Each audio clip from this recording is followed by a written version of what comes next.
ಅದಕ್ಕೆ 2 ಬಾಳೆಹಣ್ಣು ಕೊಟ್ಟರೆ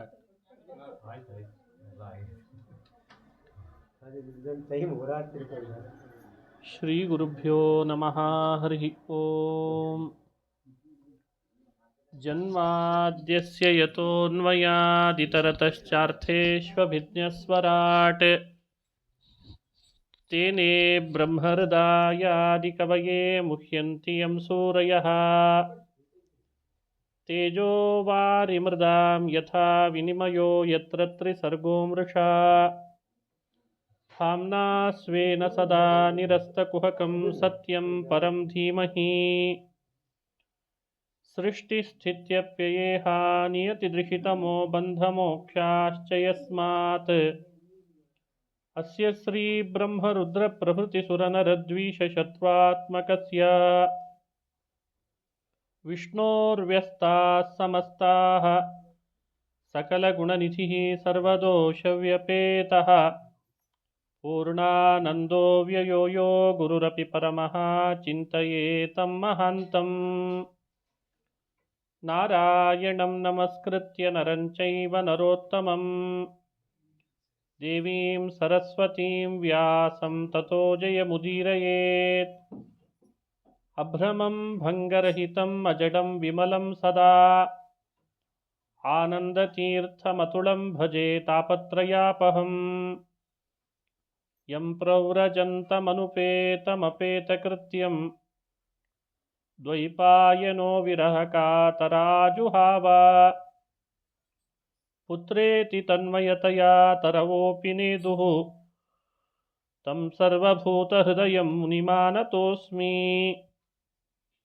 मूकोऽपि यत्प्रसादेन मुकुन्दशयनायते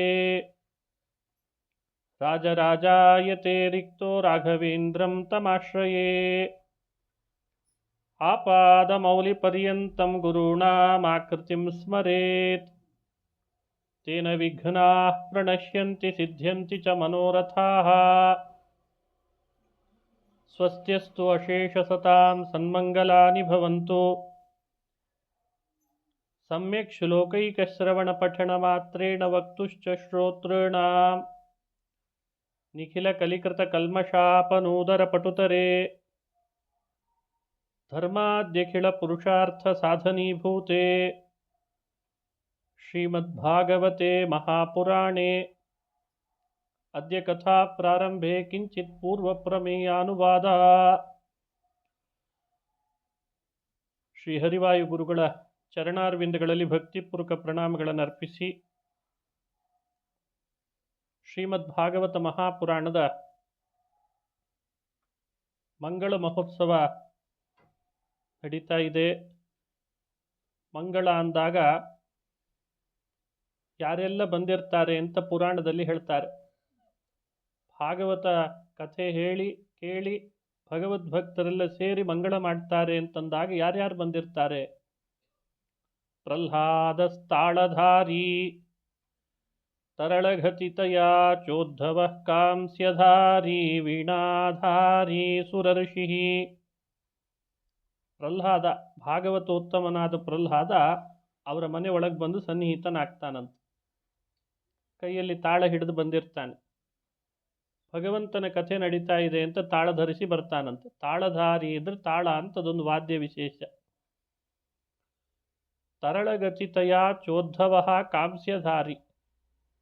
ಉದ್ಧವ ಕಾಂಸ್ಯಧಾರಿ ಅಂದರೆ ಕಂಚಿನ ಒಂದು ವಾದ್ಯ ಇದೆ. ಆ ಕಂಚಿನ ವಾದ್ಯ ಇಟ್ಟುಕೊಂಡು ಉದ್ಧವ ಬರ್ತಾನೆ. ಭಾಗವತ ನಡೀತಾ ಇದೆ ಕೇಳಬೇಕು ಅಂತ ಭಾಗವತ ನಡೆದ ಮಂಟಪಕ್ಕೆ ಬಂದು ಆತ ಸನ್ನಿಹಿತನಾಗ್ತಾನೆ. ಉದ್ಧವ ಯಾದವ, ಶ್ರೀಕೃಷ್ಣನ ಪರಮಭಕ್ತ. ಕಲಿಯುಗದೊಳಗೂ ಕೂಡ ಉದ್ಧವ ಭಾಗವತ ನಡೆದ ಸ್ಥಳದಲ್ಲಿ ಬರಲಿ ಅಂತ ಭಗವಂತ ಅವನ್ನ ಬದರಿ ವಿಶಾಲದಲ್ಲಿ ಇಟ್ಟಿದಾನಂತೆ. ಬದರಿ ವಿಶಾಲ ಅಂದರೆ ಬದರಿ ಕ್ಷೇತ್ರಕ್ಕೆ ಹೆಸರು, ವಿಶಾಲ ಅಂತ ಹೆಸರು ಆ ಕ್ಷೇತ್ರಕ್ಕೆ. ವಿಶಾಲ ಅಂತ ಆ ಕ್ಷೇತ್ರದ ಹೆಸರೇ. ಅಲ್ಲಿ ಈಗಲೂ ಇರ್ತಾನೆ. ಬದರಿ ನಾರಾಯಣನ ದೇವಸ್ಥಾನಕ್ಕೆ ಹೋದರೆ ನಾರಾಯಣನ ದರ್ಶನ ಮಾಡುವಾಗ ಹತ್ತಿರದಲ್ಲಿ ಉದ್ಧವಜಿ ಅಂತ ತೋರಿಸ್ತಾರೆ ಈಗಲೂ. ಅಲ್ಲಿ ಈಗಲೂ ಇದ್ದಾನೆ. ಭಾಗವತ ಎಲ್ಲೆಲ್ಲಿ ನಡೀತದೆ ಭರತಖಂಡದಲ್ಲಿ, ಯಾರ್ಯಾರ ಮನೆಯಲ್ಲಿ ಹೇಳ್ತಾರೆ ಕೇಳ್ತಾರೆ ಭಗವದ್ ಭಕ್ತರು, ಅವ್ರ ಮನೆಗೆಲ್ಲ ಉದ್ಧವ ಬರ್ತಾನಂತೆ. ಹಾಗೇನೆ ಭಾಗವತ ಹೇಳುವಾಗ ಶ್ಲೋಕಗಳನ್ನು ರಾಗವಾಗಿ ಹೇಳಬೇಕು. ಆ ರಾಗ ಜೋಡಿಸ್ಕೊಳ್ಳಿಕ್ಕೆ ಒಬ್ಬನು ಬೇಕಲ್ಲ. ರಾಗ ಕರ್ತ ಅರ್ಜುನೋಭೂತ್, ಅರ್ಜುನ ಬರ್ತಾನಂತೆ ಭಾಗವತ ನಡೆದರೆ. ಅವನು ಬೃಹನ್ನಳೆಯಾಗಿ ಸಂಗೀತ ಶಾಸ್ತ್ರ ಅಭ್ಯಾಸ ಮಾಡಿದ ಅಂತ ಮಹಾಭಾರತದಲ್ಲಿ ಬರ್ತದೆ. ಅರ್ಜುನ ಭಾಗವತ ನಡೆದಾಗೆಲ್ಲ ರಾಗ ಜೋಡಿಸಿ ಕೊಡ್ತಾನಂತೆ. ಹಾಗೇನೆ ಇಂದ್ರೋ ವಾದೀನ್ ಮೃದಂಗಂ, ದೇವೇಂದ್ರ ದೇವಲೋಕದಿಂದ ಬಂದು ಮೃದಂಗವನ್ನು ಆತ ಎಲ್ಲರಿಗೆ ಕೇಳುವ ಹಾಗೆ ಭಗವಂತನ ಮಹಿಮೆ ಬಂದಾಗೆಲ್ಲ ಮೃದಂಗವನ್ನು ಆತ ಬಾರಿಸ್ತಾನೆ. ಮೃದಂಗ ಧರಿಸಿ ಇಂದ್ರ, ಕಂಚಿನ ವಾದ್ಯ ಧರಿಸಿ ಉದ್ಧವ, ತಾಳ ಧರಿಸಿ ಪ್ರಹ್ಲಾದ. ಭಾಗವತ ನಡೆದಾಗ ಇವರೆಲ್ಲ ಬರ್ತಾರೆ. ಹಾಗೇನೆ ಜಯ ಜಯ ಅಂತ ಜಯಘೋಷ ಮಾಡಬೇಕಂತ. ಹರಿ ಸರ್ವೋತ್ತಮ ಅಂತ ಒಂದು ಕಡೆ ಬಂದ ಕೂಡಲೇ ಒಂದ್ಸಲಿ ಜಯ ಅನ್ನಬೇಕಂತ. ಹಾಗೆ ಜಯಘೋಷ ಮಾಡಲಿಕ್ಕೆ ಸನತ್ ಕುಮಾರರು ಬಂದಿರ್ತಾರಂತೆ. ಸನತ್ ಕುಮಾರರು ಪ್ರತಿ ತತ್ವಗಳನ್ನು ಹೇಳಿ, ಈ ಕಾರಣದಿಂದಲೇ ಭಗವಂತ ಸರ್ವೋತ್ತಮ, ಭಗವಂತ ಸ್ವತಂತ್ರ, ಅವನು ಗುಣಪೂರ್ಣ, ಅವನು ದೋಷ ದೂರ ಅಂತ ಹೇಳಿದಾಗೆಲ್ಲ ಒಂದ್ಸಲಿ ಜಯ ಅಂತಾರಂತೆ. ಭಾಗವತ ಹೇಳುವಾಗ ಅದೊಂದು ಬಹಳ ಮುಖ್ಯ. ಈಗೀಗೆಲ್ಲ ಬಹಳ ಸೈಲೆಂಟಾಗಿ ಭಾಗವತ ಕೇಳಲಿಕ್ಕೆ ಶುರು ಮಾಡಿದ್ದೀವಿ. ಬೇರೆ ಬೇರೆ ಕಡೆ ನೋಡ್ತೀವಿ, ಉತ್ತರದ ಕಡೆಯಲ್ಲಿ ಒಂದು ಕಥೆ ಹೇಳ್ತಾ ಭಗವಂತನ ಮಹಿಮೆ ಹೇಳಿದ ಕೂಡಲೇ ಒಂದ್ಸಲಿ ಜಯ ಅಂತ ಜಯಘೋಷ ಮಾಡಿಸ್ತಾರೆ ಎಲ್ಲರ ಕಡೆಯಿಂದ. ಅದನ್ನು ಮಾಡುವವರು ಯಾರು? ಸನತ್ ಕುಮಾರ್. ರಾಗಕರ್ತ ಅರ್ಜುನ ಇಂದ್ರೋವಾದೀನ್ ಮೃದಂಗಂ ಜಯ ಜಯ ಸುಕರಾಹ ಕೀರ್ತನೇತೆ ಕುಮಾರಾಹ ಯತ್ರ ಅಗ್ರೆ ಭಾವಭಕ್ತ ಸರಸರಚನೆಯ ವ್ಯಾಸಪುತ್ರೋ ಬಭೂವ. ವೇದವ್ಯಾಸರ ಮಕ್ಕಳು ಶುಕಮುನಿಗಳು ಭಾಗವತ ಹೇಳ್ತಾ ಇದ್ದಾಗ ಇವರೆಲ್ಲ ಮಂಗಳದಲ್ಲಿ ಭಾಗವತದ ಉತ್ಸವದಲ್ಲಿ ಪಾಲ್ಗೊಂಡ್ರು, ಈ ಕಾರ್ಯದಿಂದ ಸೇವೆ ಸಲ್ಲಿಸಿದರು ಅಂತ ಪದ್ಮಪುರಾಣದಲ್ಲಿ ಬರ್ತದೆ. ಹಾಗಾಗಿ ಈ ಮನೆಯಲ್ಲಿ ಭಾಗವತ ನಡೀತಿದೆ ಎಂದಾಗ ಇವರೆಲ್ಲ ದೇವತೆಗಳ ಸನ್ನಿಹಿತರಾಗಿ ಭಾಗವತವನ್ನು ಶ್ರವಣ ಮಾಡ್ತಾರೆ. ಹಾಗೇನೆ ಶ್ರವಣ ಮಾಡಿದ್ದಲ್ಲದೆ ಯಾರ್ಯಾರು ಕೇಳಲಿಕ್ಕೆ ಬಂದಿರ್ತಾರೆ ಅವರನ್ನು, ಹೇಳಲಿಕ್ಕೆ ಬಂದವರನ್ನು ಹರಿಸಿ ಹೋಗ್ತಾರೆ. ಅಂತೂ ದೇವರ ಕಥೆ ಕೇಳಿದ್ರಲ್ಲ ಇವರು, ಕಲಿಯುಗದೊಳಗೂ ಕೂಡ ಇವರಿಗೆ ಭಗವಂತ ಅನುಗ್ರಹಿಸಲಿ ಅಂತ ಹರಿಸಿ ಹೋಗ್ತಾರೆ. ಅಂಥ ಅದ್ಭುತವಾದ ಮಂಗಳಕರವಾದಂಥ ಗ್ರಂಥ ಶ್ರೀಮದ್ ಭಾಗವತ. ನಿನ್ನೆ ದಶಮ ಸ್ಕಂಧದಲ್ಲಿ ಬರುವ ಕೃಷ್ಣನ ಕಥೆ ಪ್ರಾರಂಭ ಆಗಿತ್ತು. 10ನೇ ಸ್ಕಂಧ ಶ್ರೀಕೃಷ್ಣನ ಚರಿತ್ರೆಯನ್ನು ಬಹಳ ವಿಸ್ತಾರವಾಗಿ ಹೇಳ್ತದೆ. 2 ಭಾಗ, ಪೂರ್ವಾರ್ಧ ಉತ್ತರಾರ್ಧ ಅಂತ ತಿಳಿಸ್ತಾರೆ. 5000ಕ್ಕೂ ಹೆಚ್ಚು ಶ್ಲೋಕಗಳಿರೋದು ಭಾಗವತದಲ್ಲಿ 10ನೇ ಸ್ಕಂಧದಲ್ಲಿ. ಕೃಷ್ಣನ ಕಥೆ ಎಂದಾಗ ಯಾವ ಚೌಕಟ್ಟಿನಲ್ಲಿ ನಾವು ಅದನ್ನು ಅರ್ಥೈಸ್ಕೊಳ್ಬೇಕು? ಧರ್ಮ ಸಂಸ್ಥಾಪನಾರ್ಥಾಯ ಸಂಭವಾಮಿ ಯುಗೆ ಯುಗೆ ಅಂತ ಗೀತೆಯಲ್ಲಿ ಕೃಷ್ಣ ಹೇಳ್ದ. ನಾನು ಅವತಾರ ಮಾಡೋದು ಯುಗ ಯುಗಗಳಲ್ಲಿ ಧರ್ಮದ ಸ್ಥಾಪನೆಗಾಗಿ. ಹಾಗಾದರೆ ಕೃಷ್ಣನ ಪ್ರತಿ ಲೀಲೆಗಳ ಹಿಂದೆ ಧರ್ಮದ ಸ್ಥಾಪನೆ ಅಡಕಾಗಿದೆ ಅಂತ ಸ್ಪಷ್ಟಪಡಿಸಿಬಿಟ್ಟ. ಇನ್ನೊಂದು ಕಡೆ ಗೀತೆಯಲ್ಲೇ ಕೃಷ್ಣ ಹೇಳಿದ ಮಾತು, ಧರ್ಮದ ಸ್ಥಾಪನೆ ಅಷ್ಟೇ ಅಲ್ಲ, ಅಧರ್ಮ ನಾಶ ಮಾಡಬೇಕು ಅಂತ ಹೇಳು ನಾನು ಅವತಾರ ಮಾಡ್ತೇನೆ. ಯದಾ ಯದಾ ಹಿ ಧರ್ಮಸ್ಯ ಗ್ಲಾನಿರ್ಭವತಿ ಭಾರತ ಅಭ್ಯುತ್ಥಾನಮಧರ್ಮಸ್ಯ ತದಾ ಆತ್ಮಾನಂ ಸೃಜಾಮ್ಯಹಂ. ಧರ್ಮ ನಾಶ ಆಗ್ತದೆ, ಅಧರ್ಮ ಉಚ್ಛ್ರಾಯ ಸ್ಥಿತಿಗೆ ಹೋಗ್ತದೆ ಎಂದಾಗ ನಾನು ಅವತಾರ ಮಾಡ್ತೇನೆ. ಧರ್ಮದ ಸ್ಥಾಪನೆ, ಅಧರ್ಮದ ನಾಶ ನನ್ನ ಅವತಾರದ ಕಾರ್ಯ ಅಂತ ಕೃಷ್ಣ ಹೇಳಿದ. ಇನ್ನೊಂದು ಕಡೆ ಭಗವದ್ಗೀತೆಯಲ್ಲಿ ಕೃಷ್ಣನೇ ಹೇಳ್ತಾನೆ ನನ್ನ ಅವತಾರ ಯಾಕೆ ಆಗ್ತದೆ, ತಾನೇ ಹೇಳಿದ ಮಾತು. ಹಾಗಾಗಿ ಭಗವದ್ಗೀತೆಯ ಮಾತಿಗನುಗುಣವಾಗಿ ಕೃಷ್ಣಾವತಾರವನ್ನು ಚಿಂತನೆ ಮಾಡಬೇಕು. ಇನ್ಯಾರೋ ಹೇಳಿದರು ಅಂತ ಕೃಷ್ಣನ ಬಗ್ಗೆ ಹಾಗೆ ತಿಳಿಯೋ ಹಾಗಿಲ್ಲ. ಸ್ವತಃ ಕೃಷ್ಣನೇ ಹೇಳ್ತಾನೆ ನಾನು ಯಾಕೆ ಅವತಾರ ಮಾಡ್ತೇನೆ. ನಾನು ಅವತಾರ ಮಾಡೋದು ಸಜ್ಜನರ ರಕ್ಷಣೆಗಾಗಿ ಅಂತ ಹೇಳ್ದ. ಹಾಗಾಗಿ ಕೃಷ್ಣಾವತಾರದಲ್ಲಿ ಎಲ್ಲೆಲ್ಲೆಲ್ಲೆಲ್ಲಿ ಸಜ್ಜನರ ರಕ್ಷಣೆಯ ವಿಷಯಗಳು ಬಂದಿದೆ ಅವುಗಳನ್ನು ನಾವು ಅನುಸಂಧಾನ ಮಾಡಬೇಕು. ಸಜ್ಜನರು ಅಂದರೆ ಭಗವದ್ಭಕ್ತರು, ಹರಿಭಕ್ತರ ರಕ್ಷಣೆ ಹೇಗೆ ಮಾಡ್ತಾನೆ ಕೃಷ್ಣ. ಕೃಷ್ಣಾವತಾರದ ಚರಿತ್ರೆ ಹೇಳುವಾಗ ಪಾಂಡವಾನಾಂ ಹಿತಾರ್ಥಾಯ ದೈತ್ಯಾನಾಂ ನಿಧನಾಯ ಚ, ಪಾಂಡವಾನಾಂ ಹಿತಾರ್ಥಾಯ ಕೃಷ್ಣಾವತಾರದ ಘಟನೆಗಳನ್ನು ಸಂಗ್ರಹಿಸುವಾಗ ಹೇಳಿದ ಮಾತು. ಪಾಂಡವರಿಗೆ ಹಿತವನ್ನು ಮಾಡಬೇಕು ಅಂತ ಕೃಷ್ಣ ಅವತರಿಸಿದ. ದೈತ್ಯಾನಾಂ ವಂಚನಾಯ ಚ, ಅಸುರರನ್ನು ವಂಚನೆ ಮಾಡಬೇಕು ಅಂತ ಕೃಷ್ಣನ ಅವತಾರ. ಇದೆಲ್ಲ ಕೃಷ್ಣಾವತಾರದ ಹಿನ್ನೆಲೆ ಅಂತ ವಿವರಣೆ ಕೊಟ್ಟಿದ್ದಾರೆ. ಅದೆಲ್ಲ ಚೌಕಟ್ಟಿಟ್ಟುಕೊಂಡು ಬಾಲ್ಯಲೀಲೆಗಳಿಂದ ಎಲ್ಲ ಕೃಷ್ಣನ ಕಥೆ ಹೀಗೆ ಹೇಳ್ತಾ ಬರಬೇಕು. ಆ ಚೌಕಟ್ಟು ಮೀರಿ ಕೃಷ್ಣನ ಕಥೆಯಿಂದ ಜೋಡಿಸ್ಬಾರ್ದು. ಅವನು ಹೆಜ್ಜೆ ಇಟ್ಟ, ಮಣ್ಣು ತಿಂದ, ಅಂಬೆಗಾಲಿಟ್ಟ, ಬೆಣ್ಣೆ ಕದ್ದ, ಹಾಲು ಕದ್ದ, ಎಲ್ಲ ಕಥೆಗಳು ಕೃಷ್ಣಂದು ಈ ಚೌಕಟ್ಟಿನಲ್ಲೇ ಮಾಡಿದಾನಂತೆ. ಯಾವುದೋ ಒಂದು ಕಥೆ ತೋರಿಸಿದಾನೆ, ಪ್ರಸಂಗ ತೋರಿಸಿದಾನೆ ಕೃಷ್ಣ ಅಂದರೆ ಒಂದು ಧರ್ಮ, ಒಂದು ನೀತಿ ಅದರಿಂದ ಸ್ಥಾಪನೆ ಆಗಿರಬೇಕು. ಯಾವುದೋ ಒಬ್ಬ ಅಸುರರನ್ನು ಕೊಂದ ಅಂತ ಕಥೆ ಬಂದರೆ ಭೂಮಿಗೆ ಭಾರ ಆಗಿದ್ದ ಅಂತ ಅದನ್ನು ತಿಳ್ಕೊಂಡು ಹೇಳಬೇಕು. ಹಾಗೆ ಅದನ್ನು ವರ್ಣಿಸೋ ಹಾಗಿಲ್ಲ. ಗೋಪಿಕಾಸ್ತ್ರೀಯರ ಜೊತೆಗೆ ರಾಸಲೀಲೆ ಮಾಡಿದ, ಆ ರಾಸಲೀಲೆಯಿಂದ ಕೃಷ್ಣನಿಗೇನು ಲಾಭ? ಕೃಷ್ಣನಿಗಲ್ಲ. ಗೋಪಿಕೆಯರೆಲ್ಲ ಸಜ್ಜನರು, ಹರಿಭಕ್ತರು. ಅವರು ತಪಸ್ಸು ಮಾಡಿ ಕೇಳಿದ್ರಂತೆ, ಅವರಿಗೋಸ್ಕರ ಅಂತ ಕೃಷ್ಣ ರಾಸೋತ್ಸವ ಮಾಡಿದ. ಹೀಗೆ ಕೃಷ್ಣನ ಕಥೆಗಳನ್ನು ಜೋಡಿಸಿ ಹೇಳಬೇಕು. ನಿನ್ನೆ ಪ್ರಾರಂಭ ಮಾಡಿತ್ತು. ಶ್ರೀಕೃಷ್ಣ ವೃಂದಾವನಕ್ಕೆ ಹೋದ. ಗೋಕುಲದಲ್ಲಿ ಇದ್ದ, ವೃಂದಾವನಕ್ಕೆ ಬಂದು ಅಲ್ಲಿ ಮೇವು ಹೆಚ್ಚಿದೆ ಅಂತ ಗೋವುಗಳನ್ನು ಮೇಯಿಸಿದ. ಅಜಗಳಂತಿದ್ದ ಕರುಗಳು ಗಜಗಳಂತೆ ಆದವು ಅಂತ ಕಥೆ ಕೇಳ್ತಾ ಬಂದ್ವಿ. ಅದು ಒಂದು ಅಂಶ.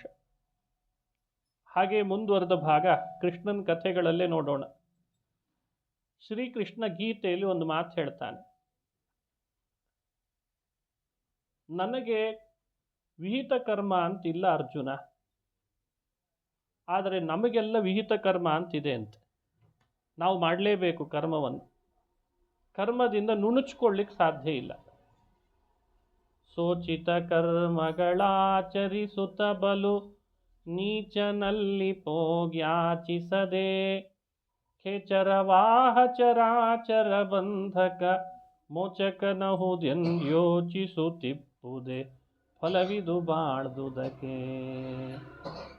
ಸೋಚಿತ ಕರ್ಮಗಳು, ಯಾವ ಕುಲದಲ್ಲಿ ಜನ್ಮ ತಳೆದಿರ್ತೇವೆ, ಯಾವ ವರ್ಣದಲ್ಲಿ ಜನ್ಮ ತಳೆದಿದ್ದೇವೆ, ಆ ವರ್ಣ ಆ ಕುಲಕ್ಕೆ ಅನುಗುಣವಾದ ಧರ್ಮವನ್ನು ನಾವು ಆಚರಣೆ ಮಾಡಬೇಕು, ಕರ್ಮವನ್ನು ಆಚರಿಸಬೇಕು. ಇಲ್ಲದೆ ಹೋದರೆ ಅಪರಾಧ ಅಂತ ಆಗ್ತದೆ. ಸರಿ, ಇದೆಲ್ಲ ಕೃಷ್ಣ ಹೇಳುವ ಮಾತು ಭಗವದ್ಗೀತೆಯಲ್ಲಿ. ಹೌದು, ಇದನ್ನು ಮಾಡ್ಕೊಂಡು ಹೋಗ್ಲಿಕ್ಕೆ ಒಬ್ರು ಯಾರಾದರೂ ನಮಗೆ ಸ್ಫೂರ್ತಿ ಬೇಕಲ್ಲ. ಈಗೆಲ್ಲ ಇನ್ಸ್ಪೈರ್ ಕೇಳ್ತಾರೆ, ನೀವು ಹೇಗೆ ಹೀಗಾದ್ರೆ ಇಷ್ಟು ದೊಡ್ಡ ಬೆಳೆದ್ರಿ ಅಂದರೆ ಅವರು ನನಗೆ ಇನ್ಸ್ಪೈರ್ ಅಂತಾರೆ. ಹಾಗೆ ಕೃಷ್ಣ ಏನು ಮಾಡಿದ, ನನ್ನನ್ನು ಅವಲಂಬಿಸಿದವರು ನನಗೆ ಕರ್ಮದ ಕಟ್ಟಳೆ ಇಲ್ಲದೆ ಹೋದರೂ ನಾನು ಅದರೊಳಗೆ ತೊಡಗುತ್ತೇನೆ.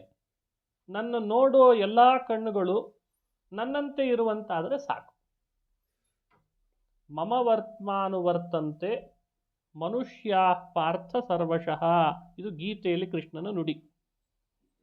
ಮಮ ವರ್ತ್ಮ ಅನುವರ್ತಂತೆ. ಅರ್ಜುನ, ನಮಾಂ ಕರ್ಮಾಣಿ ಲಿಂಪಂತಿ ನಮೇ ಕರ್ಮಫಲೇ ಸ್ಪೃಹ. ಕೃಷ್ಣನ ಗೀತೆಯ ಮಾತು.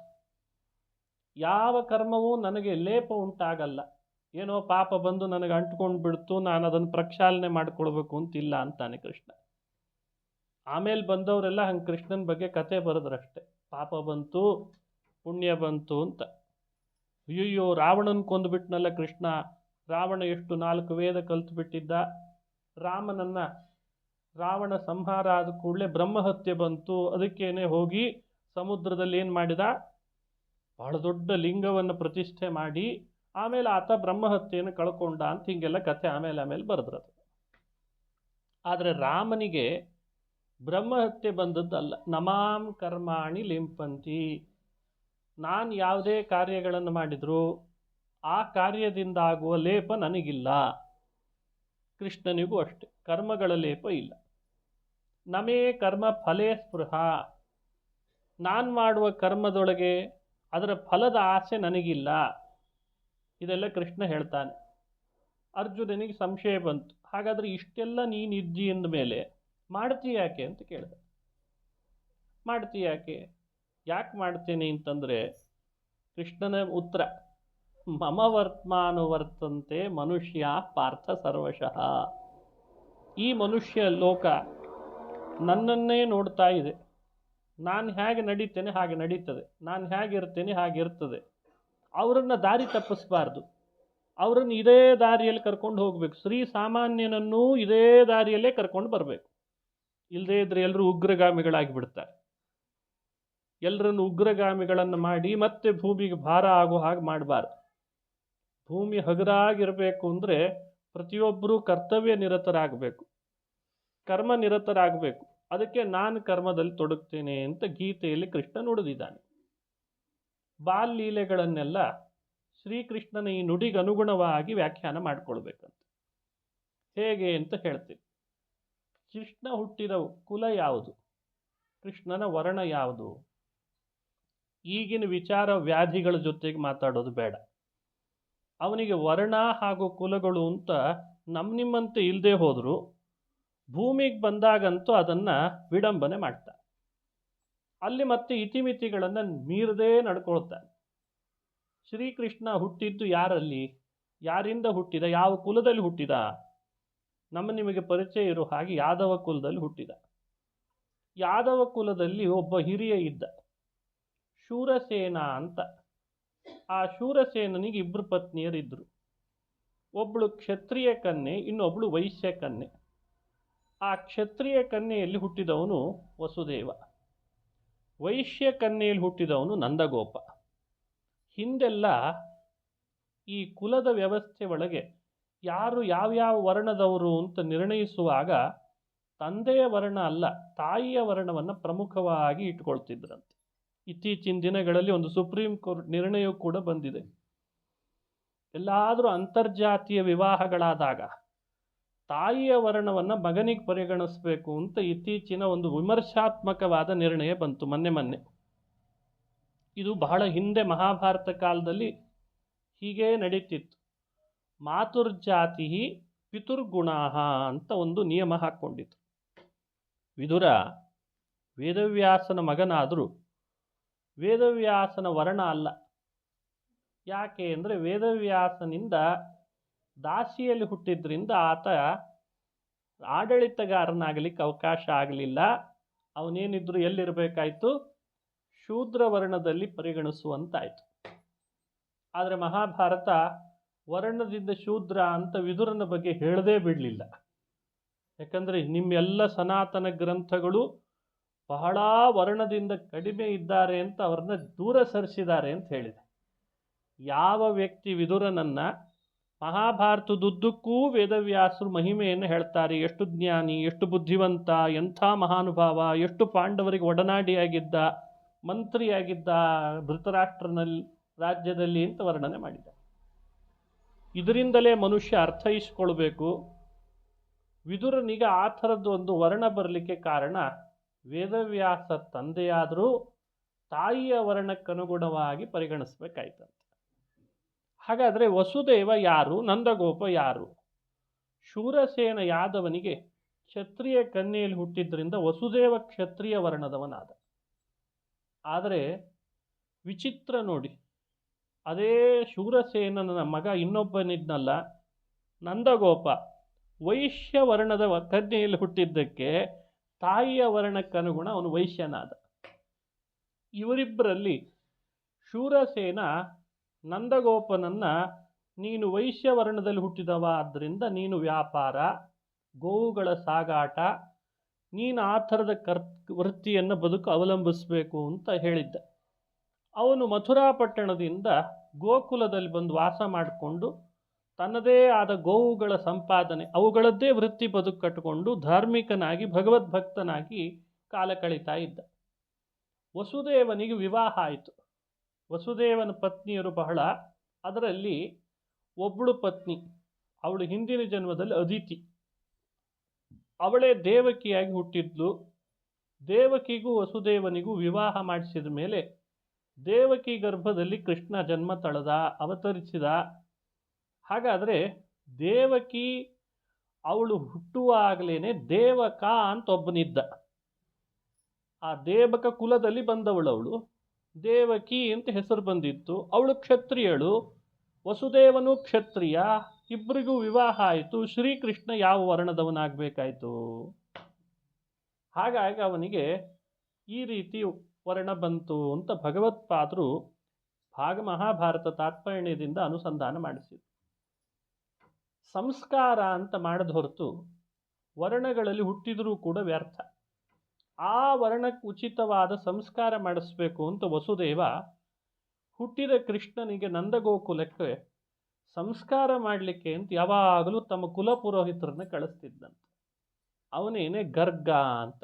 ಇಡೀ ಗರ್ಗ ಸಂಹಿತೆ ಅಂತ ಒಂದು ಜ್ಯೋತಿಷ್ಯ ಶಾಸ್ತ್ರದ ಗ್ರಂಥ ಬರೆದವರು, ಬಹಳ ದೊಡ್ಡ ವಿದ್ವಾಂಸರು. ಅವರನ್ನು ಕಳಿಸಿ ಚಕ್ರೇ ಕ್ಷತ್ರಿಯ ಯೋಗ್ಯಾನ್ ಸಂಸ್ಕಾರಾನ್, ನೋಡಿ ಇದು ಭಗವತ್ಪಾದರು ಹೇಳಿರುವಂಥ ಮಾತು. ಕ್ಷತ್ರಿಯೋಚಿತವಾದ ಸಂಸ್ಕಾರಗಳನ್ನು ಕೃಷ್ಣನಿಗೆ ಕೊಡಿಸ್ತಾ ಇದ್ದ. ಇದೆಲ್ಲ ಕೃಷ್ಣನಿಗೆ ಬೇಕಿತ್ತೆ. ಸಂಸ್ಕಾರ ಮಾಡಿಸ್ಕೊಳ್ಳೋದು, ನಾಮಕರಣ ಮಾಡಿಸ್ಕೊಳ್ಳೋದು, ಪುರೋಹಿತರನ್ನ ಮನೆಗೆ ಬರ ಮಾಡ್ಕೊಳ್ಳೋದು, ಇದೆಲ್ಲ ಕೃಷ್ಣನಿಗೆ ಬೇಕಿತ್ತೆ. ಯಾಕೆ ಮಾಡಿಕೊಂಡ? ಬೇರೆ ಏನು ಕಾರಣ ಅಲ್ಲ. ಮಮ ವರ್ತ್ಮಾನುವರ್ತಂತೆ ಮನುಷ್ಯ ಪಾರ್ಥ ಸರ್ವಶಃ. ನನ್ನನ್ನು ನೋಡಿ ಮನುಷ್ಯರೆಲ್ಲ ತಮ್ಮ ಬದುಕನ್ನು ಕಟ್ಕೊಳ್ಬೇಕು. ಅದು ಧರ್ಮ ಇರ್ಬೋದು, ಕರ್ಮ ಇರ್ಬೋದು, ಆಚರಣೆ ಇರ್ಬೋದು, ವಿಧಿವಿಧಾನಗಳಿರ್ಬೋದು, ಎಲ್ಲ ನನ್ನ ನೋಡಿ ಮಾಡಲಿ ಅಂತಾನೆ ಕೃಷ್ಣ. ಕಲಿಯುಗದ ಸಜ್ಜನರಿಗೆ ತನ್ನಿಂದ ಮಾರ್ಗದರ್ಶನ ಮಾಡಬೇಕು. ವ್ಯತ್ಯಾಸವನ್ನು ಇನ್ನೊಂದು ಸ್ವಲ್ಪ ಗಮನಿಸೋಣ. ಧರ್ಮ ಎಷ್ಟು ಸೂಕ್ಷ್ಮ, ಕಲಿಯುಗಕ್ಕೆ ಮತ್ತು ಬದಲಾವಣೆ ಆಗ್ತಾ ಬರ್ತದೆ ಕೆಲವು ವಿಷಯಗಳಲ್ಲಿ. ಒಂದ್ಸಲಿ ಬ್ರಹ್ಮದೇವರು ಒಂದೊಳ್ಳೆ ಆಕಳ ಅದನ್ನು ತಂದು ಕಶ್ಯಪರ ಮನೆಯಲ್ಲಿ ಇಟ್ರಂತೆ. ಅದು ವರುಣನ ಮನೆಯಲ್ಲಿ, ಕಶ್ಯಪರಲ್ಲ ವರುಣನ ಮನೆಯಲ್ಲಿ ಇಟ್ರಂತೆ. ಏನು ಕೇಳ್ತದೆ ಕೊಡುವ, ಬಹಳ ಹಾಲು ಕೊಡ್ತಾ ಇದ್ದ, ಯಜ್ಞ ಯಾಗಗಳಿಗೆ ಬೇಕಾದದ್ದನ್ನೆಲ್ಲ ಸುರಿಸ್ತಿದ್ದ ಆಕಳ. ಎಲ್ಲ ದೇವತೆಗಳ ತಂದೆ ತಾಯಿಯಂದ್ರು ಕಶ್ಯಪ ಹಾಗೂ ಅದಿತಿ. ಕಶ್ಯಪರನ್ನ ಒಂದ್ಸಲಿ ವರುಣ ತನ್ನ ಮನೆಯಲ್ಲಿ ಯಾಗ ಮಾಡಿದಾಗ ಅಪ್ಪ ಅಮ್ಮ ಬರಲಿ ಅಂತ ಕರೆದಿದ್ದ. ಅಪ್ಪ ಅಮ್ಮ ಅಂತ ಅಂದ ಕೂಡಲೇ ಕಶ್ಯಪರು ಅದಿತಿ ವರುಣನ ಮನೆಗೆ ಹೋದ್ರು. ಯಾಗ ಮಾಡ್ತಿದ್ದಾನೆ, ಭಾರೀ ಸಂಪದ್ಭರಿತವಾದ ವಾತಾವರಣ. ವರುಣ, ಇಷ್ಟೆಲ್ಲ ಸಂಪದ್ಭರಿತ ವಾತಾವರಣ ಕಂಡು ಬರ್ತಾ ಇದೆ ನಿನ್ನ ಮನೆಯಲ್ಲಿ, ಯಾವುದರಿಂದ? ಈ ಆಕಳಿಂದ ಅಂತ ತೋರಿಸಿದ. ಓಹೋ, ಈ ಆಕಳು ಇಷ್ಟೆಲ್ಲ ಮಹಿಮೆ ಇದೆನ ಇದರದ್ದು, ನನಗೆ ಕೊಡು ಅಂತ ಕಶ್ಯಪರು ಮಗನಿಗೆ ಕೇಳಿದ್ರು ವರುಣನಿಗೆ. ವರುಣ ಅಂತಾನೆ, ಬ್ರಹ್ಮದೇವರು ಕೊಟ್ಟದ್ದು, ಅವ್ರಿಗೆ ಒಂದು ಮಾತು ಕೇಳಿ ಕೊಡ್ತೀನಿ, ಯಾಕಂದ್ರೆ ಅವರೇ ನನಗೆ ನೀನೇ ಇಟ್ಕೋ ಅಂತ ಹೇಳಿಲ್ಲ, ಸುಮ್ಮನೆ ಇಟ್ಟೋಗಿದ್ದಾರೆ, ಹಾಗಾಗಿ ಅದನ್ನು ನಿನಗೇ ಕೊಡ್ತೇನೆ ಅಂದರೆ ಅಷ್ಟು ಸುಲಭ ಆಗಲ್ಲ. ಅವರನ್ನೊಂದು ಮಾತು ಕೇಳಬೇಕು ಅನ್ನೋಷ್ಟರಲ್ಲಿ ಕಶ್ಯಪರು ಕೇಳಲಿಲ್ಲ, ಹಠ ಮಾಡಿಬಿಟ್ರು. ದೇವಲೋಕದಲ್ಲಿ ಕೆಲವೊಮ್ಮೆ ಇಂಥ ಹಠ ಬರ್ತಿರ್ತದೆ. ಬೇಡ ಬೇಡ ಅಂದರೂ ಕೇಳದೇನೆ ಕಶ್ಯಪರ ಆಕಳ ತೊಗೊಂಡು ತಮ್ಮ ಮನೆಯಲ್ಲಿ ತಂದು ಇಟ್ಕೊಂಡ್ರು. ಅವ್ರು ಇಟ್ಕೊಳ್ಳೋ ಪುರ್ಸೊತ್ತಿಲ್ಲದೆ ಒಂದ್ಸಲಿ ಬ್ರಹ್ಮದೇವರು ಬಂದ್ರಂತೆ ವರುಣನ ಮನೆಗೆ. ಅವ್ರಿಗೆ ಗೊತ್ತಾಗದೆ ಇರ್ತದ ಬ್ರಹ್ಮದೇವರಿಗೆ, ಸೃಷ್ಟಿಕರ್ತ ವಿಧಿ, ಅಲ್ಲೋ ವರುಣ, ನಿನಗೊಂದು ಆಕಳ ಕೊಟ್ಟಿದ್ನೆಲ್ಲ ಅವತ್ತು ಎಲ್ಲಿ ಅಂತ ಕೇಳಿಬಿಟ್ರು. ವರುಣ ಸುಳ್ಳು ಹೇಳೋ ಹಾಗಿಲ್ಲ. ಬ್ರಹ್ಮನ ಮುಂದೆ ಏನು ಸುಳ್ಳು ಹೇಳ್ತೀವಿ? ಇಲ್ಲ, ಅವತ್ತು ಅಪ್ಪ ಬಂದಿದ್ರು ಕಶ್ಯಪರು, ನಾನೇನು ಹೇಳಲಿಕ್ಕೆ ಆಗಲಿಲ್ಲ ಅವರಿಗೆ ಬಹಳ, ಆದರೂ ಅವ್ರಿಗೆ ಆಕಳ ತೊಗೊಂಡು ಹೋದ್ರು, ಆಕಳ ಕರ ಇಲ್ಲ ಅಂತ ಹೇಳಿಬಿಟ್ಟ, ತೊಗೊಂಡು ಹೋಗಿದ್ದಾರೆ. ಬ್ರಹ್ಮ ಸಿಟ್ಟಾಗಿ, ನನ್ನ ಸಂಕಲ್ಪಕ್ಕೆ ವಿರುದ್ಧ ನಡ್ಕೋತಾನೆ ಕಶ್ಯಪ, ನಾನು ಕೊಟ್ಟದ್ದ ಆಕಳ ವರುಣನಿಗೆ, ನೀನು ಭೂಮಿಯ ಮೇಲೆ ಹುಟ್ಟು, ನೋಡಿ ಹೇಳದೆ ಕೇಳದೆ ವಸ್ತುವನ್ನು ಮನೆಗೆ ತೊಗೊಂಡೋದದ್ದು, ಅದು ತನ್ನ ಮಗಂದೇ ಅಂತ, ತನ್ನ ಮಗನ ಮನೆಯಲ್ಲೇ ಇದ್ದದ್ದನ್ನು ಅಪ್ಪ ತೊಗೊಂಡು ಹೋದದ್ದಕ್ಕೆ ಬ್ರಹ್ಮ ಶಾಪ ಹಾಕಿದ. ನೀನು ಇರಬಹುದು ಮಗ, ಆದರೆ ನಾನು ಕೊಟ್ಟಿದ್ದೆ ಅದನ್ನು ಅವನಿಗೆ, ನೀನು ಹ್ಯಾಕೆ ತೊಗೊಂಡು ಹೋದಿ? ನೀನು ಭೂಮಿಯ ಮೇಲೆ ಕ್ಷತ್ರಿಯನಾಗಿ ಹುಟ್ಟಿದರೂ ಗೋವುಗಳಿಂದ ಉಪಜೀವಿಸುವ ಹಾಗಾಗಲಿ ಅಂತ ಶಾಪ ಹಾಕಿದ್ರು. ಅಂದರೆ ಇದರಲ್ಲಿ ಏನಾಯಿತು ಅಂತ ಹೇಳ್ತೀನಿ. ಹುಟ್ಟಿನಿಂದ ಕ್ಷತ್ರಿಯನಾದರೂ ವಸುದೇವ, ಬದುಕಿನಿಂದ ವೃತ್ತಿಪರತೆಯಲ್ಲಿ ಗೋಜೀವಧನಕನಾಗಬೇಕಾಯಿತು ಅಂತ ಭಗವತ್ಪಾದರು ಹೇಳ್ತಾರೆ. ಈ ಕಥೆಗಳೆಲ್ಲ ತಾತ್ಪರ್ಯ ನಿರ್ಣಯ ಅಂತ ಮಧ್ವಾಚಾರ್ಯ ರಚಿಸಿ ಸಜ್ಜನರಿಗೆಲ್ಲ ಉಪಕಾರ ಮಾಡ್ತಾರೆ. ಇವತ್ತು ನಾವು ಹುಟ್ಟಿನಿಂದ ವಿಪ್ರರಾದರೂ ವೃತ್ತಿಪರತೆಯಲ್ಲಿ ಸಾಂಕರ್ಯ ಬರ್ತದೆ. ಎಲ್ಲೋ ಕೆಲಸ ಮಾಡ್ತೇವೆ, ಎಲ್ಲೋ ಏನೋ ಕುಲಕಸುಬು ಅಂತ ಒಂದು ವ್ಯವಸ್ಥೆ ಇದೆ, ಅವುಗಳಲ್ಲೆಲ್ಲ ವ್ಯತ್ಯಾಸ ಆಗ್ತಾ ಇದೆ. ಇವುಗಳನ್ನು ಸೂಕ್ಷ್ಮ ಆಲೋಚನೆ ಮಾಡಬೇಕಲ್ಲ. ಅದಕ್ಕೆ ಕಲಿಯುಗದ ಸಜ್ಜನರಿಗೆ ಕೃಷ್ಣ ಒಬ್ಬನೇ ಮಾರ್ಗದರ್ಶಕ. ನೀವು ರಾಮನನ್ನು ಈಗ ಮಾರ್ಗದರ್ಶಕ ಅಂತ ಕೂತ್ಕೊಂಡ್ರೆ ಭಾರಿ ಕಠಿಣ ಆಗ್ತದೆ. ಅಲ್ಲ, ಕೆಲವು ವಿಷಯದಲ್ಲಿ ಸರಿನೇ, ರಾಮನೇ, ಮಾನವತೆ, ದಯಾ, ತ್ಯಾಗ ಎಲ್ಲ ರಾಮ ಬೇಕು. ಆದರೆ ಕಲಿಯುಗದಲ್ಲಿ ಇದ್ದಂತಹ ಪ್ರತಿಯೊಬ್ಬ ವ್ಯಕ್ತಿಗೆ ಪ್ರತಿ ಹಂತದಲ್ಲಿ ಮಾರ್ಗದರ್ಶನ ಆಗಬೇಕಾದ್ರೆ ಕೃಷ್ಣ ಬೇಕಾಗಿದೆ. ವೃತ್ತಿ ಸಗೋಜೀವಧನೋ ಬಭೂವ ಅಂತ ಮಧ್ವಾಚಾರ್ಯ ಹೇಳ್ತಾರೆ. ಒಂದು ಆಕಳ ಕಳ್ತನ ಮಾಡಿದ್ದಷ್ಟೇ, ಬೇರೆ ಏನಲ್ಲ. ಭಾಳ ದೊಡ್ಡ ಲೂಟಿ ಏನು ಮಾಡಿಲ್ಲ, ಅವನೇನು ಗಣಿ ಹಗರಣ ಮಾಡಿದವನಲ್ಲ. ಮತ್ತೆ ಗಣಿ ಹಗರಣ ಮಾಡಲಿಲ್ಲ, ಅಥವಾ ರಿಯಲ್ ಎಸ್ಟೇಟ್ ಮಾಡಲಿಲ್ಲ, ಅಥವಾ ಹಣವನ್ನು ಬೆಳ್ಳಗಿದ್ದದ್ದನ್ನು ಕಪ್ಪಗಿದ್ದದ್ದನ್ನು ಬೆಳ್ಳಗೆ ಮಾಡಿದ್ದು ಅಂತಲ್ಲ. ಮನಿ ಲಾಂಡ್ರಿಂಗ್ ಅಂತಾರಲ್ಲ, ಅದಕ್ಕೆ ಅಂಥವೇನು ಮಾಡಿಲ್ಲ. ಒಂದು ಆಕಳ ವರುಣನ ಮನೆಯಲ್ಲಿದ್ದು ತಗೊಂಡು ಬಂದ ಅಷ್ಟೆ. ಅಂದರೆ ಮನುಷ್ಯರು ಇವತ್ತು ಅನುಭವಿಸುವ ಅನೇಕ ವೃತ್ತಿಗಳ ಸಾಂಕರ್ಯದ ಹಿಂದೆ ಅವರವರೇ ಮಾಡಿದಂಥ ಅನೇಕ ಕಶ್ಯಪರಂತಹ ಕೆಲವು ತಪ್ಪುಗಳು ನಡೆದಿದೆ ಅಂತ ಅರ್ಥ. ನಮ್ಮ ಜಾಗವನ್ನು ಇನ್ನೊಬ್ರು ಯಾರೋ ಸರ್ಕಾರದ ಆಡಳಿತದಂತೆ ಕಸಗೊಂಡ್ರು, ಅದೇನು ಸುಮ್ಮನೆ ಆಗಿರಲ್ಲ. ಅವೆಲ್ಲ ವ್ಯವಸ್ಥೆನೇ. ಟೆನೆನ್ಸಿ ಆ್ಯಕ್ಟ್ ವ್ಯವಸ್ಥೆಗಳು ಹಿಂದೆ ನಮ್ಮದು ಒಂದು ಸ್ವಲ್ಪ ಕೈವಾಡ ಇದೆ ಅಂತ ಹೇಳೇ ತಾನೆ. ಇದೆಲ್ಲ ಯೋಚನೆ ಮಾಡಬೇಕು. ಅಂದರೆ ಕೃಷ್ಣನ ಕಥೆ ಕೇಳುವಾಗ ನಮಗೆ ಹೇಗೆ ಅಪ್ಲೈ ಆಗ್ತದೆ ಅನ್ನೋ ಅಂಶಗಳನ್ನು ನೋಡ್ಕೊಳ್ಳಿ. ಆದರೆ ಕೃಷ್ಣ ಎರಡಕ್ಕೂ ಗೌರವ ಕೊಡಬೇಕಾಯ್ತು. ವಸುದೇವ ಶಾಪದಿಂದ ಭೂಮಿಯಲ್ಲಿ ವಸುದೇವನಾಗಿ ಹುಟ್ಟಿದಾನೆ ಕಶ್ಯಪ. ಆದರೆ ಬ್ರಹ್ಮಶಾಪ ಇದೆ, ಗೋಜೀವಧನಕನಾಗಬೇಕು ಅಂತನ್ನೋ ಶಾಪನೂ ಅನುಸರಿಸಬೇಕು. ನಂದಗೋಪ ಅಂತೂ ಸರಿ, ತನ್ನನ್ನು ಬೆಳೆಸಿದ ತಂದೆ ಅವರ ಮನೆಯಲ್ಲಿ ಬೆಳೀತಾ ಇದ್ದಾನೆ. ಅದಕ್ಕೆ ಕೃಷ್ಣ ಏನು ಮಾಡಿದ, ನಾನು ನಂದಗೋಪನ ಮನೆಯಲ್ಲೇ ಇರ್ತೇನೆ, ನಮ್ಮಪ್ಪನಿಗೆ ಹೇಗಿದ್ರು ಶಾಪನೂ ಇರೋದ್ರಿಂದ ಗೋಜೀವಧನಕನಾಗಬೇಕು. ಆ ಗೋಜೀವಧನಕ ಅಂದರೆ ಗೋವುಗಳನ್ನು ವೃತ್ತಿಪರನಾಗಿ ಇಟ್ಕೊಳ್ತೀನಿ ಅಂತ ಗೋಪಾಲಕನಾದ ಅಂತ ಅರ್ಥ. ಇದು ಮನುಷ್ಯ ಅರ್ಥೈಸ್ಕೊಳ್ಬೇಕಾದ ಅಂಶ. ಈಗ ನಾವು ಒಂದು ವೃತ್ತಿಯಲ್ಲಿ ಇದ್ದೇವೆ, ಆದರೆ ನಾವು ಒಂದು ಬೇರೆ ಕುಲದಲ್ಲಿ ಬಂದಿದ್ದೇವೆ. ನಮ್ಮದೇ ಕುಲ ಕಸುಬು ಬೇರೆ ಇದೆ. ಆದರೆ ಇವತ್ತಿನ ಸಿಟಿ ಲೈಫ್ನಲ್ಲಿ ಆ ಕುಲ ಕಸುಬನ್ನು ನಾವು ಆಚರಣೆ ಮಾಡಲಿಕ್ಕೆ ಆಗಲ್ಲ. ಆದರೆ ಯಾವುದನ್ನು ಆಚರಿಸ್ತಿ ಅದರಲ್ಲೇ ಪರಿಶುದ್ಧಿಯನ್ನು ಕಾಣು ಅಂತ ಕೃಷ್ಣ ಜಗತ್ತಿಗೆ ಬೋಧನೆ ಮಾಡಬೇಕಾಗಿದೆ. ಸರಿಯಪ್ಪ, ಈಗೇನೊಂದು ನೌಕರಿ ಮಾಡ್ಕೊಂಡಿದ್ದೇವೆ, ಅಲ್ಲೆಲ್ಲೋ ಒಂದು ಕಡೆ ಹಣ ಬರೋ ಹಾಗಾಗಿದೆ, ಅದು ಬ್ರಿಟಿಷರ ಆಡಳಿತ, ಮೊಘಲರ ಆಡಳಿತ, ಅದರ ನಂತರ ಪ್ರಜಾಪ್ರಭುತ್ವ. ಆದರೂ ನಾವು ವಿಪ್ರರು, ವೇದಗಳ ರಕ್ಷಣೆ, ವೇದಾಂತಗಳ ರಕ್ಷಣೆ, ಪೌರೋಹಿತ್ಯ, ವಿಧಿ ವಿಧಾನದಂತೆ ಇರಬೇಕಾದದ್ದು ನಮ್ಮ ಕುಲಕಸುಬು. ಆದರೆ ಏನು ಮಾಡೋಣ, ಯಾವುದೋ ಶಾಪ ಬಂದಿದೆ ಅನ್ನಿಸ್ತದೆ, ಇನ್ನೇನೋ ಅವಲಂಬಿಸಿದ್ದೇವೆ, ಆದರೂ ಧರ್ಮವನ್ನು ಬಿಡದಂತೆ ಹೋಗ್ಬೇಕಂತ. ಇದನ್ನು ಕೃಷ್ಣ ಜಗತ್ತಿಗೆ ಸಾರಬೇಕಾಗಿದೆ.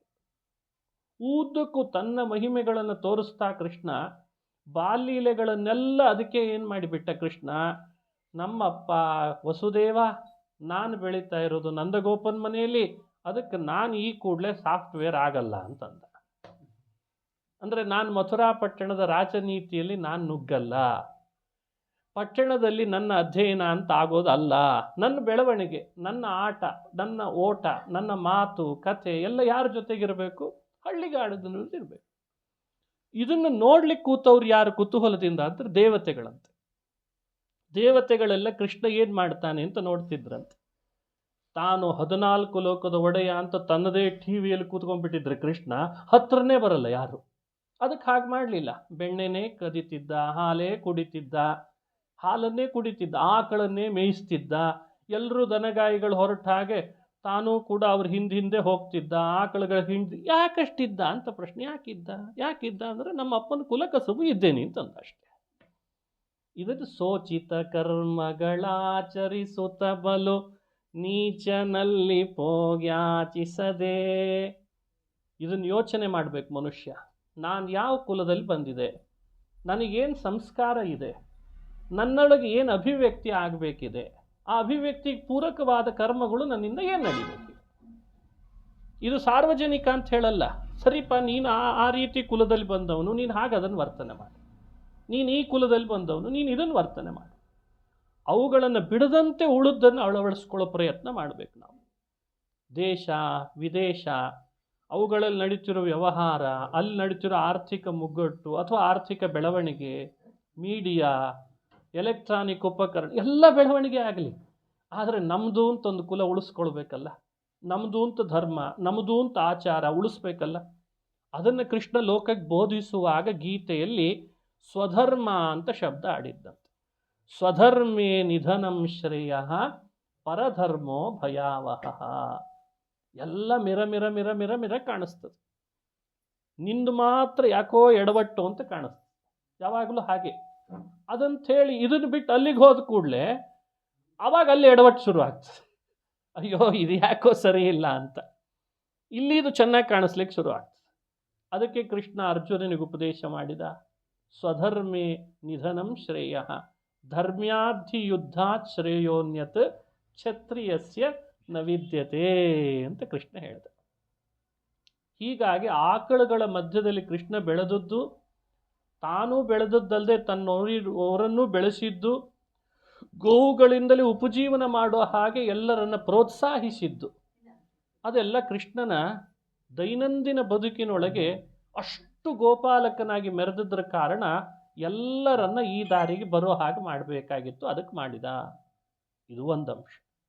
ಮತ್ತೊಂದು ಅಂಶ, ಇನ್ನು ಶ್ರೀಕೃಷ್ಣ ಪರಮಾತ್ಮ ಗೋವುಗಳ ಹಿಂಡಿನ ಮಧ್ಯದಲ್ಲೇ ಇದ್ದರೂ ತಾನು ಮಾಡಬೇಕಾದ ಜವಾಬ್ದಾರಿಯನ್ನು ಮರೀಲಿಲ್ಲ. ನೋಡಿ, ಈ ಕಡೆ ದೈವತ್ವ, ಈ ಕಡೆ ಕುಲಕಸುಬು, ಮತ್ತೊಂದೆಡೆ ಧರ್ಮ ರಕ್ಷಣೆ, ಮತ್ತೊಂದೆಡೆ ಕೃಷ್ಣನಿಗೆ ಧರ್ಮ ರಕ್ಷಣೆ ಅಷ್ಟೇ ಅಲ್ಲ, ದೇವಲೋಕದಲ್ಲಿ ಕೆಲವರು ತಪ್ಪಿತಸ್ಥರೆಲ್ಲ ತಮ್ಮ ತಪ್ಪಿನ ಶಿಕ್ಷೆಗೆ ಭೂಮಿಗೆ ಬಂದಿದ್ರಂತೆ. ಅವರನ್ನು ಮರಳಿ ದೇವಲೋಕಕ್ಕೆ ಕಳಿಸ್ಬೇಕಾಗಿದೆ. ಅದನ್ನೂ ಬಿಡೋ ಹಾಗಿಲ್ಲ. ಈ ಜವಾಬ್ದಾರಿಯನ್ನು ನಿಭಾಯಿಸೋದನ್ನು ಭಾಗವತ ಹೇಳ್ತು. ಇದನ್ನು ಯಾಕೆ ಹೇಳ್ತು ಅಂದರೆ, ನಮ್ಮ ಬದುಕಿನಲ್ಲೂ ನಾವು ಜವಾಬ್ದಾರಿಯುತರಾಗಿರಲಿ ಅಂತನ್ನೋ ಸಂದೇಶ ಕೃಷ್ಣ ಕೊಡ್ತಾನಂತೆ. ಕಥೆ ಕೇಳಿರ್ತೀವಿ. ಕೃಷ್ಣ ತನ್ನ ಟೊಂಕಕ್ಕೊಂದು ಹಗ್ಗ ಕಟ್ಟಿಸ್ಕೊಂಡ, ಯಶೋದೆ ಆ ಹಗ್ಗ ಉಳಿದದ್ದನ್ನು ಒಂದು ಒರಳುಕಲ್ಲಿ ಕಟ್ಟಿದ್ಲು. ಬಹಳ ದೂರ ಎಳ್ಕೊಂಡು ಬಂದ. 2 ಮರಗಳು ಬೆಳೆದಿದ್ವು, ಅರ್ಜುನ ಮರ, ಅದರ ಮಧ್ಯದಲ್ಲಿ ಕೃಷ್ಣ ಹೋದ. ಒರಳುಕಲ್ಲನ್ನು ಜೋರಾಗಿ ಎಳೆದು ಆ 2 ಮರಗಳನ್ನು ಬೀಳಿಸಿದ. ಆ ಮರಗಳ ಮಧ್ಯದೊಳಗಿದ್ದವರು 2 ದೇವತೆಗಳು. ಒಬ್ಬನ ಹೆಸರು ನಲಕೂಬರ, ಇನ್ನೊಬ್ಬನ ಹೆಸರು ಮಣಿಗ್ರೀವ.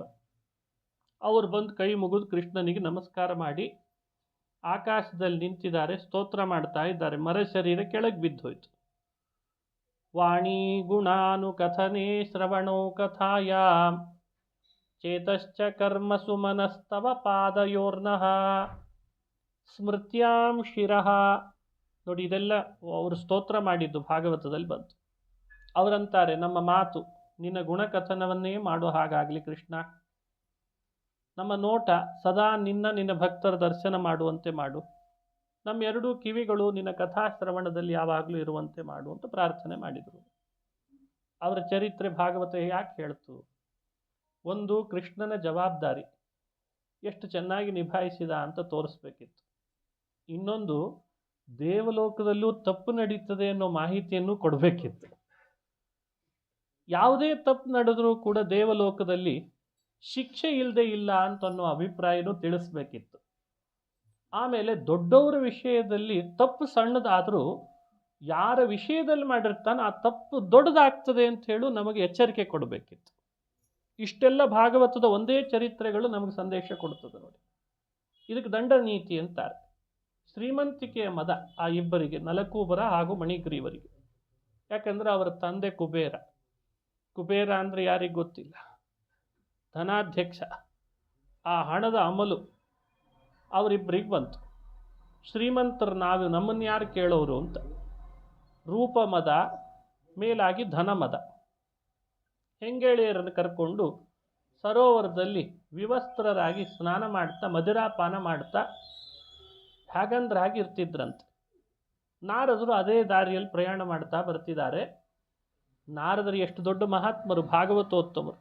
ಅವರನ್ನು ನೋಡಿಯೂ ಕೂಡ ತಿರಸ್ಕಾರ ಮಾಡಿದ್ರಂತೆ.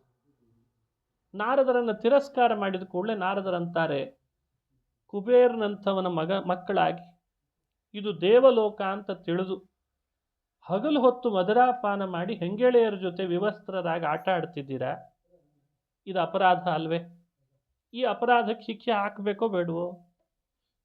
ಅದಕ್ಕೆ ಶಿಕ್ಷೆ ಹಾಕಿದ್ರಂತೆ. ನಿಮಗೆ ಈ ಲೋಕದಲ್ಲಿ ಈ ಥರ ಇದ್ದರೆ, ನಿಮಗೆ ಈ ಲೋಕದಲ್ಲಿ ಹೀಗಿದ್ದರೆ ಮೇಲ್ನೋಟಕ್ಕೆ ಚೆನ್ನಾಗಿ ಕಾಣಿಸ್ತದೆ, ಆದರೆ ಇದು ಸರಿಯಾದದ್ದಲ್ಲ, ನಿಮಗೆ ಶಿಕ್ಷೆ ಹಾಕಬೇಕು ಅಂತ ಮರಗಳಾಗ್ರಿ ಅಂತ ಶಾಪ ಹಾಕಿಬಿಟ್ರಂತೆ. 100 ವರ್ಷ ದೇವಲೋಕದಿಂದ ಕೆಳಗೆ ಮರಗಳಾಗಿ ಬೀಳ್ಬೇಕಾಯ್ತಂತೆ ಇಬ್ಬರು. ಹಾಗಾಗಿ ಅವರು ಮರಗಳಾಗೇ ಬೀಳ್ತಾ ಇದ್ದಾರೆ. ಬೀಳುವಾಗ ಅವ್ರಿಗೆ ಬುದ್ಧಿ ಬಂತು, ಅಯ್ಯೋ ನಾವು ನಾರದರಿಗೆ ಅಪರಾಧ ಮಾಡಿದ್ವಿ, ತಪ್ಪಾಯಿತು, ನಮಗೆ ಕ್ಷಮಿಸಿಬಿಡಬೇಕು, ನಾರದರೇ ತಪ್ಪಾಗಿದೆ, ಕ್ಷಮಿಸಿಬಿಡ್ರಿ ಅಂತೇಳಿ. ಆವಾಗ ನಾರದರು ಪುನಃ ಅವರಿಗೆ ಪ್ರತಿಯಾಗಿ ಅನುಗ್ರಹಿಸಿದರು. ಹೌದು, ತಪ್ಪಿತಸ್ಥರು, ತಪ್ಪು ಮಾಡಿದ್ರಿ, ಶಾಪ ಹಾಕಿದೇನಿ, ಆಗಲೇಬೇಕು ಮರ. ಆದರೆ ಮರ ಆಗಬೇಕು ಅಂತ ಶಾಪ ಕೊಟ್ಟದ್ದಲ್ಲ ಅಷ್ಟೇ. ಮುಂದೆ ಕೃಷ್ಣ ಅಲ್ಲಿಗೆ ಬರ್ತಾನೆ, ತನ್ನ ಅಂಗಸ್ಪರ್ಶ ಮಾಡಿಸ್ತಾನೆ, ಒರಳುಕಲ್ಲಿಂದ ಎಳಿತಾನೆ, ನೀವು ಬೀಳ್ತೀರಿ, ನೀವು ಆಮೇಲೆ ಪುನಃ ದೇವಲೋಕಕ್ಕೆ ಶಾಪ ಮುಕ್ತರಾಗಿ ಬರ್ತೀರಿ ಅಂತ ವರ ಕೊಟ್ಟರು. ಹೀಗೆ ದೇವಲೋಕದಲ್ಲಿ ತಪ್ಪು ನಡೆದದ್ದು ನಾರದರ ವಿಷಯದಲ್ಲಿ. ಶ್ರೀಮಂತಿಕೆಯ ಮದದಿಂದ ತಪ್ಪು ಮಾಡಿದ್ದಕ್ಕೆ ಭೂಮಿಯಲ್ಲಿ ಅವರೇ ವೃಕ್ಷಗಳಾಗಿ ಹುಟ್ಟಿದ್ರು, ಆಮೇಲೆ ಶಾಪ ಮುಕ್ತರಾದರು ಕೃಷ್ಣನಿಂದ ಅನ್ನೋ ಕತೆ ಭಾಗವತದಲ್ಲಿ ಬರ್ತದೆ. ಈ ಚರಿತ್ರೆಯ ಸಂದೇಶ ಏನು? ನಾವು ಶ್ರೀಮಂತಿಕೆಯ ಮದ ಮಾಡಿದರೆ, ಮದದಿಂದ ವರ್ತಿಸಿದರೆ ನಮಗೆ ಎಂಥ ಶಿಕ್ಷೆ ಇದೆ ಅನ್ನೋದು ಒಂದು ಅಂಶ. ಎರಡನೇ ಅಂಶ, ಶ್ರೀಕೃಷ್ಣನ ಅಂಗಸ್ಪರ್ಶದಿಂದ ಶಾಪ ಮುಕ್ತಿ ಆಯ್ತಂತೆ. ಅಂದರೆ ಕೃಷ್ಣನ ಕಾರುಣ್ಯ. ಎಂಥ ವ್ಯಕ್ತಿ ಎಂಥ ತಪ್ಪೇ ಮಾಡಲಿ, ದೇವತೆಗಳೇ ಮಾಡಲಿ, ಮನುಷ್ಯರೇ ಮಾಡಲಿ, ಪಶ್ಚಾತ್ತಪ್ತರಾದಾಗ ಕೃಷ್ಣನ ಸ್ಪರ್ಶ ಆದರೆ ಸಾಕು, ಆ ಶಾಪದಿಂದ ಮುಕ್ತರಾಗ್ತಾರೆ. ಇದು ಅವನ ಭಕ್ತ ವಾತ್ಸಲ್ಯ, ಭಕ್ತಾಪರಾಧ ಸಹಿಷ್ಣುತೆಗೆ ನಿದರ್ಶನ. ಅವರಿಗೆ ಪುನಃ ಸಾಧನೆ ಆಗಬೇಕಿತ್ತಲ್ಲ, ಅದಕ್ಕೆ ವೃಕ್ಷಗಳ ರೂಪದಲ್ಲಿದ್ದವರನ್ನು ಕೆಳಗಿಳಿಸಿ, ಅಂದರೆ ಅವರನ್ನು ವೃಕ್ಷ ರೂಪದಿಂದ ದೂರ ಮಾಡಿ ಅವರನ್ನು ಮೇಲ್ ಕಳಿಸಿದ ಅನ್ನೋ ಕಥೆ ನಮಗೊಂದು ಸಂದೇಶವನ್ನು ಕೊಡ್ತದೆ. ಹೀಗೆ ಕೃಷ್ಣನ ಕಥೆಯಲ್ಲಿ ಬರೋ ಅಕ್ರೂರ ಹೇಗೆ ವೃತ್ತಿ, ಅವನ ವೃತ್ತಿ ಬದುಕು ಹೇಗಿತ್ತು? ಕಂಸನ ಭೃತ್ಯನಾಗಿದ್ದ. ಕೃಷ್ಣನ ಕಥೆಯಲ್ಲೇ ಬರ್ತದಲ್ಲ, ಕಂಸನ ಮಂತ್ರಿ. ಕಂಸ ಯಾರು? ಕಾಲನೇಮಿ ಅನ್ನೋ ರಾಕ್ಷಸ. ಅಸುರನ ಮಂತ್ರಿಯಾದ ಅಕ್ರೂರನಿಗೆ ಕೃಷ್ಣ ತನ್ನ ವಿಶ್ವರೂಪ ತೋರಿಸಿದ ಅಂತ ಭಾಗವತದಲ್ಲಿ ಬರ್ತದೆ. ಈ ಚರಿತ್ರೆಯಿಂದ ಏನು ಸಂದೇಶ? ನಾವು ಇವತ್ತೆಲ್ಲ ಅಕ್ರೂರರಿದ್ದಾಗಿದ್ದೀವಿ, ಯಾರ್ಯಾರ್ದೋ ಕೈ ಕೆಳಗೆ ಕೆಲಸ ಮಾಡ್ತಾ ಇದ್ದೀವಿ ಅಂಥೇಳಿ ನಮ್ಮ ಯಜಮಾನರೆಲ್ಲ ಕಂಸ ಅಂತ ಇಟ್ಕೊಳ್ಬಾರ್ದು. ಉದ್ದೇಶ ಅದಲ್ಲ. ನಮ್ಮದೇ ಆದ ವೃತ್ತಿ ಬದುಕು ಏನೇನೋ ಆಗಿರ್ತದೆ, ಆದರೆ ದೇವರಿಗೆ ನಮ್ಮಿಂದ ಬೇಕಾಗಿರೋದು ಏನು ಅಂದರೆ ಒಳಗಿರುವ ನಿಷ್ಕಲ್ಮಶವಾದ ಭಕ್ತಿ, ಸ್ವಧರ್ಮದ ಆಚರಣೆ. ನಮ್ಮಿಂದ ಸ್ವಧರ್ಮ ನಡೀತದೆ, ನಿಷ್ಕಲ್ಮಶವಾಗಿ ಭಕ್ತಿ ಮಾಡ್ತಿದ್ದೇವೆ, ಪ್ರಾಮಾಣಿಕವಾಗಿದ್ದೇವೆ ಅಂದರೆ ಕೃಷ್ಣ ಒಲಿತಾನೆ. ಬಹಳ ಪ್ರಯಾಸ ಇಲ್ಲ ಈ ದಾರಿ. ಏಷ ನಿಷ್ಕಂಟಕ ಪಂಥಾಹ ಅಂತ ಭಾಗವತ ಒಂದು ಕಡೆ ಹೇಳ್ತದೆ. ನಾವಿವತ್ತು ದೈವ ಮತ್ತು ಸ್ವಧರ್ಮ ಅನ್ನೋ 2 ಪಾರ್ಟನ್ನು ಹೆಜಿಟೇಟ್ ಮಾಡಿಕೊಂಡು ದೂರ ಸರಿಸಿ ನಾನೇ ಒಂದು ಬೇರೆ ನೋಡ್ಕೋತೀನಿ ಅಂತ ಅಪೇಕ್ಷೆ ಪಡ್ತಿರ್ತೀವಿ. ಆವಾಗ ಹಾಗೆ ಅನ್ನಿಸ್ತಿರ್ತದೆ. ಮನೆಯಲ್ಲಿ ಆಗುವ ಕೆಲವು ಸರ್ಕಮ್ಸ್ಟನ್ಸ್, ಕೆಲವು ಸೀಕ್ವೆನ್ಸು, ಯಾಕೆ ಬೇಕು ಈ ಧರ್ಮ, ಯಾಕೆ ಬೇಕು ಈ ಭಗವಂತ, ಯಾಕೆ ಬೇಕು ಇವೆಲ್ಲ ವ್ಯವಸ್ಥೆಗಳು? ಬೇರೆ ದೇಶಗಳಲ್ಲೆಲ್ಲ ಎಂಥವ್ರು ಇಲ್ವಾ? ಹೀಗೆ ಶುರು ಮಾಡ್ತಾರೆ. ಅದಕ್ಕೆ ಮತ್ತೆ ಒಬ್ಬನೊಬ್ಬನ್ನ ಉದಾಹರಣೆ ಬೇರೆ ಇಟ್ಕೊಳ್ತಾರೆ. ಎಂಥ ದೊಡ್ಡ ಕಾರ್ ಕಂಡುಹಿಡಿದಿದ್ದಾನೆ ಆ ಮಸ್ಕ್ ಅಂತಿದ್ದಾನೆ, ಎಲಾನ್ ಮಸ್ಕ್, ಅವನೇನು ಧರ್ಮ ಮಾಡಿದ್ದ? ಅವನ ಪುರಾಣ ಕೇಳಿದ್ದ ಭಾಗವತ. ಹಿಂಗೆ ಒಬ್ಬೊಬ್ಬ ವ್ಯಕ್ತಿಯ ಹೆಸರನ್ನು ಹೇಳಿ, ಆ ವ್ಯಕ್ತಿ ಏನೂ ಮಾಡಿಲ್ಲ, ನಾನು ಯಾಕೆ ಮಾಡಬೇಕು? ಶ್ರಮದಿಂದಲೇ ಮನುಷ್ಯ ಎಲ್ಲ ಸಂಪಾದನೆ ಮಾಡ್ತಾನೆ, ಕಾಯಕ ಮಾಡಬೇಕು ಅಂತ ಹೀಗೆ ಹೇಳಿ ವಿಜಾತೀಯ ವ್ಯವಸ್ಥೆಗಳನ್ನು ಎಕ್ಸಾಂಪಲ್ ಆಗಿ ಇಟ್ಕೊಂಡು ನಮ್ಮತನವನ್ನು ನಾಶ ಮಾಡಲಿಕ್ಕೆ ಪ್ರಯತ್ನ ಪಡ್ತಾರೆ. ಭಾಗವತ ಅದನ್ನು ಟ್ರೈನ್ ಮಾಡ್ತದೆ. ಕೃಷ್ಣನಿಗೆ ಗೀತೆಯಲ್ಲಿ ಉಪದೇಶ ಮಾಡುವಾಗ ಈ ವಿಷಯಗಳನ್ನು ಚೆನ್ನಾಗಿ ಹೇಳ್ತಾನೆ. ಅರ್ಜುನ ಉಪದೇಶ ಮಾಡಿಸ್ಕೋತಾ ಇರುವಾಗ ಅರ್ಜುನನಿಗೆ ಕೃಷ್ಣ, ಬ್ಯಾಡ ತಾನೆ ನಿನಗೆ ಯುದ್ಧ, ಹತ್ತಿಬಿಡು ರಥ, ಹೋಗ್ಬಿಡೋಣಂತ ಕುರುಕ್ಷೇತ್ರ ಬಿಟ್ಟು ಯಾವುದಾದ್ರೂ ಒಂದು ಒಳ್ಳೆ ಉದ್ಯಾನವನಕ್ಕೆ ಹೋಗಿ ಆರಾಮ್ ರೆಸ್ಟ್ ತಗೊಳ್ಳೋಣ, ಯಾಕೆ ಬೇಕು ಈ ದುರ್ಯೋಧನ, ದುಶ್ಯಾಸನ, ಈ ಕರ್ಣ, ಅಶ್ವತ್ಥಾಮ, ನೀನು ಇಲ್ಲಿ ಹೋರಾಟ, ಹಾರಾಟ, ಚೀರಾಟ, ರಕ್ತಪಾತ ಬೇಡ ಅಂತಿದ್ದಿ, ನನಗೂ ಬೇಡ ಅಂಥೇಳಿ ರಥ ತಿರುಗಿಸ್ಕೊಂಡು ದ್ವಾರಕಾಪಟ್ಟಣಕ್ಕೆ ವಾಪಸ್ ಬಂದುಬಿಟ್ಟಿದ್ರೆ ಕೃಷ್ಣ, ಯುದ್ಧ ನಡೀತಿತ್ತ? ಜರಾಸಂಧನಂಥವನ್ನ ಕೊಲ್ಲಿಸಿ ಕೃಷ್ಣ, ಕಂಸನಂಥವನನ್ನು ಕೊಂದ ಕೃಷ್ಣನಿಗೆ ಅರ್ಜುನನಿಗೆ ಒಂದು ರಾಜ್ಯ ಕೊಟ್ಕೊಡೋದು ಬಹಳ ಕಠಿಣ ಆಗಿತ್ತ? ಎಷ್ಟೊತ್ತಿತ್ತು, ಎಷ್ಟು ಸುಲಭ. ದ್ವಾರಕೆಯನ್ನೇ, ದ್ವಾರಕಾಪಟ್ಟಣದಂಥ ಬಂಗಾರದ ಪಟ್ಟಣವನ್ನು ಸಮುದ್ರದ ಮಧ್ಯದಲ್ಲಿ ನಿರ್ಮಾಣ ಮಾಡಿದ ಶ್ರೀಹರಿಗೆ ಅರ್ಜುನ, ಧರ್ಮರಾಜ, ಪಾಂಡವರಿಗೆ ಒಂದು ರಾಜ್ಯ ಕೊಡಿಸೋದು ಕಟ್ಟಾಗಿತ್ತ? ಯಾಕೆ ಬೇಕು ಈ ಹಸ್ತಿನಾವತಿ, ಬಿಟ್ಬಿಡತ್ಲ ಕಡೆ ಗೋಳಾಟ, ಬೇಡವೇ ಬೇಡ, ಹೊಸದೇ ನಿರ್ಮಾಣ ಮಾಡಿಬಿಡೋಣ ಅನ್ನೋದು ಕಷ್ಟ ಆಗಿತ್ತು ಅವರಿಗೆ. ಹಾಗಾಗಿ ಭಾಗವತ, ಮಹಾಭಾರತಗಳ ಶ್ರವಣ ಮಾಡ್ತಾ ಕೃಷ್ಣನ ಕಥೆಯಲ್ಲಿ ಮುಖ್ಯ ಡಿಕೋಟ್ ಅಂತ ಕರೀತಾರೆ ಇವತ್ತು. ಡಿಕೋಟ್ ಯಾವುದನ್ನು ಮುಖ್ಯವಾಗಿ ನೋಡಬೇಕು? ಕೃಷ್ಣನಿಗೆ ರಾಜ್ಯ ಕೊಡಿಸೋದು ಕಠಿಣ ಅಲ್ಲ, ಹೊಸ ರಾಜ್ಯ ಸೃಷ್ಟಿ ಮಾಡೋದು ಕಠಿಣ ಅಲ್ಲ, ಕಷ್ಟ ಅಲ್ಲ. ಯುದ್ಧ ಬಿಟ್ಟು ವಾಪಸ್ ಮತ್ತೆ ಮರಳಿ ಮನೆಗೆ ಕರ್ಕೊಂಡು ಬರೋದು ದೊಡ್ಡದಾಗಿರಲಿಲ್ಲ. ಆದರೆ ಅರ್ಜುನ ಹುಟ್ಟಿದ ಕುಲ ಯಾವುದು, ಅರ್ಜುನನಿಂದ ಆಗಬೇಕಾದ ಕರ್ತವ್ಯ ಏನು, ಅರ್ಜುನ ಯಾವುದನ್ನು ಮಾಡೋದರಿಂದ ಶ್ರೇಯಸ್ಸು, ಅವನನ್ನೇ ನೋಡುವಂಥ ಪ್ರಜೆಗಳು ಯಾವುದನ್ನು ಮುಂದೆ ಒರೆಸಬೇಕು, ಇದೆಲ್ಲ ದೂರದೃಷ್ಟಿ ಇಟ್ಕೊಂಡು ಅರ್ಜುನನನ್ನು ಯುದ್ಧದಲ್ಲಿ ಪ್ರೇರಣೆ ಮಾಡಿದ್ನಂತೆ. ಹಾಗಾಗಿ ಯುದ್ಧ ಅಂದರೆ ನೀವೆಲ್ಲ ತರ್ಕ ಮಾಡಿ, ಕುತರ್ಕ ಮಾಡಿ, ಯುದ್ಧ ಅಂದರೆ ವೈಲೇಷನ್ ಇವತ್ತೆಲ್ಲ ಹಾಗಂತಾರೆ. ವೈಲೆನ್ಸ್ ಕ್ರಿಯೇಟ್ ಮಾಡ್ತದೆ ಭಗವದ್ಗೀತೆ ಅಂತ. ವೈಲೆನ್ಸ್ ಕ್ರಿಯೇಟ್ ಮಾಡಿದ್ದಲ್ಲ, ಧರ್ಮದ ಸ್ಥಾಪನೆಗೆ ಅದು ಅನಿವಾರ್ಯ ಆಯ್ತಂತ. ಚಿಕಿತ್ಸೆ, ಶಸ್ತ್ರಚಿಕಿತ್ಸೆ ಮಾಡುವಾಗ ರಕ್ತ ಸುರಿತದೆ, ಸ್ವಲ್ಪ ನೋವು ಆಗ್ತದೆ. ಆದರೆ ಚಿಕಿತ್ಸೆ ಮಾಡಿಸ್ಕೊಳ್ಳದೆ, ಶಸ್ತ್ರಚಿಕಿತ್ಸೆ ಮಾಡಿಸ್ಕೊಳ್ಳದೆ ಸರಿ ಆಗಲ್ಲ. ರಕ್ತ ಸುರಿದ್ರೆ ಹಿಂಸೆ ಅಂತ ಹೇಳಿ ಶಸ್ತ್ರಚಿಕಿತ್ಸೆ ಬಿಡ್ಲಿಕ್ಕಾಗ್ತದ? ಯೋಚಿಸ್ಬೇಕಲ್ಲ ಇದನ್ನು. ಅದು ಹೇಗೆ ಅನಿವಾರ್ಯವೋ, ಹೊಸ ಹೂ ಬರಬೇಕಾದ್ರೆ ಹಳೆ ಹೂಗಳೆಲ್ಲ ಕೆಳಗಡೆ ಉದುರಿರ್ತದೆ, ಒಂದಿಷ್ಟು ಒಣಗಿರ್ತದೆ ಎಲೆಗಳು, ಅದನ್ನು ಸ್ವಚ್ಛ ಮಾಡಲೇಬೇಕಾಗ್ತದೆ, ಅದು ಅನಿವಾರ್ಯ ಅಂತಾನೆ ಕೃಷ್ಣ. ಕಮಲ ಬಿಡೋದೇ ಕೆರೆಯಲ್ಲಿ ಅಂದಾಗ, ಕೆರೆ ಒಳಗಡೆ ಕೆಸರಿದೆ ಅಂತ ನೀವು ಹೂಳೆತ್ತೋ ನೆಪದಲ್ಲಿ ಕೆಸರು ತೆಗೆದು ಬಿಟ್ರೆ ನಾಳೆ ದೇವ್ರ ಪೂಜೆ ಕಮಲ ಎಲ್ಲಿದೆ ತರ್ತೀರಿ? ಹಾಗಾಗಿ ಕೃಷ್ಣ ಮಾಡಿದ್ದೆಲ್ಲ ಅದನ್ನೇ. ಯುದ್ಧ ಭೂಮಿಯಲ್ಲಿ ಅರ್ಜುನನಿಗೆ ಸ್ವಧರ್ಮವನ್ನು ಉಪದೇಶಿಸಿದ. ಬರೀ ಉಪದೇಶ ಅಷ್ಟೇ ಅಲ್ಲ, ತಾನೂ ಸ್ವಧರ್ಮವನ್ನು ಮಾಡಿದ. ಉಪದೇಶನೂ ಧರ್ಮದ ಬಗ್ಗೆ, ಆಚರಣೆಯೂ ಧರ್ಮದ ಬಗ್ಗೆ, ಅದಕ್ಕೆ ತಕ್ಕಂತೆ ಪರಿಸರವನ್ನು ಸೃಷ್ಟಿಸಿದ. ಪಾಂಡವರು ಸ್ವಧರ್ಮ ಮಾಡಲಿ ಅನ್ನೋದಕ್ಕೆ ಬೇಕಾಗುವ ಪರಿಸರವನ್ನು ಸೃಷ್ಟಿ ಮಾಡಿದ. ದುರ್ಯೋಧನ ಸಹಜವಾಗಿ ರಾಜ್ಯ ಕೊಟ್ಬಿಟ್ಟಿದ್ರೆ ಯುದ್ಧನೇ ಆಗ್ತಿರ್ಲಿಲ್ಲ. ಅವನಿಗೆ ಕೊಡೋ ಬುದ್ಧಿನೂ ಬರಬಾರ್ದು, ಹಾಗೆ ಮಾಡ್ತಾನಂತೆ ಕೃಷ್ಣ. ಅವನು ಕೊಡಬೇಕು ಅಂತ ಅನಿಸಿರಬಾರ್ದು. ತಾನೇ ಸಂಧಾನಕ್ಕೆ ಹೋದ್ರು ದುರ್ಯೋಧನಿಗೆ ಕೊಡಬೇಕು ಅಂತ ಅನಿಸಬಾರ್ದು, ಹಾಗೆ ಮಾಡಿಬಿಟ್ಟ ಕೃಷ್ಣ. ಸಂಧಾನಕ್ಕೆ ಹೋದದ್ದು ಯಾರು? ಕೃಷ್ಣ.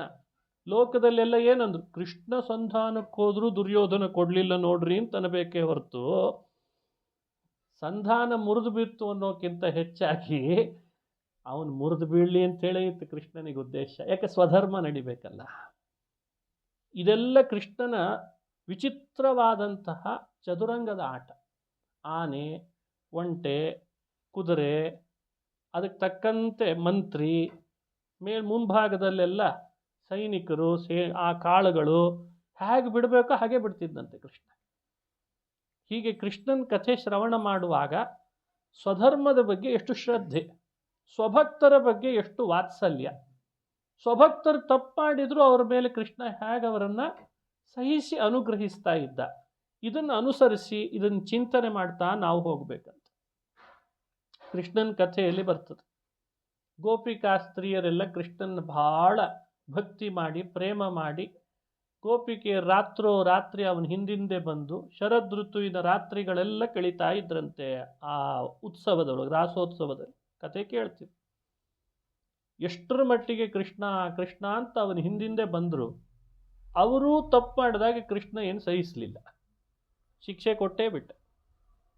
ಅಂದರೆ ಕೃಷ್ಣನಿಗೆ ತಪ್ಪಿತಸ್ಥರನ್ನ ಶಿಕ್ಷೆ ಕೊಡೋದ್ರಲ್ಲಿ ಹಿಂದೇಟು ಹಾಕ್ತಾನೆ ಅಂತಿಲ್ಲ ಅವ. ಯಾಕಂದರೆ ಕೃಷ್ಣನ ಪ್ರೇಮ ಭಕ್ತಿ ಅವನ ವಾತ್ಸಲ್ಯವನ್ನು ದುರುಪಯೋಗನೂ ಮಾಡ್ಕೊಳ್ಳೋ ಹಾಗಿರಲಿಲ್ಲಂತೆ.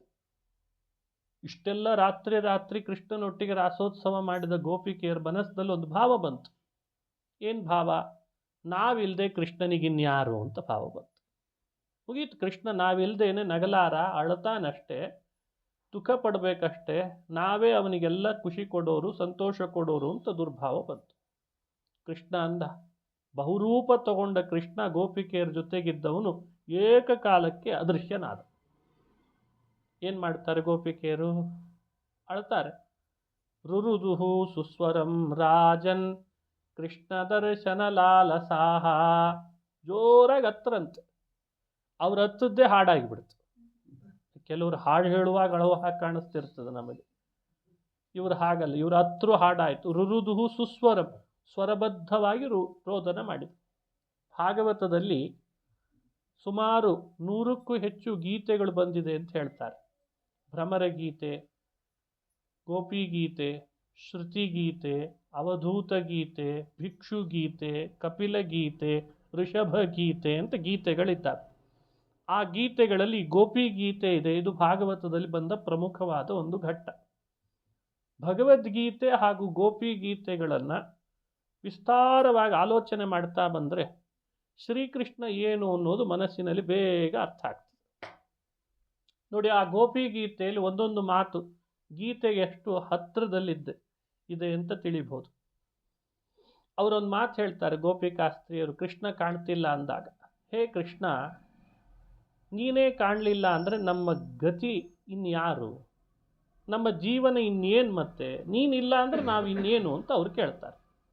ಒಂದು ಮಾತು ಗೋಪಿ ಗೀತೆಯಲ್ಲಿ ಬಂದದ್ದು. ಶ್ರೀಕೃಷ್ಣನ ಬಗ್ಗೆ ಹೇಳ್ತಾರೆ, ವಿಷಜಲಾಶಯಾತ್ ವರ್ಷಮಾರುತಾತ್. ನೋಡಿ, ಒಂದೊಂದೇ ಮಾತದಲ್ಲಿ ಒಂದೊಂದು ಕೃಷ್ಣನ ಮಹಿಮೆ ಸೇರಿಸ್ಕೊಂಡು ಹೇಳ್ತಾರೋ. ವಿಷಜಲಾಶಯಾತ್, ವಿಷಪೂರಿತವಾದ ಯಮುನೆಯ ನೀರನ್ನು ಶ್ರೀಕೃಷ್ಣ ನೀನೇನು ಮಾಡಿದಿ?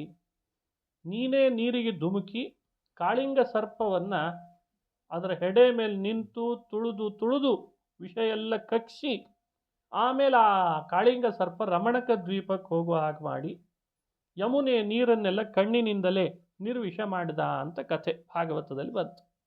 ಈ ಚರಿತ್ರೆಯ ಸಂದೇಶ ಏನು? ಕಾಳಿಂಗ ಸರ್ಪ ಎಲ್ಲ ನೀರನ್ನು ವಿಷಮಯ ಮಾಡಿತ್ತು. ಕೃಷ್ಣ ಯಾಕೆ ಅದನ್ನು ಸರಿಪಡಿಸ್ಬೇಕು? ಅದಕ್ಕೆ ಭಾಗವತ ಹೇಳ್ತದೆ, ಗೋವುಗಳೆಲ್ಲ ಅದೇ ನೀರೇ ಕುಡಿತಿದ್ವಂತೆ, ಗೋಪಾಲಕರು ಅದೇ ನೀರೇ ಕುಡಿತಿದ್ರು. ಹಾಗಾದರೆ ಎಲ್ರಿಗೆ ಮಾರಕ. ಇಂಥ ವಿಷಮಯ ನೀರು ಕುಡಿದ್ರೆ ಗೋವುಗಳು ಸತ್ತು ಹೋಗ್ತಾವೆ. ವೃತ್ತಿ ನಡೆಯೋದು ಹೇಗೆ? ಗೋವುಗಳನ್ನೇ ಉಪಜೀವಿಸ್ಕೊಂಡಿರೋರಲ್ವೇ, ಅದಕ್ಕೆ ಕುತ್ತು ಬಂದರೆ ವೃತ್ತಿ ನಡೆಯೋದು ಹೇಗೆ? ಅದಕ್ಕೆ ಕೃಷ್ಣ ಏನು ಮಾಡಿದ? ತನಗೇನಾಗಲ್ಲ, ವಿಷ ಕುಡಿದ್ರೂ ಏನಾಗಲ್ಲ, ವಿಷ ತಿಂದರೂ ಏನಾಗಲ್ಲ, ಮಣ್ಣು ತಿಂದರೂ ಏನಾಗಲ್ಲ. ಆದರೆ ಗೋವುಗಳ ಕಥೆ ಏನು? ಸಮಾಜದ ಸ್ಥಿತಿ ಏನು? ಇದನ್ನು ದೂರದೃಷ್ಟಿಯಲ್ಲಿ ಇಟ್ಕೊಂಡು ಕೃಷ್ಣ ಗೋವುಗಳನ್ನು ಉಳಿಸ್ಬೇಕು, ಗೋಪಾಲಕರನ್ನು ಉಳಿಸ್ಬೇಕು ಅಂತ ವಿಷದ ನೀರಿನಿಂದ ಬಂದ ಬಾಧೆಯನ್ನು, ವಿಷವನ್ನು ತಾನೇ ಹೀರಿ ನೀರು ನಿರ್ವಿಷ ಮಾಡಿ ಎಲ್ಲರ ಉಪಯೋಗಕ್ಕೆ ಅಂತ ಬರೋ ಹಾಗೆ ಮಾಡಿ ಹಾವಿನ ಮೇಲೆ ತುಳಿದು ಹಾವನ್ನೇ ಅಲ್ಲಿಂದ ಓಡಿಸ್ಬಿಟ್ಟ. ಇದು ಕೃಷ್ಣನ ಕಥೆ. ಇದನ್ನು ಗೋಪಿಕೆಯರು ಹೇಳ್ತಾರೆ, ಕೃಷ್ಣ ನೀನು ಎಷ್ಟು ಭಕ್ತವತ್ಸಲ, ಎಷ್ಟು ಭಕ್ತಾಪರಾಧ ಸಹಿಷ್ಣು ಅನ್ಲಿಕ್ಕೆ ಕಾಳಿಂಗ ಮರ್ದನದಲ್ಲಿ ವಿಷಜಲಾಶಯದಿಂದ ನಮ್ಮನ್ನು ಅನುಗ್ರಹಿಸಿದ್ದೇ ನಿದರ್ಶನ ಅಂತ ಒಂದು ಹೇಳಿದೆ. ಇದು ನಮ್ಮ ಬದುಕಿಗೆ ಅನ್ವಯ ಮಾಡಿಕೊಳ್ಬೇಕು. ಯಾಕಂದರೆ ನಾವು ವಿಷದ ಬಾಧೆಗೆ ಒಳಗಾಗಿದ್ದೇವೆ. ಸಂಸಾರದೊಳಗೆ ವಿಷಯದ ವಿಷ ಕುಡಿದು ಅದರ ಬಾಧೆಗೆ ಒಳಗಾದವರು. ಅದರ ಪರಿಹಾರ ಹೇಗಾಗಬೇಕು? ಶ್ರೀಕೃಷ್ಣನ ಈ ಚರಿತ್ರೆ ನಮಗೆಲ್ಲ ಮಾರ್ಗದರ್ಶಕ. ಆ ಸರ್ಪನೂ ಅದೇನು ಸಾಮಾನ್ಯ ಅಲ್ಲ. ಮೊದಲು ಕೃಷ್ಣ ಒಳಗೆ ನೀರಿಗೆ ಧುಮುಕಿದರೆ ತನ್ನ ಬಾಲದಿಂದ ಕೃಷ್ಣನ ಬೆನ್ನಿಗೆ ಏಟು ಹಾಕ್ತಂತೆ. ಕೃಷ್ಣನ ಮೇಲೆ, ಬೆನ್ನಿನ ಮೇಲೆ ಕಾಳಿಂಗ ಸರ್ಪದ ಬಾಲದ ಗುರುತಿದೆ ಅಂತ, ಈಗಲೂ ಇದೆ ಅಂತ ಹೇಳ್ತಾರೆ ಕೆಲವರು. ಯಾಕಿದೆ ಅಂತ ಕೇಳಿದರೆ, ಒಬ್ಬರು ದಾಸರು ಶ್ರೀಕೃಷ್ಣನನ್ನು ಮಾತಾಡಿಸ್ತಾ ಹೇಳ್ತಾರೆ, ಯಾಕಿದೆ ಅದು ಅಂದರೆ, ಅದು ನನ್ನ ಭಕ್ತರು ನನ್ನ ಬೆನ್ನಿನ ಮೇಲೆ ಏಟು ಹಾಕಿದರೆ ಚಿಹ್ನೆ ಇರಲಿ ಅಂತ ಉಳಿಸ್ಕೋತೀನಿ ಅಂತಾನಂತೆ ಭಗವಂತ. ಸೇಹೇಪಿ ಭಕ್ತಸ್ಯ ಮಹಾಪರಾಧಂ, ಅಪರಾಧ ಭಕ್ತನಾದವನು ಮಾಡ್ತಾನೆ ಎಂದರು. ಭಕ್ತ ಅನ್ನೋ ಕಾರಣಕ್ಕೆ ಅದನ್ನು ಸಹಿಸಿಕೊಳ್ಳುವಂತಹ ವ್ಯಕ್ತಿತ್ವ ಕೃಷ್ಣಂದು ಅಂತ ಹೇಳ್ತಾರೆ. ಈ ಭಕ್ತಾಪರಾಧ ಸಹಿಷ್ಣುತೆ ಅನ್ನೋದು ಕಾಳಿಂಗ ಸರ್ಪದ ಮರ್ದನ ಮಾಡುವಾಗಲೇ ಗೊತ್ತಾಗಿದೆ ಅಂತ ವಿವರಣೆ ಕೊಡ್ತಾರೆ. ವ್ಯಾಳ ರಾಕ್ಷಸಾತ್, ವ್ಯಾಳ ರಾಕ್ಷಸಾತ್ ಅಂತೆ ಬಹುವಿಧ ರಾಕ್ಷಸರು ಆ ಸಮಯದೊಳಗೆ ಬಾಧೆ ಮಾಡಿದರು ಗೋಕುಲದೊಳಗೆ. ಕಂಸ ಯಾರ್ಯಾರನ್ನು ಕಳಿಸಿದ್ದ ಅಂತ ಒಂದು ಪಟ್ಟಿನೇ ಇದೆ. ಶಕಟ, ತೃಣಾವರ್ತ, ಬಕ, ವತ್ಸ, ಕೇಶಿ, ಅರಿಷ್ಟ, ಪೂತನ. ಇವರೇನು ಸಾಮಾನ್ಯ ರಾಕ್ಷಸರಲ್ಲ, ಇವರನ್ನೆಲ್ಲ ಕೃಷ್ಣ ಕೊಂದ ಅಂತ ಭಾಗವತದಲ್ಲಿ ಬರ್ತದೆ. ಇವರನ್ನೇ ವ್ಯಾಳ ರಾಕ್ಷಸಾತ್ ಅಂತ ಗೋಪಿಗೀತೆಯಲ್ಲಿ ಹೇಳ್ತಾರೆ. ವ್ಯಾಳ ಅಂದರೆ ಕರಾಳ, ಬಹಳ ಕ್ರೂರ ಅಂತ ಅರ್ಥ. ಕ್ರೂರ ರಾಕ್ಷಸರು, ಕ್ರೌರ್ಯ ಏನು ಮೆರಿತಿದ್ರು. ಈ ರಾಕ್ಷಸರೆಲ್ಲ ಭೂಮಿಗೆ ಭಾರರಾದದ್ದಲ್ಲದೆ ಅಲ್ಲಿ ಬಂದಂಥ ಗೋಕುಲದ ಗೋವುಗಳಿಗೆ, ಗೋಪಾಲಕರಿಗೆ ಹಿಂಸೆ ಕೊಡ್ತಿದ್ರಂತೆ.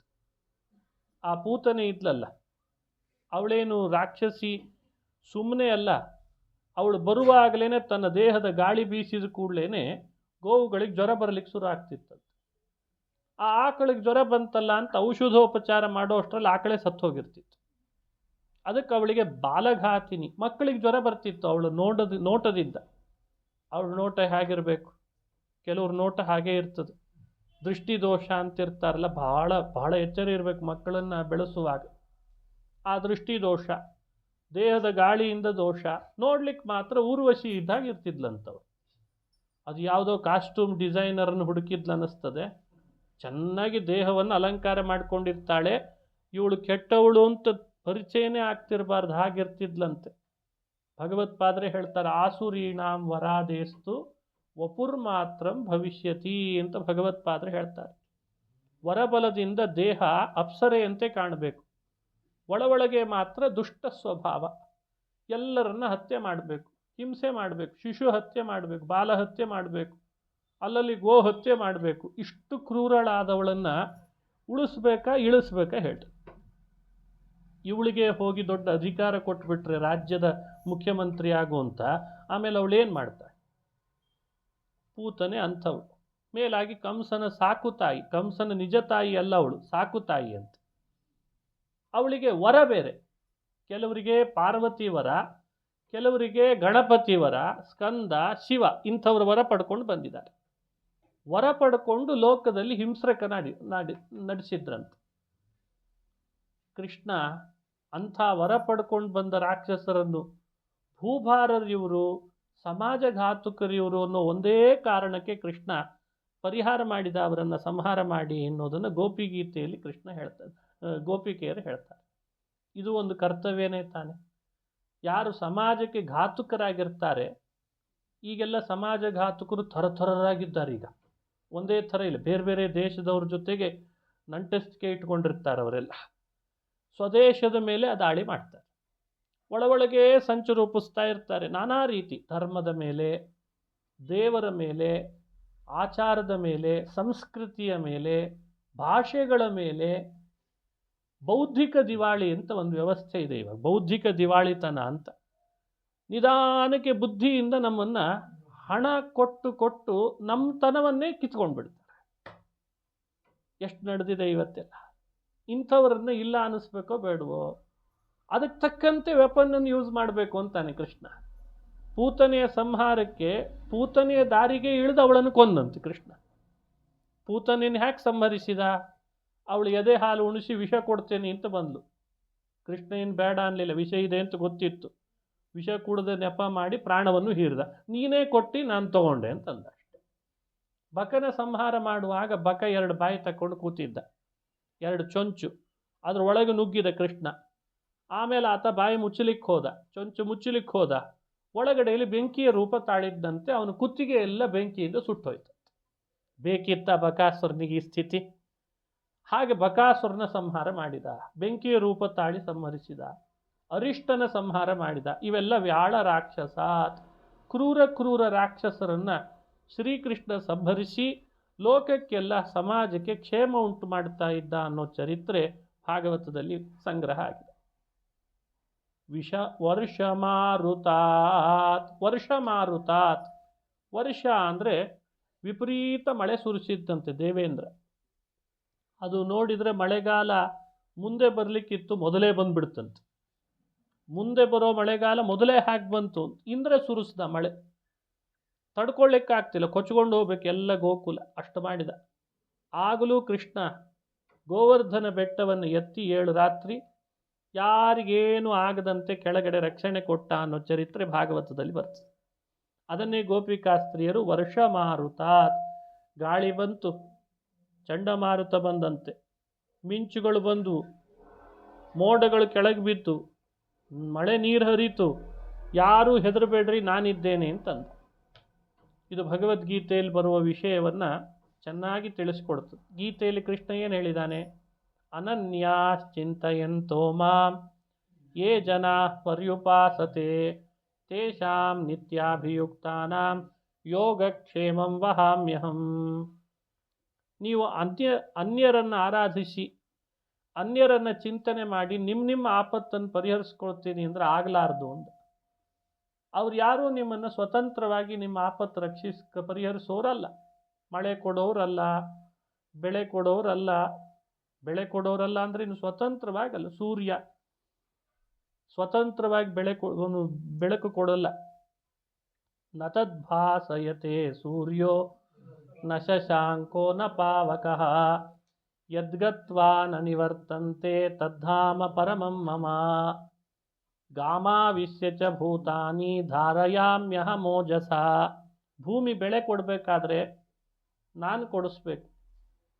ಚಂದ್ರ ತಂಪು ಎರಿಬೇಕಾದ್ರೆ ಭೂಮಿಗೆ ನಾನು ಕೊಡಬೇಕು. ಬೆಳಕು ಕೊಡಬೇಕು ಸೂರ್ಯ ಅಂದರೆ ನಾನಿರಬೇಕು. ಇವೆಲ್ಲ ಕೃಷ್ಣ ಗೀತೆಯಲ್ಲಿ ಉಪದೇಶ ಮಾಡಿದ್ದ. ಎಲ್ಲವನ್ನೂ ತೋರಿಸ್ಲಿಕ್ಕೆ ಶುರು ಮಾಡಿದ ಕೃಷ್ಣನಾದಾಗ. ನೋಡಿ, ಇಂದ್ರ ಮಳೆ ಸುರಿಸಿ ಅವನು ಸುಣ್ಣ ಆಗಬೇಕಾಯ್ತು. ಇಂದ್ರನ ಮಳೆ ನೀರು ಖರ್ಚಾಯ್ತೇ ಹೊರತು ಗೋಕುಲದವ್ರಿಗೆ ಏನೂ ಆಗಲಿಲ್ಲ. ಸಿಟ್ಟಾಗಿ ಮಳೆ ಸುರಿಸ್ತೇನೆ ಅಂತ ಬಂದಿದ್ದ. ಇವನು ಪರ್ವತ ಹಿಡಿದು ಬಿಟ್ಟ. ಅದು ಆವಾಗಲೇ ಹೇಳ್ದ, ನನ್ನೇ ನಂಬಿ ನನ್ನಂತೆ ನಾನಾಡಿದಂತೆ ಪೂಜೆ ಮಾಡಿದ್ರಲ್ಲ ಗೋವರ್ಧನಕ್ಕೆ. ಹಾಗಾದರೆ ಗೋವರ್ಧನಕ್ಕೆ ನೀವು ಮಾಡಿದ ಪೂಜೆ ನಾನಾಡಿದ ಮಾತಿನಂತೆ ಮಾಡಿದ್ದೀರಿ, ನನ್ನೇ ನಂಬಿದ್ದೀರಿ, ಇಂದ್ರ ಬಂದರೂ ಕೂಡ ನಿಮಗೇನಾಗಲ್ಲ ಅಂತ ರಕ್ಷಣೆ ಕೊಟ್ಬಿಟ್ಟ. ಇದು ಗೀತೆಗೂ ಭಗವದ್ಗೀತೆಗೂ ಗೋಪಿಗೀತೆಗೂ ಇರುವ ಅನೇಕ ಅಂಶಗಳಲ್ಲಿ ಸಾಮ್ಯತೆಯನ್ನು ಅನುಸಂಧಾನ ಮಾಡಬೇಕು. ಅನನ್ಯ ಶರಣು ಬಂದವರಿಗೆ ದೇವತೆಗಳು ಯಾರಾದರೂ ವಿರೋಧ ಮಾಡಿದರೂ ನಾನು ಅವರನ್ನು ರಕ್ಷಿಸ್ತೇನೆ ಅಂತ ಕೃಷ್ಣ ತೋರಿಸಿ. ವರ್ಷ ಮಾರುತಾತ್ ವೈದ್ಯುತಾನಳಾತ್. ಅನಳ ಅಂದರೆ ಬೆಂಕಿ. ಎಲ್ಲಂದರಲ್ಲಿ ಬೆಂಕಿ ಹತ್ತಿತು ಕಾಡಿನಲ್ಲಿ. ಹತ್ತಿದ ಬೆಂಕಿಗೆ ಗೋವುಗಳೆಲ್ಲ ಆಹುತಿ ಆಗ್ತಾವೆ. ಇನ್ನು ಹುಲ್ಲುಗಳೆಲ್ಲ ಆಹುತಿಯಾಗಿ ಭಸ್ಮ ಆಗ್ತದೆ ಎಂದಾಗ ಕೇಳಿಕೊಂಡ್ರು ಕೃಷ್ಣನನ್ನು. ಶ್ರೀಕೃಷ್ಣ ಎಲ್ಲ ಬೆಂಕಿಯನ್ನು ತನ್ನ ಬಾಯಿಯಿಂದಲೇ ಪಾನ ಮಾಡಿಬಿಟ್ನಂತೆ. ಬಾಯಿಯಿಂದ ಬೆಂಕಿ ಪಾನ ಮಾಡಿದ. ಆ ಕಾಡು ಬೆಂಕಿ ನಂದು ಹೋಯಿತು, ಇನ್ನೇನಿಲ್ಲ ಅಂತಾಯಿತು. ಗೋವುಗಳಿಗೆ ರಕ್ಷಣೆ ಕೊಟ್ಬಿಟ್ಟ. ಈ ಕಥೆ ವೈದ್ಯುತಾನಳಾತ್ ಅಂತ ಅನ್ನೋ ಮಾತಿನಲ್ಲಿ ಸಂಗ್ರಹ ಆಯಿತು. ಇದನ್ನು ಗೀತೆಯಲ್ಲೂ ಕೃಷ್ಣ ಪರಮಾತ್ಮ ಬೆಂಕಿಯಿಂದ ಆದ ಅವಘಟವನ್ನು ತಾನು ಪರಿಹರಿಸಿ ಲೋಕಕ್ಕೆ ಸಂದೇಶ ಕೊಡ್ತಾನೆ. ಬೆಂಕಿ ಯಾರನ್ನಾದರೂ ಸುಡಬೇಕಾದ್ರೆ ಅದು ಹುಟ್ಟಿದ್ದೆಲ್ಲಿದ ಅಂತ ತಿಳಿಬೇಕಂತ. ಬೆಂಕಿ ಹುಟ್ಟಿದ್ದೆಲ್ಲಿದ? ಅಗ್ನಿ ಹುಟ್ಟೋದು ಯಾವುದರಿಂದ? ಮುಖಾದಿಂದ್ರಶ್ಚಾಗ್ನಿಶ್ಚ ಪ್ರಾಣಾದ್ವಾಯುರಜಾಯತ ಅಂತ. ಅಗ್ನಿ ಹುಟ್ಟೋದು ಮುಖದಿಂದ ಅಂತಂದಿದ್ದಾನೆ. ಹಾಗಾದರೆ ಬೆಂಕಿ ಹುಟ್ಟೋದೇ ಮುಖದಿಂದ ಅಂದಾಗ ಕೃಷ್ಣ ಅದನ್ನು ಮುಖದಿಂದಲೇ ಅದನ್ನು ಆರಿಸ್ತಾನಂತ. ಅಂದರೆ ತನ್ನ ಸೃಷ್ಟಿ ಯಾವುದರಿಂದ ಮಾಡಿರ್ತಾನೋ ಸಂಹಾರ ಹಾಗೆ ಮಾಡಿದ ಅಂತ ಕಥೆ. ಅದನ್ನು ಇಲ್ಲಿ ತತ್ವ ತೋರಿಸಿ ಹೇಳ್ತಾನೆ. ವಿಶ್ವರೂಪದೊಳಗೆ ಭಗವಂತನ ರೂಪ ವರ್ಣನೆ ಮಾಡ್ತಾ ಯಾವ್ಯಾವ ದೇವತೆಗಳು ಎಲ್ಲೆಲ್ಲಿದ್ದರು ಅಂತ. ಅಗ್ನಿ ಮುಖದಲ್ಲಿದ್ದ, ಸೂರ್ಯಚಂದ್ರರು ಶ್ರೀಕೃಷ್ಣನ ಕಣ್ಣುಗಳಲ್ಲಿದ್ದರು, ಅನಂತ ಮುಖಗಳು ಕಾಣಿಸ್ತಾ ಇತ್ತು. ವಿಶ್ವತಶ್ಚಕ್ಷುರುತ ವಿಶ್ವತೋ ಮುಖೋ ವಿಶ್ವತೋ ಬಾಹುರುತ ವಿಶ್ವತಸ್ಪಾತ್ ಅಂತ ವೇದ ಹೇಳಿದಂತೆ ಭಗವಂತನ ವಿಶ್ವರೂಪ ಹೇಗಿತ್ತು ಅಂತ ವರ್ಣನೆ ಮಾಡ್ತಾರೆ. ಇದೆಲ್ಲ ಕೃಷ್ಣನ ಗೀತೆಯಲ್ಲಿ ಬರುವ ಮಾತು. ವಿಶ್ವರೂಪ ತೋರಿಸಿದ್ದೇ ಅದಕ್ಕೆ.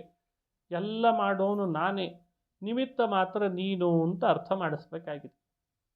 ನಿಮಿತ್ತ ಮಾತ್ರಂ ಭವಸವ್ಯಸಾಚಿನ್, ನಾವೆಲ್ಲ ನಿಮಿತ್ತ ಅಷ್ಟೆ.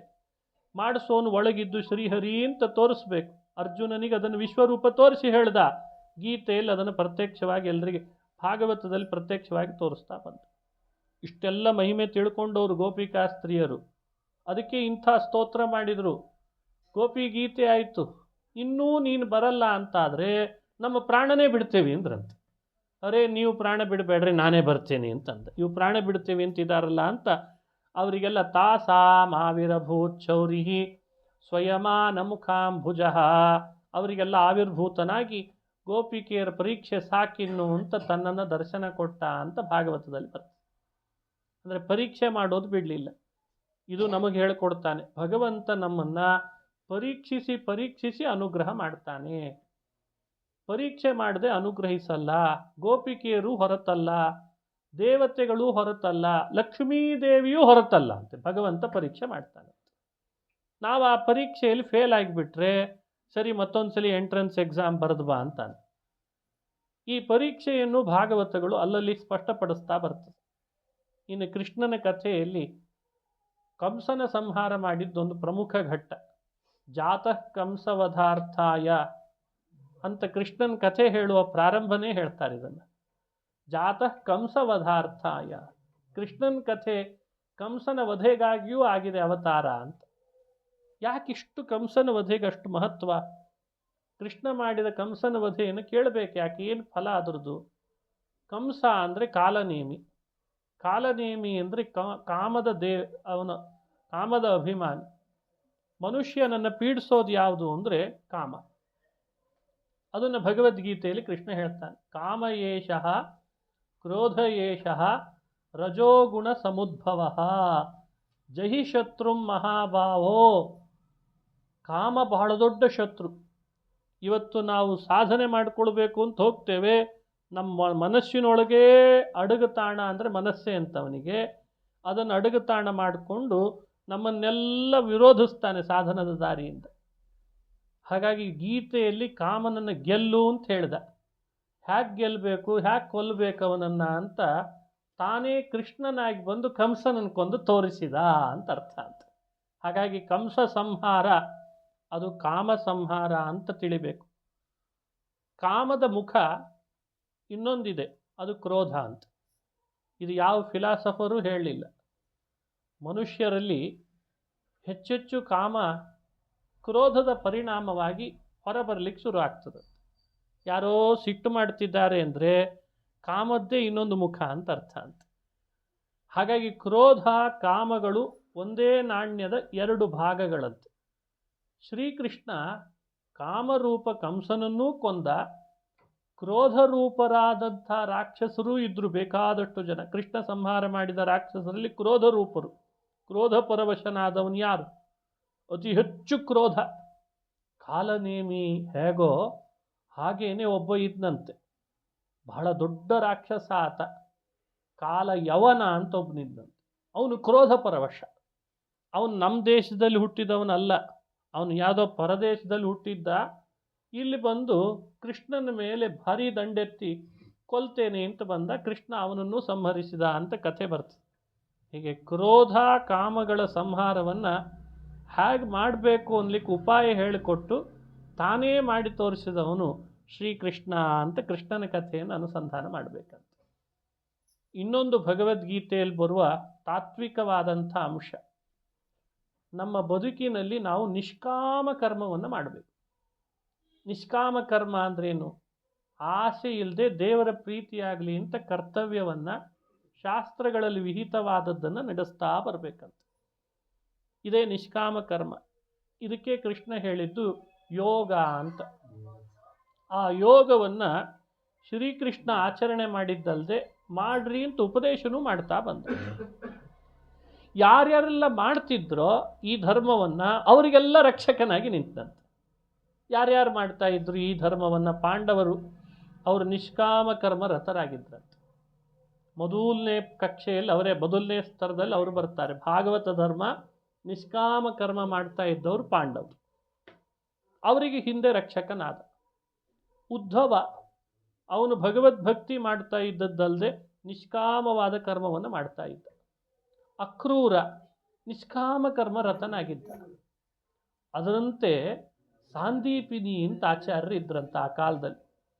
ಇವತ್ತು ಅವಂತಿ ಅಂತ ಪಟ್ಟಣ ಕೇಳಿರ್ಬೇಕು ನೀವು. ಅವಂತಿ ಅಂದರೆ ಗೊತ್ತಾಗ್ತದೆ, ಉಜ್ಜಯಿನಿ ಅಂತಿದೆ.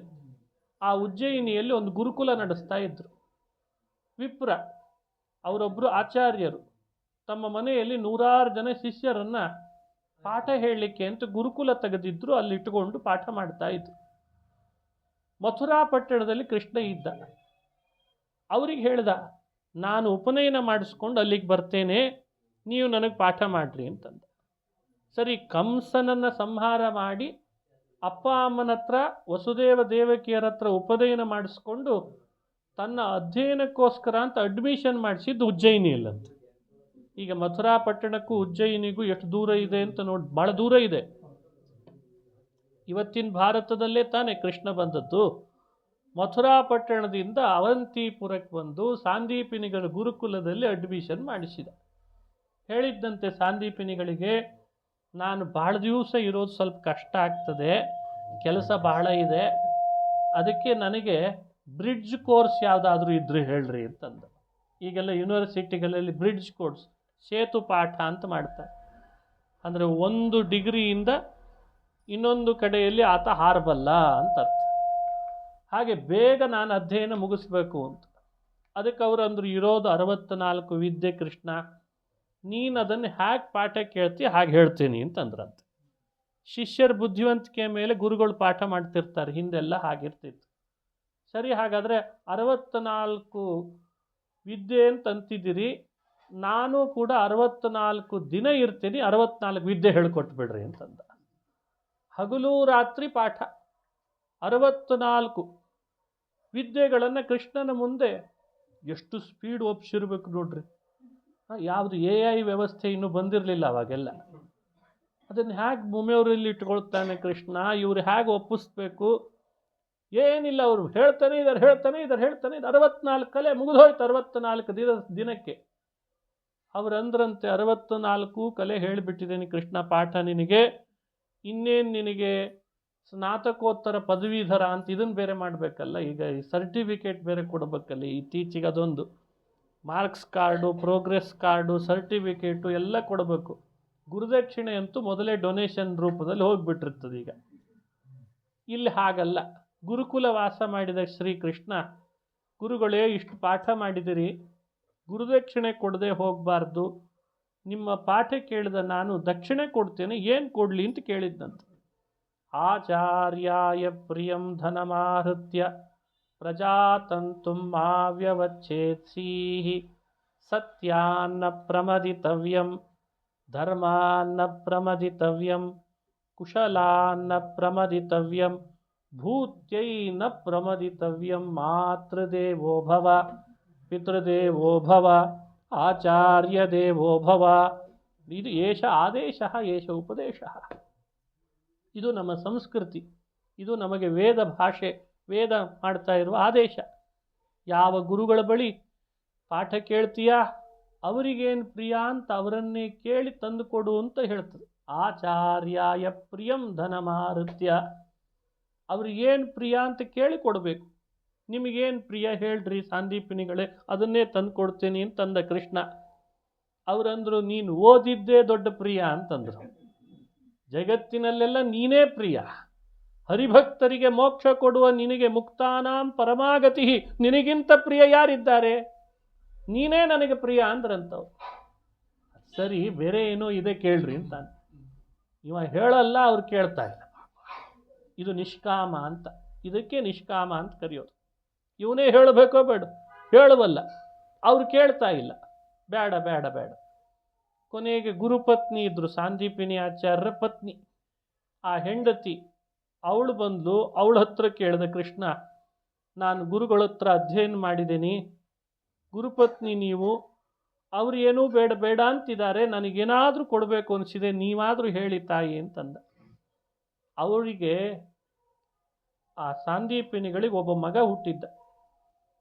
ಯೌವನಕ್ಕೆ ಬಂದಾಗ ಸಮುದ್ರ ಸ್ನಾನಕ್ಕೆ ಹೋಗ್ತೀನಿ ಅಂತ ಹೋದವನು ಬರಲೇ ಇಲ್ಲಂತ. ಆಮೇಲೆ ಹಾಗಾಗಿ ಮಗ ಬರಲೇ ಇಲ್ಲ. ಎದೆ ಉದ್ದ ಬೆಳೆದ ಮಗ ಮನೆಗೆ ಬರಲಿಲ್ಲ ಅಂದರೆ ಸ್ಥಿತಿ ಏನಾಗಬೇಕು? ದಿನಾ ಕಣ್ಣೀರು ಹಾಕ್ತಿದ್ಲಂತೆ ದೇವ್ರ ಮುಂದೆ ದೀಪ ಹಚ್ಚುವಾಗ. ಎಲ್ಲಿ ಹೋದ ನನ್ನ ಮಗ, ಎಲ್ಲಿ ಹೋದ, ಏನಾಯ್ತೋ ಅಂತ ಹುಡುಕಿಸಿದ್ರು ಸಿಗಲಿಲ್ಲ. ಸಮುದ್ರ ಸ್ನಾನಕ್ಕೆ ಹೋಗಿದ್ದ ಎಲ್ಲೋ ಹೋದ್ನೋ ಏನೋ ಅಂತ ಹೀಗೆ ಎಲ್ಲೂ ಹೋದರೂ ಸಿಗುತ್ತಾನೇ ಇಲ್ಲ. ಕೃಷ್ಣನ ಹತ್ರ ಪರದೈವ ಆದ್ದರಿಂದ ಅವನ ಹತ್ರ ಅಲ್ಲದೆ ಇನ್ಯಾರನ್ನು ಕೇಳಬೇಕು? ನಮ್ಮ ಮಗ ಸ್ನಾನಕ್ಕೆ ಹೋದವನು ಬಂದಿಲ್ಲ ಕೃಷ್ಣ, ಬಹಳ ವರ್ಷ ಆಗೋಯ್ತು, ನೀನು ಮನಸ್ಸು ಮಾಡಿದರೆ ಅದನ್ನು ತಂದು ಕೊಡಬಲ್ಲಿ ಅಂತ ಹೇಳಿದ್ರಂತೆ. ಆಯಿತು ಅಂದ ಕೃಷ್ಣ. ಯಾವ ಕಡೆ ಹೋಗಿದ್ದ ಸಮುದ್ರ ಸ್ನಾನಕ್ಕೆ? ಅವ್ರು ಹೇಳಿದರು ಪಶ್ಚಿಮ ಸಮುದ್ರ ಸ್ನಾನಕ್ಕೆ ಹೋಗಿದ್ದ ಅಂತ. ಭಾರತದಲ್ಲಿ 3 ದಿಕ್ಕಿನಲ್ಲಿ ಸಮುದ್ರ ಇದೆ. ಪೂರ್ವದಲ್ಲಿದೆ, ಪಶ್ಚಿಮದಲ್ಲಿದೆ, ದಕ್ಷಿಣದಲ್ಲಿದೆ. ಉತ್ತರದಲ್ಲಿ ಯಾರೂ ಬರಬಾರ್ದು ಶತ್ರುಗಳು ಅಂತ ಹಿಮಾಲಯದ ಗೋಡೆ ಕಟ್ಟಿದಾನಂತೆ ದೇವರು. ಹಿಮಾಲಯ ಅಂದರೆ ಕಾಂಪೌಂಡ್ ವಾಲ್ವು ಭಾರತಕ್ಕೆ ಅಂತ ತಿಳಿಬೇಕು. ಸರಿ, ಪಶ್ಚಿಮ ಸಮುದ್ರದ ಕಡೆಗೆ ಬಂದ ಕೃಷ್ಣ. ಸಮುದ್ರವನ್ನು ಕೇಳ್ದ ಅಂತಿದೆ ಭಾಗವತದಲ್ಲಿ. ಸಮುದ್ರ ಮಾತಾಡ್ತು. ನೋಡು, ಗುರುಪುತ್ರ ಅಂತಿದ್ದಿ ಕೃಷ್ಣ, ನನಗೆ ಗೊತ್ತಿಲ್ಲ, ನಾನು ತಗೊಂಡಿಲ್ಲ ಅವನ್ನ. ಆದರೆ ಇದೊಂದು ತೀರ್ಥ, ಇದು ಕ್ಷೇತ್ರ, ಸ್ನಾನಕ್ಕೆ ಅಂತ ಬಹಳ ಬರ್ತಾರೆ ಯಾತ್ರಿಕರು, ಬಹಳ ಜನ. ಬಂದವರನ್ನೆಲ್ಲ ನುಂಗಿ ನೀರು ಕುಡಿಯೋನು ಈ ಸಮುದ್ರದ ಒಳಗೊಬ್ಬ ಸೇರ್ಕೊಂಡಿದ್ದಾನೆ ರಾಕ್ಷಸ, ಅವನು ತಗೊಂಡಿರಬೇಕು ಅಂತಂದು ಸಮುದ್ರದ ಒಳಗೆ ನುಗ್ಗಿದ. ಪಂಚಜನ ಅಂತ ಒಬ್ಬ ರಾಕ್ಷಸ, ಅವ ಬಂದು ಯಾತ್ರಿಕರನ್ನೆಲ್ಲ ತಿಂದು ಹಾಕ್ತಿದ್ದ ರಾಕ್ಷಸ. ಆದ್ರಿಂದ ಅವನ ಜೊತೆಗೆ ಯುದ್ಧ ಮಾಡಿದ, ರಾಕ್ಷಸನ್ ಕೊಂದ. ಪಂಚಜನಂ ಅಪಂಚಜನ ಮಾತೇನೇ ಅಂತಾರೆ. ಅವನ ಪಂಚ ಪ್ರಾಣಗಳನ್ನು ಇಲ್ಲಾನಿಸಿ ಅಲ್ಲಿಂದ ಬರುವಾಗ ಆ ರಾಕ್ಷಸನ ಮನೆಯಲ್ಲಿ ಕಾಲ ಹತ್ರ ಒಂದು ಶಂಖ ಬಿದ್ದಿತ್ತಂತೆ. ಆ ಶಂಖ ತಗೊಂಡು, ಅದೇ ಪಾಂಚಜನ್ಯ. ಆ ಶಂಖ ತಗೊಂಡು ಯಮಲೋಕಕ್ಕೆ ಹೋಗಿ ಯಮಪಟ್ಟಣದ ಹತ್ರ ಬಂದಾಗಲೇ ಶಂಖನಾದ ಮಾಡಿದ್ರು, ಯಮದೇವರೇ ಓಡಿ ಬಂದ್ರಂತೆ. ಶ್ರೀಕೃಷ್ಣನನ್ನು ಬರಮಾಡಿಕೊಂಡ್ರು. ಏನು ಕೃಷ್ಣ, ನನ್ನ ಮನೆ ತನಕ ಪಾದ ಬೆಳೆಸಿದ್ದಿ, ಬಹಳ ದೊಡ್ಡ ಅನುಗ್ರಹ ಆಯಿತು ಅಂತ ಪಾದ ತೊಳೆದು ಆಸನ ಕೊಟ್ಟು ಅಭಿಷೇಕ ಮಾಡಿ ಕೃಷ್ಣನಿಗೆ ಕೈ ಮುಗಿದು ನಿಂತಿದ್ದಾನೆ. ಗುರುಪುತ್ರ ಎಲ್ಲಿ ಎಂದ ಕೃಷ್ಣ. ಕೂಡಲೇ ಗುರುಪುತ್ರನನ್ನು ತನ್ನ ಮುಂದೆ ನಿಲ್ಲಿಸ್ಬಿಟ್ನಂತೆ. ಇವ ನನ್ನ ಗುರುಪುತ್ರನಾಗ್ತಾನೆ ಅಂತ ಗೊತ್ತಿತ್ತೋ ಇಲ್ಲೋ ಯಮ ಅಂದ ಕೃಷ್ಣ. ಹೌದು ಗೊತ್ತಿತ್ತು, ಮತ್ತು ಯಾಕೆ ತಂದಿ? ಅದೇ ನೀನು ನನ್ನ ಮನೆ ತನಕ ಬರಬೇಕಲ್ಲ, ಅದಕ್ಕೆ ತಂದೆ ಅಂತ. ಹೀಗೆ ಕೃಷ್ಣನನ್ನು ಯಮ ಬರಮಾಡಿಕೊಂಡ ಕಥೆ.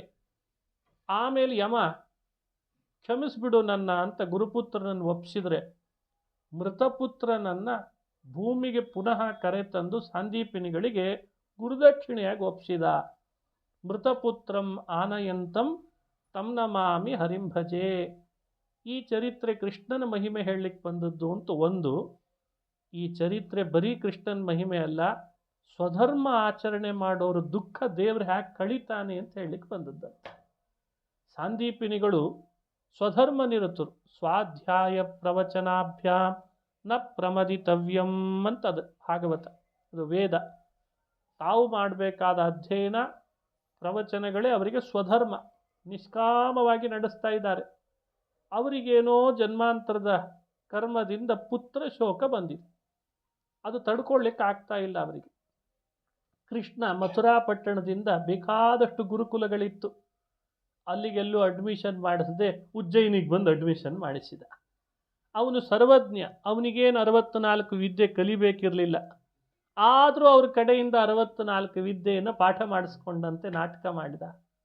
ಯಾಕೆ ಮಾಡಿದ ಅಂದರೆ ಪುತ್ರ ಶೋಕ ಪರಿಹಾರ ಆಗಬೇಕಲ್ಲ ಅಂತ ಮಾಡಿದ. ಅದೇ ನೆಪ ಮಾಡಿ ಗುರುದಕ್ಷಿಣೆ ಕೊಡ್ತೀನಿ ಕೇಳ್ರಿ ಅಂತ ಒತ್ತಾಯ ಮಾಡಿ ತಾನೇ ಹೋಗಿ ಪಂಚಜನನನ್ನು ಕೊಂದು ಯಮಲೋಕಕ್ಕೂ ಹೋಗಿ ಅಲ್ಲಿದ್ದಂಥ ಮೃತಪುತ್ರನನ್ನು ತಂದುಕೊಟ್ಟ. ಪ್ರಾದಾತ್ ಸಾಂದೀಪನಯೇ ಮೃತಪುತ್ರಂ ಜ್ಞಾನದೀಪ ಸಾಂದೀಪನಯೇ. ಇದು ಯಮಕ ಭಾರತದಲ್ಲಿ ಮಧ್ವಾಚಾರ್ಯ ಹೇಳುವ ಮಾತು. ಮೃತಪುತ್ರಂ ಜ್ಞಾನದೀಪ ಸಾಂದೀಪನೆ. ಮೃತಪುತ್ರನನ್ನು ತಂದು ಸಾಂದೀಪಿನಿಗಳಿಗೆ ಬದುಕಿಸಿಕೊಟ್ಟ ಕೃಷ್ಣನ ಕಥೆಯನ್ನು ಶ್ರವಣ ಮಾಡಲಿ ಅಂತ ಭಾಗವತ ಹೇಳ್ತದೆ. ಇಂಥ ಕಥೆಗಳನ್ನು ಕೇಳುತ್ತಿದ್ದರೆ ಮನೆ ಒಳಗಾದ ಪುತ್ರ ಶೋಕ ಪರಿಹಾರ ಆಗ್ತದೆ. ಏನೇನೋ ಕರ್ಮ ಮಾಡಿರ್ತೇವೆ, ಆ ಶೋಕ ಉಂಟಾಗಿರ್ತದೆ. ಕೃಷ್ಣನ ಇಂಥ ಚರಿತ್ರೆ ಕೇಳಬೇಕು.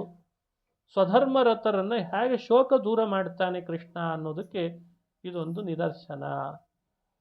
ಇನ್ನು ಕೃಷ್ಣನ್ ಮತ್ತೆ ಮುಂದುವರೆದ ಕಥೆಗಳಲ್ಲಿ ರುಕ್ಮಿಣಿ ಕಲ್ಯಾಣ, ಸತ್ಯಭಾಮ ಪರಿಣಯ, ಜಾಂಬವತಿ ಪರಿಣಯ, ಮಿತ್ರವಿಂದ, ನೀಲ, ಭದ್ರ, ಕಾಳಿಂದಿ, ಈ ಪರಿಣಯಗಳೆಲ್ಲ ಭಾಗವತದಲ್ಲಿ ಬರ್ತದೆ.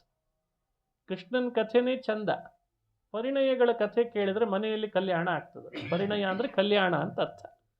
ರುಕ್ಮಿಣಿ ಕಲ್ಯಾಣದ ಕಥೆ ಎಂಥ ಅದ್ಭುತ ಕಥೆ, ಎಲ್ರಿಗೂ ಗೊತ್ತಿರ್ತದೆ. ಸಂದೇಶ ಚಿಂತನೆ ಮಾಡಿದರೆ ಸಾಕು. ಆತ ಏನು ಮಾಡಿದ, ಜರಾಸಂಧ ಶಿಶುಪಾಲನಿಗೆ ರುಕ್ಮಿಣಿನ ಕೊಡಿಸ್ಬೇಕು ಅಂತ ಹಠ ತೊಟ್ಟ. ಆದರೆ ಕೃಷ್ಣ ರುಕ್ಮಿಣಿ ಪತ್ರ ಬಂತಲ್ಲ ಅಂತ ತಾನೇ ಅವಳನ್ನು ರಥದಲ್ಲಿ ಕರ್ಕೊಂಡು ಮೂಲಮಾಧವ ಕ್ಷೇತ್ರಕ್ಕೆ ಕರ್ಕೊಂಡು ಬಂದು ವಿವಾಹ ಮಾಡಿಕೊಂಡ. ಇಲ್ಲಿ ಕೃಷ್ಣ ತೋರಿಸಿದ ಸಂದೇಶ ಏನು? ರುಕ್ಮಿಣಿನೇ ಒಂದು ಪತ್ರದಲ್ಲಿ ಒಂದು ಮಾತಿನಲ್ಲಿ ಬರೀತಾಳೆ, ಸಿಂಹದ ಪಾಲು ಸಿಂಹನೇ ಪಡಿಬೇಕೇ ಹೊರತು ನರಿ ಅಲ್ಲ ಅಂತ. ಇದೊಂದು ನೀತಿ ಅಂತ. ಸಮಾಜದೊಳಗೆ ನಮ್ಮದು ಅಂತ ಒಂದು ಪಾಲು ಇರ್ತದೆ, ಅದನ್ನು ನಾವೇ ಪಡಿಬೇಕು. ಅದನ್ನು ನರಿ ಕಿತ್ಕೊಂಡು ಹೋದರೆ ಹೇಗೆ? ಅಂದರೆ ಯಾರಿಗೆ ಯಾವ ಅರ್ಹತೆ ಇರ್ತದೋ ಅವರು ಅದನ್ನು ಪಡಿಲಿಕ್ಕೆ ಪ್ರಯತ್ನವೂ ಪಡಬೇಕು, ಅವರಿಗೆ ಅದು ಸಿಗೋ ಹಾಗೆಯೂ ಮಾಡಿಕೊಡ್ಬೇಕು. ಶಿಶುಪಾಲನಿಗೆ ರುಕ್ಮಿಣಿ ಅಲ್ಲ, ಅವನಿಗೆ ಅರ್ಹತೆಯೂ ಇಲ್ಲ, ಅವನ ಪಾಲು ಅವಳು ಅಲ್ವೂ ಅಲ್ಲ. ಹೀಗೆ ರುಕ್ಮಿಣಿನೇ ಪತ್ರದಲ್ಲಿ ಹೇಳುವಾಗತ್ತಾಳೆ, ಕಾಲೇ ನೃಸಿಂಹ ಮಮ, ಹೇ ನೃಸಿಂಹ, ಪುರುಷ ಸಿಂಹನಾದ ಶ್ರೀಕೃಷ್ಣ, ಈ ಶಿಶುಪಾಲ, ದಂತವಕ್ರ, ಜರಾಸಂಧಾದಿ ನರಿಗಳು ನನ್ನ ಮೇಲೆ ಕಣ್ಣು ಹಾಕಿದ್ದಾರೆ. ಸಿಂಹದ ಪಾಲನ್ನು ನರಿ ಕಣ್ಣು ಹಾಕಿದರೆ ನನಗೇನು ಅವಮಾನ ಅಲ್ಲ, ನಿನಗೆ ಅವಮಾನ ಅಲ್ಲಂತ. ಇದು ಭಾಗವತ ನೋಡುವಾಗ ಸೂಕ್ಷ್ಮ ರೂಪದಲ್ಲಿ ನಮಗೆ ಅರ್ಥ ಆಗುವ ಸಂದೇಶ. ಹಾಗಾಗಿ ಮನುಷ್ಯ ಹೇಗೆ ಬಾಳಿ ಬದುಕಬೇಕು, ತನ್ನ ಅರ್ಹತೆಗೆ ಅನುಗುಣವಾದ ತನ್ನ ಪ್ರಯತ್ನದಿಂದಲೇ ಪಡಿಬೇಕಾದದ್ದನ್ನು ತಾನೇ ಪಡಿಬೇಕಂತ. ಅದನ್ನು ತಿಳ್ಕೊಳ್ಳೋದ್ರಲ್ಲೇ ಇವತ್ತು ಫೇಲ್ ಆಗಿಬಿಡ್ತಾರೆ. ಎಲ್ಲ ಕಡೆಯಲ್ಲಿ ಸಕ್ಸಸ್ಸಿನ ಗುಟ್ಟಿನ ಚರ್ಚೆ ಜಾಸ್ತಿ ಆಗ್ತಿದೆ ಈಗೀಗ. ನೀವು ಸಕ್ಸಸ್ ಹೇಗೆ ಪಡಿತೀರಿ ಅಂತ ಪ್ರಶ್ನೆ. ಬಹಳ ದೊಡ್ಡದು ಚರ್ಚೆ ಇದೆ. ಬೇರೆ ಬೇರೆ ಒಪಿನಿಯನ್ ಕೊಡ್ತಾರೆ. ಶ್ರೀಕೃಷ್ಣ ಕೊಟ್ಟ ಒಪಿನಿಯನ್ ಏನು ಅದ್ಭುತ. ಅವನು ಕೊಡೋ ಒಪಿನಿಯನ್ ಏನು? ಭೀಮಸೇನ ಒಂದು ರೀತಿ ಹೇಳ್ತಾನೆ, ಕೃಷ್ಣ ಮತ್ತೊಂದು ಹೇಳ್ತಾನೆ. ಎರಡರದ್ದು ಒಂದು ಸರಿಯಾದ ಅಂಶವೇ. ಪ್ರತಿಯೊಬ್ಬರೂ ತಮ್ಮ ಬದುಕಿನೊಳಗೆ ಸಕ್ಸಸ್ಸನ್ನು ಕಾಣೋದರ ಹಿಂದೆ ಇರುವ ಗುಟ್ಟೇನು ಅಂತ ಕೇಳಿದ್ರೆ ಶ್ರೀಕೃಷ್ಣ ಅಂತಾನೆ, ಯಾವ ಫಲದ ಆಸೆ ಇಲ್ಲದೇನೆ ನನ್ನ ಪ್ರೀತಿಗಾಗಿ ಅಂತ ಮೋಸ ಮಾಡ್ಕೊಳ್ದೇನೆ ಎಫರ್ಟ್ ಹಾಕಿದರೆ ಅವನು ಸಕ್ಸಸ್ ಪಡಿತಾನೆ. ಇದನ್ನೇ ಅರ್ಜುನನಿಗೆ ಉಪದೇಶ ಮಾಡಿದ. ಹತೋವಾ ಪ್ರಾಪ್ಸ್ಯಸಿ ಸ್ವರ್ಗಂ ಜಿತ್ವಾ ವಾ ಭೋಕ್ಷ್ಯಸೆ ಮಹೀಂ. ನೀನು ಯುದ್ಧ ಭೂಮಿಗೆ ಇಳಿದಾದ ಮೇಲೆ ಅಹಂಕಾರ ಬಿಟ್ಟು ದೇವರ ಪ್ರೀತಿಯನ್ನು ಉದ್ದೇಶ ಇಟ್ಟುಕೊಂಡು ನಿಂದೆಲ್ಲ ಬಲವನ್ನು ಹಾಕಿ ಯುದ್ಧ ಮಾಡು. ನಿನಗೆ ಫಲ ಸಿಗುತ್ತದೆ ಸಿಗಲ್ಲ ಅನ್ನೋ ಚರ್ಚೆಗೆ ಇಳಿಬೇಡ, ತರ್ಕಕ್ಕೆ ಹೋಗಬೇಡ. ನಿನಗೆ ಸಿಗಬೇಕಾದ್ರೆ ಜಯ ಸಿಕ್ಕೇ ಸಿಗುತ್ತದೆ ಅಂತ ಕೃಷ್ಣ ಅವನಿಗೆ ಅನುಗ್ರಹ ಮಾಡ್ತಾನೆ. ಹಾಗೆ ರುಕ್ಮಿಣಿಯ ಕಥೆಯೂ ಅಷ್ಟೆ. ಸುತ್ತಲೂ ನರಿಗಳಂತೆ ಸೈನಿಕರ ಹಿಂಡೇ ನಿಲ್ಲಿಸಿದ್ದಂತೆ. ಆದರೆ ಕೃಷ್ಣ ಒಬ್ಬ ತನ್ನ ಪರಾಕ್ರಮ ಮೆರಿತಾನೆ. ರುಕ್ಮಿಣಿ ರಥದಲ್ಲಿ ಕೂತ ಮೇಲೆ ಭಾರಿ ಯುದ್ಧ ಮಾಡಿದ. ಅರ್ಜುನನು ತಣ್ಣಗಾಗಿಬಿಟ್ಟು ಕೃಷ್ಣ ಎಂಥ ಅದ್ಭುತ ಯುದ್ಧ ಮಾಡ್ತಾನಲ್ಲ ಅಂತ ಅವನೇ ಧನುರ್ಧಾರಿ ಅನ್ಕೊಂಡಿದ್ದ. ಶ್ರೀಕೃಷ್ಣ ಅಂಥ ಚಮತ್ಕಾರದ ಯುದ್ಧ ಮಾಡಿ ರುಕ್ಮಿಣಿಯನ್ನು ತಾನು ಪಡೆದ ಅನ್ನೋ ಕಥೆ ಭಾಗವತದಲ್ಲಿ ಬರ್ತದೆ. ಇದು ಒಂದು ಅದ್ಭುತವಾದ ಸಂದೇಶ. ಜಾಂಬವತಿ ಸತ್ಯಭಾಮ ಪರಿಣಯ ಸ್ವಲ್ಪ ವಿಸ್ತಾರ. ಇನ್ನು ಮಿತ್ರವಿಂದ, ಕಾಳಿಂದಿ, ನೀಲ, ಭದ್ರ ಅವರದೆಲ್ಲ ಸಂಕ್ಷಿಪ್ತವಾಗಿ ಲಕ್ಷಣ, ಇವರ ಕಥೆಗಳನ್ನು ಬಹಳ ಸಂಕ್ಷಿಪ್ತವಾಗಿ ಭಾಗವತ ಹೇಳ್ತದೆ. ಮಿತ್ರವಿಂದ ಸ್ವಯಂವರದಲ್ಲಿ ಕೃಷ್ಣ ಅವಳನ್ನು ವಿವಾಹ ಮಾಡಿಕೊಂಡ. ಕಾಳಿಂದಿ ಸ್ವಯಂವರ ಅಂತ ಆಗಲಿಲ್ಲ, ಅವಳು ತಪಸ್ಸು ಮಾಡ್ತಾ ಇದ್ದು ಹಾಗೇ ವಿವಾಹ ಮಾಡಿಕೊಂಡ ಅವಳ ಪ್ರಾರ್ಥನೆಯಂತೆ. ಲಕ್ಷಣಾಳನ್ನು ಸ್ವಯಂವರದಲ್ಲಿ ಕೃಷ್ಣ ವಿವಾಹ ಮಾಡಿಕೊಂಡ. ಸತ್ಯಭಾಮ ಮತ್ತು ಜಾಂಬವತಿಯರನ್ನು ಒಂದು ಶಮಂತಕ ಅನ್ನೋ ಮಣ್ಣಿನ ನಿಮಿತ್ತ ಮಾಡ್ಕೊಂಡು ಮದುವೆ ಮಾಡ್ಕೋಬೇಕಾಯ್ತದೆ. ಅದೊಂದು ಅದ್ಭುತವಾದ ಕಥೆ, ಬಹಳ ಪ್ರಸಿದ್ಧ. ಶಮಂತಕ ಮಣೇರ್ಹರ್ತ ನರ ನಾರಾಯಣಾತ್ಮಜ. ಕುಬ್ಜಾಗಂಧಾನುಲಿಪ್ತಾಂಗೋ ಮಾಯಿ ಪರಮಪೂರುಷಃ. ಶ್ರೀಕೃಷ್ಣನ ಕಥೆ ಬಹಳ ಚಮತ್ಕಾರ. ಒಂದೇ ಒಂದು ಶಮಂತಕ ಮಣಿ. ಆ ಚರಿತ್ರೆಯ ಸಂದೇಶ ಏನು? ಅದು ಅಕ್ರೂರ ಬೇಕು ಅಂತ ಬಯಸಿದ್ದಂತ ಆ ಮಣಿಯನ್ನು. ನೋಡಿದರೆ ಸೂರ್ಯ ಆ ಮಣಿಯನ್ನು ಸತ್ರಾಜಿತ ಅನ್ನೋ ಯಾದವನಿಗೆ ಕೊಟ್ಟಿದ್ದ. ಆ ಯಾದವನ ಒಳಗೆ ಮನೆ ಒಳಗಿಟ್ಟು ಪೂಜಿಸಿದಂಗೆ ಶ್ರೀಮಂತಿಕೆ ಹೆಚ್ಚಾಯ್ತಂತೆ. ದಿನೇ ದಿನೇ 8 ಭಾರದಷ್ಟು ಬಂಗಾರ ಸುರಿತಿತ್ತಂಥದ್ದು. ಎಂಥ ಮಣಿ! ಒಂದು ಭಾರ ಅಂದರೆ ಎಷ್ಟು ಕನ್ನಡದಲ್ಲಿ? 20 ಮಣ. 20 ಮಣ ಇಂಟು 8 ಅಂದರೆ ಎಷ್ಟು ಭಾರ ರೀ? ಆ ಮಣಿ ಇದ್ದರೆ ರೋಗ ಇಲ್ಲ. ಇಂತಿಷ್ಟು ಯೋಜನ. ಆ ಮಣಿ ಇದ್ದವರ ಮನೆಯೊಳಗೆ, ಸುತ್ತಮುತ್ತಲಿರುವ ಮನೆಯೊಳಗೆ ರೋಗ ಇಲ್ಲ, ರುಜಿನಗಳಿಲ್ಲ, ಆಯಾಸ ಬರ್ತಿರಲಿಲ್ಲ. ಎಂಥ ಅದ್ಭುತ ಅಂದರೆ ಆ ಮಣಿ ಇದ್ದರೆ ಮಳೆ ಬೆಳೆ ಚೆನ್ನಾಗಿ ಆಗ್ತಿತ್ತಂತೆ. ಎಂಥ ಮಣಿ ಅದು!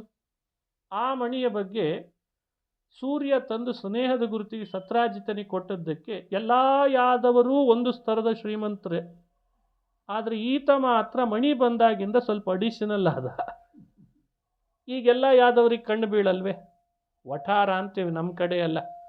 ಒಂದು ವಠಾರದೊಳಗೆ ಎಲ್ಲರ ಮನೆ ಒಂದೇ ಥರ ಇದ್ದು ಎಲ್ಲರೂ ಒಂದೇ ಥರ ಬಟ್ಟೆ ಹಾಕೋತಿದ್ರೆ ಚೆನ್ನಾಗಿರ್ತದೆ. ಸ್ವಲ್ಪ ಯಾರಾದರೂ ಒಂದು ದೊಡ್ಡ ಕಾರ್ ತಂದಿಟ್ಟ ಅಂದರೆ ಶುರು ಮಾಡ್ತಾರೆ. ಇಲ್ಲ, ಅವನಿಗೇನು ಕಡಿಮೆ ಆಗಿದೆ ರೀ? ಸ್ವಲ್ಪ ಮತ್ತೊಂದು ಅಂತಸ್ತೇನಾದರೂ ಮನೆ ಕಟ್ಟಿಸಿಬಿಟ್ಟ ಅಂದರೆ ಅವನಿಗೇನು ಕಡಿಮೆ ಆಗಿದೆ? ಬೇಕಾದಷ್ಟು ದುಡಿತಾನೆ ಅಂತ. ಹಾಗೆ ಸತ್ರಾಜಿತ ಯಾದವರೆಲ್ಲ ಒಂದು ಸ್ತರ. ಈ ಮಣಿ ಬಂದಾಗಿಂದ ಈತ ಮಾತ್ರ ಒಂದು ಸ್ಟೆಪ್ ಜಾಸ್ತಿ ಆಗಿಬಿಟ್ಟ. ಅಲ್ಲಲ್ಲಿ ಹೋಗುವಾಗ ಆ ಮಣಿನ ಕುತ್ತಿಗೆಯಲ್ಲಿ ಬೇರೆ ಹಾಕ್ಕೊಂಡು ಹೋಗ್ತಿದ್ನಂತೆ. ಸೂರ್ಯನಾಗಿ ಹೊಳಿತಿತ್ತದು. ಒಂದು ಸಲ ಕೃಷ್ಣ ಮಣಿ ಹೊಳೆಯೋದನ್ನು ನೋಡಿ ಸತ್ರಾಜಿತನ ಹತ್ರ ಬಂದು, ಅಲ್ಲೋದು ಯಾವುದೋ ಮಣಿ ಇದೆ ಅಂತ ನಿನ್ನ ಕಡೆ, ಕೊಟ್ಬಿಡು ಒಂದು 4 ದಿವಸ, ಆಮೇಲೆ ನಿನಗೆ ಕೊಡ್ತೇನೆ ಅಂತ ಅಂದ. ಕೊಡಬೇಕೋ ಬೇಡೋ? ಲೋಭೇನ ಸತ್ರಾಜಿತ ಲೋಭ ಬಂದಿತ್ತು ಅವನಿಗೆ. ಆ ಮಣಿ ಬಂತು, ಶ್ರೀಮಂತಿಕೆ ಬಂತು, ದೈವ ಧರ್ಮಕ್ಕಿಂತ ಲೋಭ ಹೆಚ್ಚಾಗಿಬಿಟ್ಟು ಲೋಭದಿಂದ ಕೃಷ್ಣನಿಗೆ ಹೇಳ್ದ. ಕೃಷ್ಣ ದೈವ ಕೇಳ್ತಾ ಇರುವಾಗ ಅವನಿಗೆ ಹೇಳ್ದ, ಇಲ್ಲ ಇಲ್ಲ, ಸ್ವಲ್ಪ ಕಮಿಟ್ಮೆಂಟ್ ಜಾಸ್ತಿ ಇದೆ, ಆಮೇಲೆ ಕೊಡ್ತೀನಿ ಅಂತಂದ. ಈಗೆಲ್ಲ ದೇವರು ಅಂದರೆ ಕಮಿಟ್ಮೆಂಟ್ ಶುರು ಆಗ್ತದಲ್ಲ. ಅವನಿಗೇನೋ ಆಯಿತು, ಇಲ್ಲ ಆಮೇಲೆ ಕೊಡ್ತೀನಿ, ಮತ್ತೆ ಕೊಡ್ತೀನಿ, ನಾಳೆ ಕೊಡ್ತೀನಿ, ನಾಡಿದ್ದು ಕೊಡ್ತೀನಿ. ಸುಮ್ಮನೆ ಆದ ಕೃಷ್ಣ. ಕೊಟ್ಟರೆ ಕೊಡಲಿ, ಬಿಟ್ಟರೆ ಬಿಡಲಿ ಅಂತ. ನೋಡಿದ್ರೆ ಆ ಮಣಿ 2 ದಿವಸಕ್ಕೆ ಮನೆಯಿಂದಲೇ ಕಾಣೆ ಆಗಿಬಿಡ್ತು. ಇವನೇನು ಮಾಡಬೇಕು? ಮನೆಯಲ್ಲೇ ಇತ್ತು, ಕಾಣೆಯಾಯಿತು. ಯಾರೋ ಪತ್ರಕರ್ತರು, ನ್ಯೂಸ್ ಚಾನೆಲ್ನವ್ರು ಬೇರೆ ಬಂದು ಕೇಳಿಬಿಟ್ರು ಕಾಣೆಯಾದ ವಿಷಯ ತಿಳಿದು. ನಮಗೆ ಬಲ್ಲ ಮೂಲಗಳಿಂದ ವಿಷಯ ತಿಳಿದಿದೆ, ನಿಮ್ಮ ಮನೆಯಲ್ಲಿದ್ದ ಅಮೂಲ್ಯ ಮಣಿ ಕಾಣೆಯಾಗಿದೆ ಅಂತ. ಅವ ಸುಮ್ಮನಿರ್ದೇನೆ ಆ ಸತ್ರಾಜಿತ್ ರಾಜ, ನಿಮಗೆ ಯಾರ್ದಾದ್ರ ಮೇಲೆ ಸಂಶಯ ಇದೆನಾ ಅಂದರೆ, ಕೃಷ್ಣ ಒಂದ್ಸಲಿ ಮಣಿ ಕೇಳಿದ ನೆನಪು ಅಂತ ಇಷ್ಟಂದವ. ಅವನು ಕಳ್ತನ ಮಾಡಿದಾನೆ ಅನ್ನಲಿಲ್ಲ, ಅವ ಕೇಳಿದ್ದ ನೆನಪು ಅಂದ. ಬ್ರೇಕಿಂಗ್ ನ್ಯೂಸ್ ಅಂತ ಹಾಕಿ ಕೃಷ್ಣ ಕಳ್ಳ ಅಂತ ದಪ್ಪ ಅಕ್ಷರದಲ್ಲಿ ಸ್ಕ್ರೀನ್ ಪ್ಲೇ ಮಾಡಿ ಸಣ್ಣ ಅಕ್ಷರದಲ್ಲಿ ಆರೋಪ ಮಾಡಲಾಗಿದೆ ಅಂತ ಪೇಪರ್ನಲ್ಲಿ ಹಾಕ್ಬಿಟ್ಟು. ಎಂಥ ಅಪವಾದ ಕೃಷ್ಣನ ಮೇಲೆ! ಯಾದವರೆಲ್ಲ ಕೃಷ್ಣನ್ನ ಬೈಯೋರು ಹಾಗೆ ಮಾಡಿಬಿಟ್ಟ. ಏನೋ ಆ ಕಳ್ತನ ಮಾಡಿದಾನೆ ಅಂತ ಎಲ್ಲ ಮಾತಾಡಿ ಆಮೇಲೆ ಮೆಲ್ಲಗೆ ನಮಗೆ ಯಾಕೆ ಬೇಕು ಬಿಡ್ರಿ, ಇದು ಬೇರೆ. ಕೆಲವರೆಲ್ಲ ಹಾಗೆ ಮಾತಾಡೋದೆಲ್ಲ ಮಾತಾಡಿಬಿಡೋದು, ಆಡಬಾರ್ದೆಲ್ಲ ಮಾತು ಅವ್ರ ಬಗ್ಗೆ ಆಡಿ ನಮಗೆ ಯಾಕೆ ಬೇಕು ಬಿಡ್ರಿ, ಅವ್ರದ್ದು ಏನು ಮಾಡೋಣ ತಗೊಂಡು. ಅಲ್ಲ, ಎಲ್ಲ ಮಾತಾಡಿ ಆಯ್ತಲ್ಲ, ಮತ್ತಿನ್ನೇನು ಉಳಿದಿದೆ? ಕೃಷ್ಣನ ಬಗ್ಗೆ ಹಾಗೆ ಅಪವಾದ ಬಂತು. ಕೆಲವರಂತೂ ಅಂಕಣನೇ ಬರೆದ್ರು ಪತ್ರಿಕೆಯಲ್ಲಿ, ಜಗದಗಲ ಅಂಥೇಳಿ ಒಂದು ದೊಡ್ಡ ಅಂಕಣ. ಅಲ್ಲಿ ಇವನು ಸಣ್ಣ ವಯಸ್ಸಿನಲ್ಲಿದ್ದಾಗಿಂದ ಗೋಪಿಕಾ ಸ್ತ್ರೀಯರ ಮನೆಯಲ್ಲಿ ಹೆಂಗೆ ಕಳ್ತನ ಮಾಡ್ತಾ ಇದ್ದ ಅದನ್ನು ಡೀಟೇಲ್ ಆಗಿ ಬರೆದು, ಅದು ಹೇಳಕ್ಕೆ ಬರಲ್ಲ ರೀ, ಅದು ದೊಡ್ಡವರಾದ್ಮೇಲೂ ಕಳ್ತನ ಹಂಗೆ ಉಳಿದ್ಕೊಂಡ್ಬಿಡ್ತದೆ. ಬಹುಶಃ ಈಗಲೂ ಕದ್ದಿರಬಾರ್ದು, ಯಾಕೆ ಅಂತ ಒಂದು ಕ್ವಶನ್ ಮಾರ್ಕ್ ಹಾಕಿ ಇಟ್ಬಿಟ್ಟ. ಕೃಷ್ಣ ಅಂದ, ಇಷ್ಟು ಅಪವಾದ ಬಂದಾಗಲೂ ಇಲ್ಲಿ ಇರೋದ್ರಲ್ಲಿ ಅರ್ಥ ಇಲ್ಲ, ನಾನೇ ತನಿಖೆ ಮಾಡ್ತೀನಿ ಅಂತ ಕೆಲವರು ಯಾದವರನ್ನು ಕರ್ಕೊಂಡು ಕಾಡಿಗೆ ಹೋಗಿ ಎಲ್ಲಿದೆ ನೋಡೋಣ ಮಣಿ ಅಂತ ಹುಡುಕೋಣ ಅಂತಂತಾನೆ. ಅಲ್ಲೊಂದು ಹೆಣ ಬಿದ್ದಿತ್ತು. ಯಾರ್ದು ಹೆಣ ಅಂತ ನೋಡ್ತಾನೆ, ಸತ್ರಾಜಿತ ರಾಜನ ತಮ್ಮನ ಪ್ರಸೇನನ ಹೆಣ ಅದು. ಯಾಕೆ ಸತ್ತ ಇವ ಅಂತ ನೋಡ್ಲಿಕ್ಕೆ ಹೋದ್ರೆ ಅವನ ದೇಹದ ಮೇಲೆಲ್ಲ ಸಿಂಹದ ಉಗುರಿನ ಗುರುತುಗಳು ಮೂಡಿದ್ವು. ತನಿಖೆ ಹಚ್ಚೋದು ಹೀಗೆ ಅಂತ ಹೇಳ್ಕೊಡ್ತಾನೆ ಎಲ್ಲ ಎಂಕ್ವೈರಿ ಮಾಡೋರಿಗೆ. ತನಿಖಾ ದಳ ಕೃಷ್ಣನದೇ ಅದು. ನೋಡಿದ ಸಿಂಹ ಕೊಂದಿದೆ ಇವನ್ನ ಅಂತ ಗೊತ್ತಾಯ್ತು, ಪತ್ತೆ ಹಚ್ಚಿದ್ರು. ಅಲ್ಲಿದ್ದ ಸುತ್ತಲೂ ಸಿಂಹದ ಗುರುತುಗಳು, ಹೆಜ್ಜೆ ಗುರುತು ನೋಡಿದರು. ಅದನ್ನೇ ಅವಲಂಬಿಸ್ಕೊಂಡು ಮುಂದೆ ಹೋದರೆ ಸಿಂಹ ಸತ್ತೋಗಿದೆ. ಅರೆ ಸಿಂಹ ಯಾಕೆ ಸತ್ತು ಅಂತ ನೋಡಿದರೆ ಅಲ್ಲಿ ಸುತ್ತಲೂ ಕರಡಿಗಳ ಹೆಜ್ಜೆ. ಯಾವುದೋ ಕರಡಿ ಕೊಂದಿದೆ ಅಂತ ಗೊತ್ತಾಯಿತು. ಅದರ ಹೆಜ್ಜೆ ಗುರುತನ್ನು ಅವಲಂಬಿಸ್ಕೊಂಡೇ ಹೋದ, ಅನುಸರಿಸಿ. ಯಾವುದೋ ಗುಹೆ ಒಳಗೆ ಹೋಗಿಬಿಡ್ತಾ ಆ ಹೆಜ್ಜೆ ಗುರುತೆಲ್ಲ. ಅಲ್ಲಿ ಒಳಗೆ ಹೋಗ್ತಾನೆ. ದೊಡ್ಡ ಕರಡಿ ಕೃಷ್ಣನ ಜೊತೆಗೆ ಯುದ್ಧಕ್ಕೆ ಬಂದ. ಮಣಿಯಲ್ಲಿದೆ, ಅದನ್ನು ತಗೊಳ್ಳಿಕ್ಕೆ ಹೋದ. ಒಂದು ಮಗು ಅಳುತ್ತಿತ್ತು ಪಾಪ. ಮಗುವಿನ ತೊಟ್ಟಿಲ ಮೇಲ್ಗಡೆಯಲ್ಲಿ ಅದನ್ನು ಕಟ್ಟಿದ್ರಂತ ಆಟ ಆಡಿಸ್ಲಿಕ್ಕೆ ಅಂತ. ಹಿಂದೆ ನಮ್ಮ ಕಡೆ ಎಲ್ಲ ಗುಬ್ಬಿ ಚಟ್ಟು ಅಂತ ಕರೀತಾರೆ. ಸಣ್ಣ ಸಣ್ಣ ಮಕ್ಕಳು ತೊಟ್ಲಲ್ಲಿ ಮಲಗಿದ್ರೆ ಅದರ ಮೇಲ್ಗಡೆ ಎಲ್ಲ ಗುಬ್ಬಿ ಚಟ್ಟು, ಗುಬ್ಬಿಗಳ ಸಣ್ಣ ಸಣ್ಣ ಗೊಂಬೆಗಳನ್ನು ಹಾಕಿ ಆಟ ಆಡಿಸ್ತಿರ್ತಾರೆ. ಅಲ್ಲಿ ಇದನ್ನು ಕಟ್ಟಿತ್ತು. ಆ ಮಗುವನ್ನು ಆಟ ಆಡಿಸ್ಬೇಕು, ತೂಗಬೇಕು ಅಂತ ಒಬ್ಬಳು ಹೆಣ್ಮಗಳು ಬೇರೆ ಬಾಯಲ್ಲಿ ಹಾಡು ಹೇಳ್ಕೊಂಡು ತೂಗ್ತಿದ್ಲಂತವ್ರು. ಅಂದರೆ ಹಾಡು ಹೇಳಿ ತೂಗೋ ಪದ್ಧತಿ ಮೊದಲಿಂದನೂ ಬಂದಿದೆ ಅಂತಾಯಿತು. ಭಾಗವತ ಹೇಳೋದಲ್ಲ ಅಷ್ಟೇ, ಮೊದಲಿಂದ ಹಾಡು ಹೇಳಿ ಹೇಳಿ ತೂಗ್ತಾ ಇತ್ತು. ಏನು ಹಾಡೋದು? ಸಿಂಹ ಪ್ರಸೇನಮವಧೀತ್ ಸಿಂಹೋ ಜಾಂಬವತಾ ಹತಃ ಸುಕುಮಾರಕ ಮಾರೋಧೀ ತವ ಕೇಶ ಸ್ಯಮಂತಕಃ. ಮಾರೋಧೀಹಿ, ಅಳಬೇಡ ಅಳಬೇಡ ಅಂತ. ಮಾರೋಧೀಹಿ ಅಂದರೆ ಅಳಬೇಡ. ಆ ತಾಯಿ ಹೇಳ್ತಾ ಇದ್ದಾಳೆ, ಅಳಬೇಡ ಅಳಬೇಡ. ಯಾಕೆ ಅಳಬೇಡ ಅಂತಿದ್ದಾಳೆ? ಸಿಂಹ ಪ್ರಸೇನಮವಧೀ. ಅವಧೀತ್, ಸಿಂಹ ಪ್ರಸೇನನನ್ನು ಸಂಹಾರ ಮಾಡಿತು. ಪ್ರಸೇನ ಸತ್ತ ಮೇಲೆ ಸಿಂಹವನ್ನು ಕರಡಿ ಸಂಹಾರ ಮಾಡಿತು. ಕರಡಿ ತಂದು ನಿನಗೆ ಅಂತ ಈ ಮಣಿ ಕೊಟ್ಟ ಮೇಲೆ ಈಗ ಯಾಕೆ ಅಳ್ತಿ ಅಂತ ಕೇಳ್ತಿದ್ಲಂತವಳು. ಆ ಹಾಡಿನಲ್ಲಿ ಈ ಇಡೀ ಕಥೆ ಬಂದಿದೆ ನೋಡಿ. ಇದು ಹರಿವಂಶದ ಶ್ಲೋಕ. ಸಿಂಹ ಪ್ರಸೇನಮವಧೀತ್ ಸಿಂಹೋ ಜಾಂಬವತಾ ಹತಃ ಸುಕುಮಾರಕ ಮಾರೋದೀಹಿ. ಅಳಬೇಡ ಅಂತಿದ್ಲಂತವಳು. ಕೃಷ್ಣನಿಗೆ ಕಿವಿಗೆ ಬೀಳದೆ ಇರ್ತದ ಹಾಡು. ಓ ಇಲ್ಲೇ ಇದೆ ಮಣಿ ಅಂತ ಒಳಗೆ ಬಂದಿದ್ದಾನಾತ. ಮಣಿ ನೋಡ್ದ, ಕೈ ಹಾಕ್ಲಿಕ್ಕೆ ಹೋದ. ನೇರ ಅಲ್ಲಿ ಒಳಗಿದ್ದ ಜಾಂಬವಂತ ಕರಡಿ ಬಂದ್ಬಿಟ್ಟು. ರಾಮಾಯಣ ಕಾಲದಲ್ಲಿ 24ನೇ ತ್ರೇತಾಯುಗದಲ್ಲಿ ರಾಮನ ಸೇವೆ ಮಾಡ್ತಾ ಇದ್ದಂಥ ಜಾಂಬವಂತ 28ನೇ ದ್ವಾಪರದ ಕೊನೆಯಲ್ಲಿ ಕೃಷ್ಣ ಬಂದಾಗಲೂ ಇದ್ದಂತ. ಆ ಜಾಂಬವಂತ ಇದ್ದದ್ದು ಯಾಕೆ ಅಂತ ಕೇಳ್ಬೇಕು ನೀವು. ಏನಲ್ಲ, ಕೃಷ್ಣನಿಗೊಂದು ಕನ್ಯಾದಾನ ಮಾಡಿ ಹೋಗೋಣ ಅಂತಿದ್ದ ಅಷ್ಟೆ, ಬೇರೆ ಏನಲ್ಲ. ರಾಮನಾದಾಗ ಸೀತೆಯನ್ನು ವಿವಾಹ ಮಾಡಿಕೊಂಡಿದ್ದ ರಾಮ, ಸೀತೆ ಒಬ್ಳಿಗಾಗಿ ಏನೆಲ್ಲ ಮಾಡಿದ್ನಲ್ಲ, ಪರಾಕ್ರಮ ಮೆರೆದ.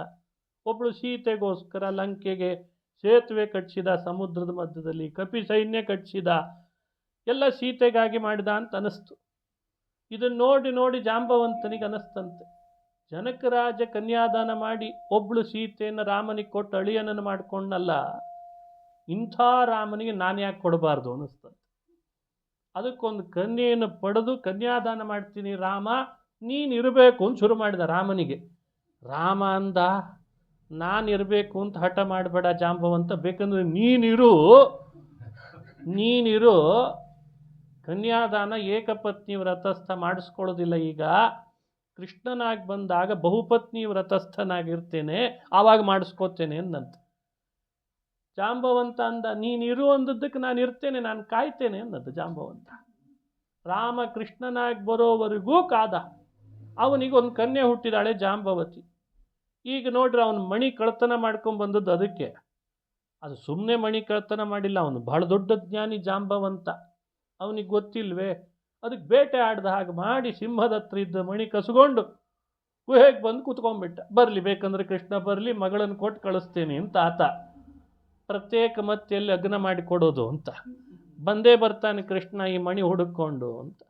ಅದಕ್ಕೆ ಆ ಗುಹೆ ಒಳಗೆ ಅಲ್ಲೇ ಕೂತಿದ್ದ. ಕೃಷ್ಣ ಬಂದಾಗ ಕೃಷ್ಣ ಅಂತ ಪತ್ತೆ ಹಚ್ಚಲಿಕ್ಕಾಗಲಿಲ್ಲ, ಇವ ಬೇರೆ ಬೇರೆ ವೇಷದಲ್ಲಿ ಬಂದಿದ್ದ. ರಾಮನಾದಾಗ ಅದೇ ಫೋಟೋ ಮನಸ್ಸಿನಲ್ಲಿತ್ತು ಅವನಿಗೆ. ಸೆಲ್ಫಿ ಎಲ್ಲ ತೆಗೆಸ್ಕೊಂಡಿದ್ದ ಪಾಪ. ಬಿಲ್ಲು ಬಾಣ, ಹಿಂದೆ ಬತ್ತಳಿಕೆ, ನೀಳಕಾಯ, ಶ್ಯಾಮಾವದಾತಂ. ರಾಮನ ದೇಹದ ಮೈ ಬಣ್ಣ ಎಲ್ಲ ಹಾಗಿತ್ತು. ರಾಮ ರಾಮ ಅನ್ಕೊಂಡು ಕೂತಿದ್ದ ಜಾಂಬವಂತ. ನೋಡಿದ್ರೆ ಕೃಷ್ಣ ಬಂದ್ಬಿಟ್ಟ. ಈ ಕೃಷ್ಣನ ರೂಪ ಅವನಿಗೆ ಪತ್ತೆ ಹಚ್ಚಲಿಕ್ಕೆ ಆಗಲಿಲ್ಲ. ಯುದ್ಧಕ್ಕೆ ನಿಂತುಕೊಂಡ, ಯಾರೋ ಏನೋ ಪರಪುರುಷ ಅನ್ಕೊಂಡು. ಯುದ್ಧದಲ್ಲಿ ಕೃಷ್ಣ 21 ದಿನ ಯುದ್ಧ ಮಾಡಿದ ಅಂತಿದೆ ಭಾಗವತದಲ್ಲಿ.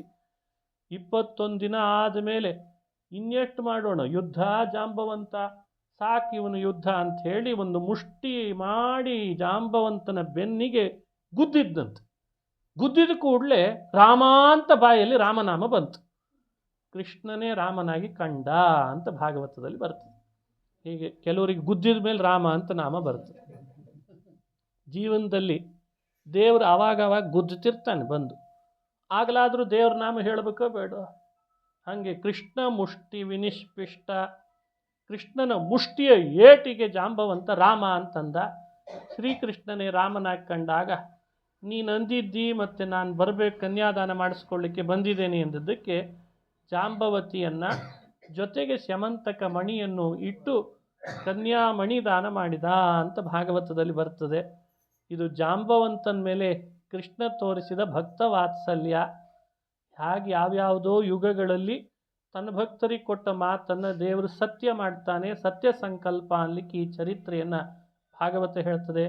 ಮಣಿನ್ ತಂದ, ಸತ್ರಾಜಿತನನ್ನು ಕರೆದ, ಪತ್ರಕರ್ತರನ್ನು ಕರೆದ, ಯಾದವರನ್ನೆಲ್ಲ ತನ್ನ ಬಂಧುಗಳನ್ನು ಕರೆದ, ಯಾರ್ಯಾರು ಕೃಷ್ಣನ ಬಗ್ಗೆ ಹಿಂದೊಂದು ಮುಂದೊಂದು ಮಾತಾಡಿದ್ರಲ್ಲ ಅವರನ್ನೆಲ್ಲ ಕರೆದು ಈ ಮಣಿ ನನಗೇನು ಸಂಬಂಧ ಇಲ್ಲ, ನಾನು ಕಳ್ತನ ಮಾಡಿದವನಲ್ಲ, ಇದನ್ನು ಜಾಂಬವಂತ ಅಂತ ಒಬ್ಬ ಗುಹೆಯಲ್ಲಿ ಇದ್ದವನು ಕರಡಿ ತಗೊಂಡು ಹೋಗಿದ್ದ, ನಾನು ಅದನ್ನು ತಂದಿದ್ದೇನೆ, ಸತ್ರಾಜಿತ ಎಲ್ಲರ ಮುಂದೆ ಒಪ್ಪಿಸ್ತೇನೆ ಮಾರಾಯ, ತಗೊಂಡೋಗು ಅಂತಂದ.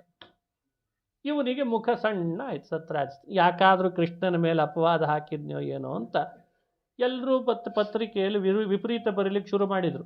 ಅನ್ಯಾಯವಾಗಿ ಕೃಷ್ಣನ ಮೇಲೆ ಆರೋಪ ಮಾಡಲಾಗಿದೆ. ಥೋ ಥೋ ಥೋ ಥೋ ಥೋ ಇದು ಸತ್ರಾಜಿತನ ದುರ್ಬುದ್ಧಿ ಅಂತ ಒಬ್ಬ, ಇದು ಸತ್ರಾಜಿತನ ತಪ್ಪು ತಿಳುವಳಿಕೆ ಅಂತ ಇನ್ನೊಬ್ಬ. ರಸ್ತೆಯಲ್ಲಿ ಸತ್ರಾಜಿತನ ಕಂಡು ಕೂಡಲೇ ಅಂತಿದ್ರಂತ, ಅಲ್ಲೋ ಅನ್ಯಾಯವಾಗಿ ಕೃಷ್ಣನ ಬಗ್ಗೆ ನೀನು ಅಪವಾದ ಹಾಕಿಬಿಟ್ಟಿಯಲ್ಲೋ, ಹಾಗೆ ಮಾಡಬಾರ್ದಾಗಿತ್ತು, ಸ್ವಲ್ಪ ಯೋಚನೆ ಮಾಡಿ ಮಾತಾಡಬೇಕು, ಹಿಂಗೆ ಶುರು ಮಾಡಿದರು ಕೆಲವರು. ಮಾತು ಬಹಳ ಮುಖ್ಯ. ಅದು ಮಾತು ಒಡೆದ್ರೆ, ಅದು ಮುತ್ತು ಒಡೆದ್ರೆ ಅಂತಿರ್ತಾರಲ್ಲ, ಏನು ಈಗ ಯಾಕಂದರೆ ಅಭಿವ್ಯಕ್ತಿ ಸ್ವಾತಂತ್ರ್ಯ ಆದ್ದರಿಂದ ಈಗ ಕಾಲದಲ್ಲಿ ಎಲ್ಲರೂ ಎಲ್ಲರಿಗೂ ಉಪದೇಶ ಮಾಡೋದೇ. ಅವರ ಸ್ಥಾನ ಏನು, ಅವರ ಅನುಭವ ಏನು, ಅವರ ಗೌರವ ಏನು, ಅವ್ರು ಎಷ್ಟು ಜನರಿಗೆ ಏನೆಲ್ಲ ಉಪಕಾರ ಮಾಡಿದ್ದಾರೆ, ಚೇಚೆ ಅದನ್ನು ಗೊತ್ತಿಲ್ಲ. ನಮ್ಮ ಅಭಿವ್ಯಕ್ತಿ ಸ್ವಾತಂತ್ರ್ಯ ಅಷ್ಟೇ. ಎಲ್ಲರೂ ಕಾಮೆಂಟ್ ಹಾಕೋರೆ. ಏನೇ ಆಗಲಿ ಸತ್ರಾಜಿತ ನೀನು ಹಾಗೆ ಮಾಡಬಾರ್ದಾಗಿತ್ತು. ತಲೆ ಕೆಟ್ಟೋಯ್ತು ಇವನಿಗೆ.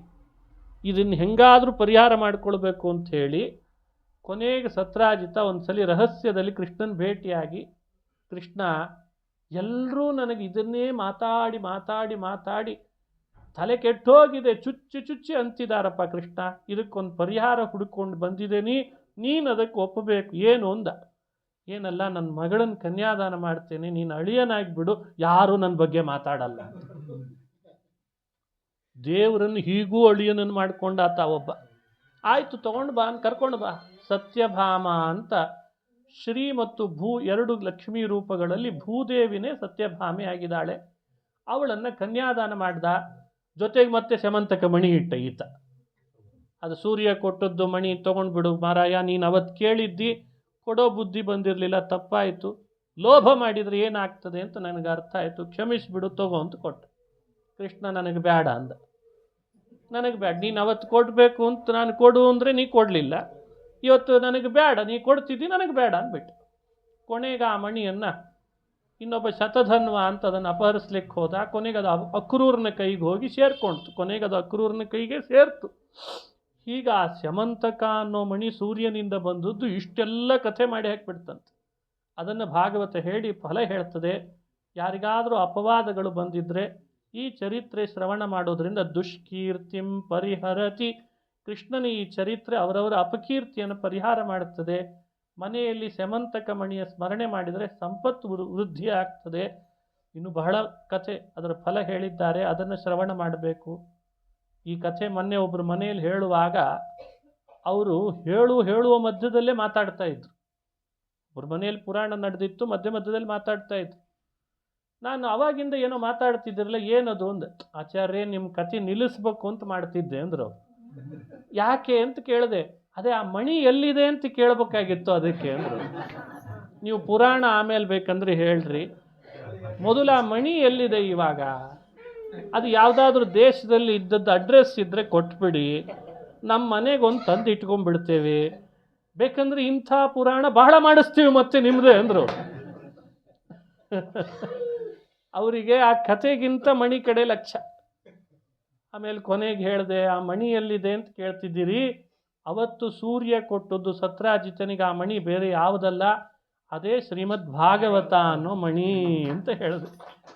ಇವತ್ತು ಕಲಿಯುಗದೊಳಗೆ ನಮ್ಮ ರೋಗ ಪರಿಹರಿಸುವ, ನಮ್ಮ ಮನಸ್ಸಿಗೆ ಶಾಂತಿ ಕೊಡುವ, ಶ್ರೀಕೃಷ್ಣನನ್ನು ಹೃದಯದಲ್ಲಿ ನಿಲ್ಲಿಸುವ, ಸಂಪತ್ತು ವೃದ್ಧಿ ಮಾಡುವ, ಮನೆಯಲ್ಲಿ ವಿವಾಹ, ಮನೆಯಲ್ಲಿ ಮಕ್ಕಳು, ಒಳ್ಳೆಯ ಕೆಲಸ ಎಲ್ಲ ಕೊಟ್ಟು ಐಹಿಕವನ್ನು ಪಾರತ್ರಿಕವನ್ನೂ ಕೊಡುವಂಥ ಶಕ್ತಿ ಇರುವ ಒಂದೇ ಒಂದು ಮಣಿ ಅಂದರೆ ಅದು ಶ್ರೀಮದ್ ಭಾಗವತ.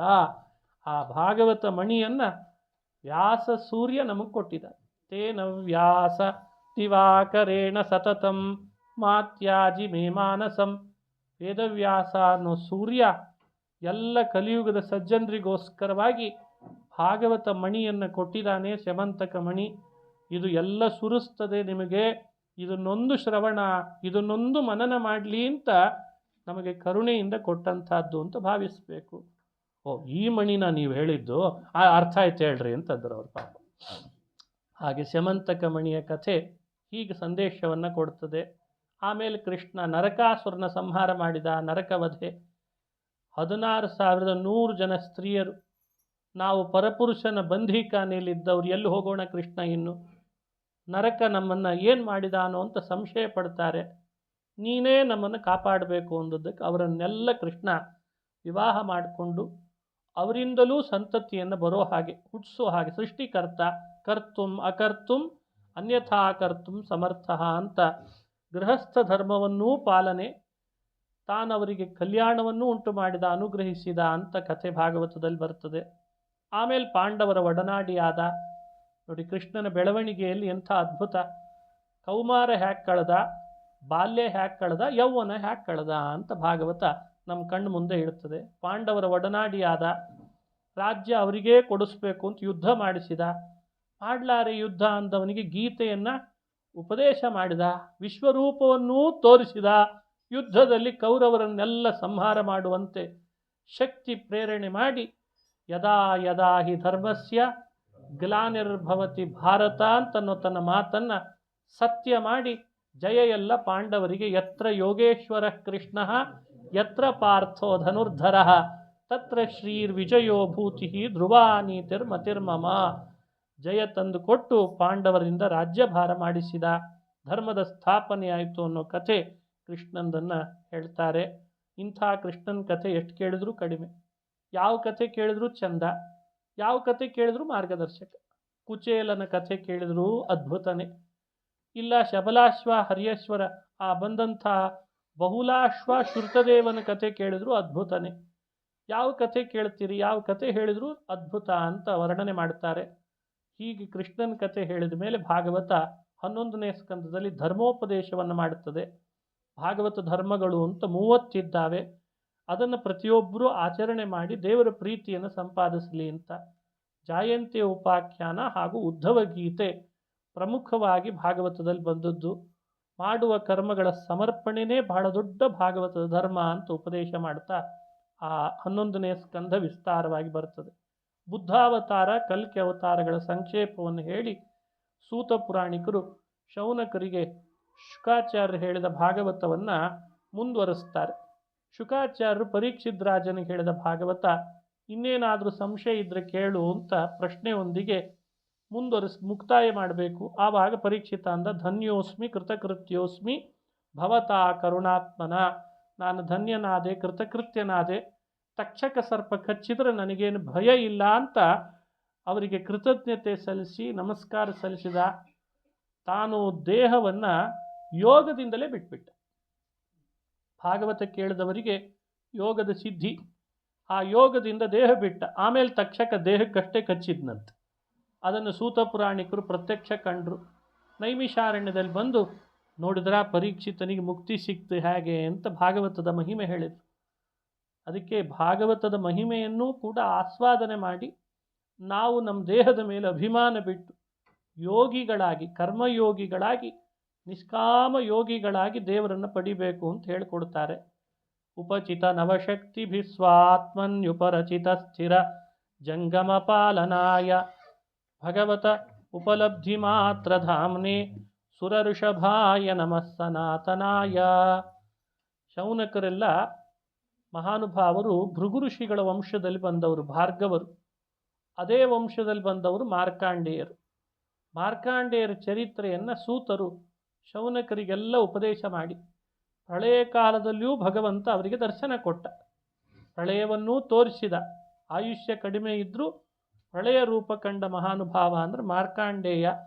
ಮಹಾಭಾಗ ಸಪ್ತಕಲ್ಪಾಂತ ಜೀವನ ಅಂತ ಮಾರ್ಕಾಂಡೇಯರ ಚರಿತ್ರೆಯನ್ನು ಸೂತರು ತಿಳಿಸಿ ಆಮೇಲೆ ಹೇಳಿದ ಭಾಗವತವನ್ನು ಭಗವಂತನ ಪಾದಗಳಲ್ಲಿ ಅರ್ಪಣೆ ಮಾಡಿದ್ದಾರೆ. 7 ದಿನಗಳ ಕಾಲ ಅನಂತಾಚಾರ್ಯರ ಮನೆಯೊಳಗೆ ಬಹಳ ಶ್ರದ್ಧೆಯಿಂದ ಈ ಭಾಗವತ ಪ್ರವಚನ ನಡೆಸಬೇಕು ಅಂತ ಎಷ್ಟೋ ದಿನಗಳಿಂದ ಅವರು ಕೇಳ್ತಾ ಇದ್ದರು. ಸಮಯ ಈಗ ಒದಗಿ ಬಂತು. ಈ ಭಾಗವತದ ಸಪ್ತಾಹದಲ್ಲಿ ಒಂದು ವಿಘ್ನವೂ ಬರಲಿಲ್ಲ. ಆ ವಿಘ್ನ ಬರದಂತೆ ಮುಕ್ತಾಯ ಆಗಿದ್ದೇ ದೇವರು ನಮ್ಮ ಮೇಲೆ ಕರುಣೆ ಮಾಡಿದ್ದಾನೆ ಅನ್ನಲಿಕ್ಕೆ ನಿದರ್ಶನ ಅಂತ ಭಾವಿಸ್ತೇವೆ. ಏನೋ ವಿಘ್ನ ಬಂದರೆ ಮತ್ತೇನಾಯಿತು ಅಂತ ಅನ್ನಿಸ್ತದೆ. ಆದರೆ ವಿಘ್ನಗಳು ಬರದಂತೆ ದೇವರು ಅನುಗ್ರಹಿಸಿದ್ದಾನೆ. ಆ ದಂಪತಿಗಳಿಬ್ಬರಿಗೂ ಹಾಗೂ ಅವರ ಮಕ್ಕಳು, ಅಳಿಯಂದರು, ಮೊಮ್ಮಕ್ಕಳು ಎಲ್ಲರಿಗೂ ಕೂಡ ಶ್ರೀಕೃಷ್ಣ ಭಾಗವತ ಪ್ರತಿಪಾದ್ಯ ಮಹಾನುಭಾವ. ಅವನೇ ಕ್ಷೇಮ, ಸ್ಥೈರ್ಯ, ವಿಜಯ, ವೀರ್ಯ, ಆಯುರಾರೋಗ್ಯ, ಐಶ್ವರ್ಯವನ್ನು ಕೊಡಲಿ, ಜ್ಞಾನ, ಭಕ್ತಿ, ವೈರಾಗ್ಯವನ್ನು ಅಭಿವೃದ್ಧಿ ಮಾಡಲಿ ಅಂತ ಪ್ರಾರ್ಥನೆಯನ್ನು ಮಾಡ್ತಾ, ಭಾಗವತ ಪ್ರವಚನಕ್ಕೆ ಅಂತ ನೀವೆಲ್ಲ ಬಂದು ಈ ಕಾರ್ಯಕ್ರಮಕ್ಕೆ ಶೋಭೆ ತಂದಿದ್ದೀರಿ. ಶ್ರೋತೃಗಳಾಗಿ ಬಂದ ತಮಗೂ ಭಗವಂತ ಕ್ಷೇಮ, ಸ್ಥೈರ್ಯ, ವಿಜಯ, ವೀರ್ಯ, ಆಯುರಾರೋಗ್ಯವನ್ನು ಉಂಟು ಮಾಡಲಿ, ಜ್ಞಾನ, ಭಕ್ತಿ, ವೈರಾಗ್ಯವನ್ನು ಕೊಡಲಿ ಪ್ರಾರ್ಥಿಸ್ತೇನೆ. ಈ ಕಾರ್ಯಕ್ರಮಕ್ಕೆ ಯಾರೆಲ್ಲ ಸಹಕಾರ ಮಾಡಿದ್ದಾರೆ ಅವರಿಗೂ ದೇವರು ಅನುಗ್ರಹಿಸಲಿ. ಈ 7 ದಿನಗಳ ಕಾಲ ನಾನು ಇಳ್ಕೊಂಡದ್ದು ನಮ್ಮ ಬದರಿ ಆಚಾರ್ಯರ ಮನೆಯಲ್ಲಿ. ಹಾಗಾಗಿ ಬದರಿ ಆಚಾರ್ಯರಿಗೂ ಅವರ ಮಕ್ಕಳಿಗೂ ಮತ್ತು ನಮ್ಮ ಬದರಿ ಆಚಾರ್ಯರ ಪತ್ನಿ ಸತ್ಯಭಾಮ ಅವರಿಗೂ ಕೂಡ ವಿಶೇಷವಾಗಿ ಭಗವಂತ ಜ್ಞಾನ, ಭಕ್ತಿ, ವೈರಾಗ್ಯ, ಆಯುಷ್ಯ, ಆರೋಗ್ಯವನ್ನು ಕೊಡಲಿ ಅಂತ ನಾನು ಪ್ರಾರ್ಥನೆಯನ್ನು ಮಾಡಿ, ಇಂಥ ಕಾರ್ಯಕ್ರಮ ನಡಿಬೇಕಾದ್ರೆ ಮನೆಯೊಳಗೆ ಎಲ್ಲರ ಸಹಕಾರ ಬೇಕು. ಈಗೀಗ ಮಾತ್ರ ಬರೀ ಮನೆ ಸಾಲದು, ಮಂಗಳದ ಭೋಜನ ಆಗಲಿಕ್ಕೆ ಮಠಗಳ ಸಹಕಾರ ಬೇಕು. ಮನೆಗಳೆಲ್ಲ ಸಣ್ಣ ಸಣ್ಣದಾಗಿದೆ, ಮೊದಲಿನ ಹಾಗೆ ಆಗಲ್ಲ ಅನುಕೂಲ. ಹಾಗಾಗಿ ಖ್ಯಾತ್ ಸಂದ್ರದ ರಾಯರ ಮಠದ ಎಲ್ಲ ಪದಾಧಿಕಾರಿಗಳಿಗೂ ಕೂಡ ದೇವರ ಅನುಗ್ರಹಿಸಲಿ ಅಂತ ಈ ಸಂದರ್ಭದೊಳಗೆ ಪ್ರಾರ್ಥನೆ ಮಾಡಿ, ನನಗೆ ತುಮಕೂರೇನು ಬಹಳ ಅಪರಿಚಿತ ಪ್ರದೇಶ ಅಲ್ಲ, ಬಹು ವರ್ಷಗಳಿಂದ ಪರಿಚಿತನಾಗಿ ಬೇರೆ ಕಡೆಯಲ್ಲಿ ಹೋದಾಗಲೂ ನೀವು ತುಮಕೂರಿನವರ ಅಂತ ಕೇಳೋ ಹಾಗೆ ಇಲ್ಲಿಯ ಜನ ನನ್ನನ್ನು ಅಷ್ಟು ಪ್ರೀತಿಸ್ತಾ ಇದ್ದಾರೆ. ಹಾಗಾಗಿ ನಿಮ್ಮೆಲ್ಲರಿಗೂ ಅಪರಿಚಿತನಲ್ಲ, ಆದರೂ ಪ್ರತಿಯೊಂದು ಬಾರಿಯೂ ಅಪರಿಚಿತರು ಬಂದಾಗ ಎಷ್ಟು ಪ್ರೀತಿ ತೋರಿಸ್ಬೇಕೋ ಅಷ್ಟೇ ಇಲ್ಲಿಯ ಎಲ್ಲ ಸದ್ಭಕ್ತರು ನನ್ನ ಮೇಲೆ ಗೌರವ, ಅಭಿಮಾನ ಮಾಡ್ತಾ ಇದ್ದಾರೆ. ಅವರೆಲ್ಲರಿಗೂ ಕೂಡ ನನ್ನ ಧನ್ಯವಾದಗಳನ್ನು ಸಲ್ಲಿಸಿ, ಅನಂತಾಚಾರ್ಯ ದಂಪತಿಗಳಿಗೆ ಮತ್ತೊಮ್ಮೆ ಮಗದೊಮ್ಮೆ ಭಗವಂತ ಅನುಗ್ರಹಿಸಲಿ ಅಂತ ಪ್ರಾರ್ಥನೆಯನ್ನು ಮಾಡ್ತಾ, ಹೀಗೆ ಭಾಗವತ ಮುಂದುವರಿಬೇಕು. ಪ್ರತಿಯೊಬ್ಬರ ಮನೆಗಳಲ್ಲಿ ತಾತ್ವಿಕವಾದ, ಧಾರ್ಮಿಕವಾದ ಸಂದೇಶ ಪ್ರಸ್ತುತವಾಗಿರಬೇಕು. ಇವತ್ತಿನ ಕಾಲದಲ್ಲಿ ಹೇಗೆ ಅಳವಡಿಸ್ಕೊಳ್ಬೇಕು, ಎಷ್ಟು ಸಾಧ್ಯವೋ ಅಷ್ಟು ಮಾಡಬೇಕು.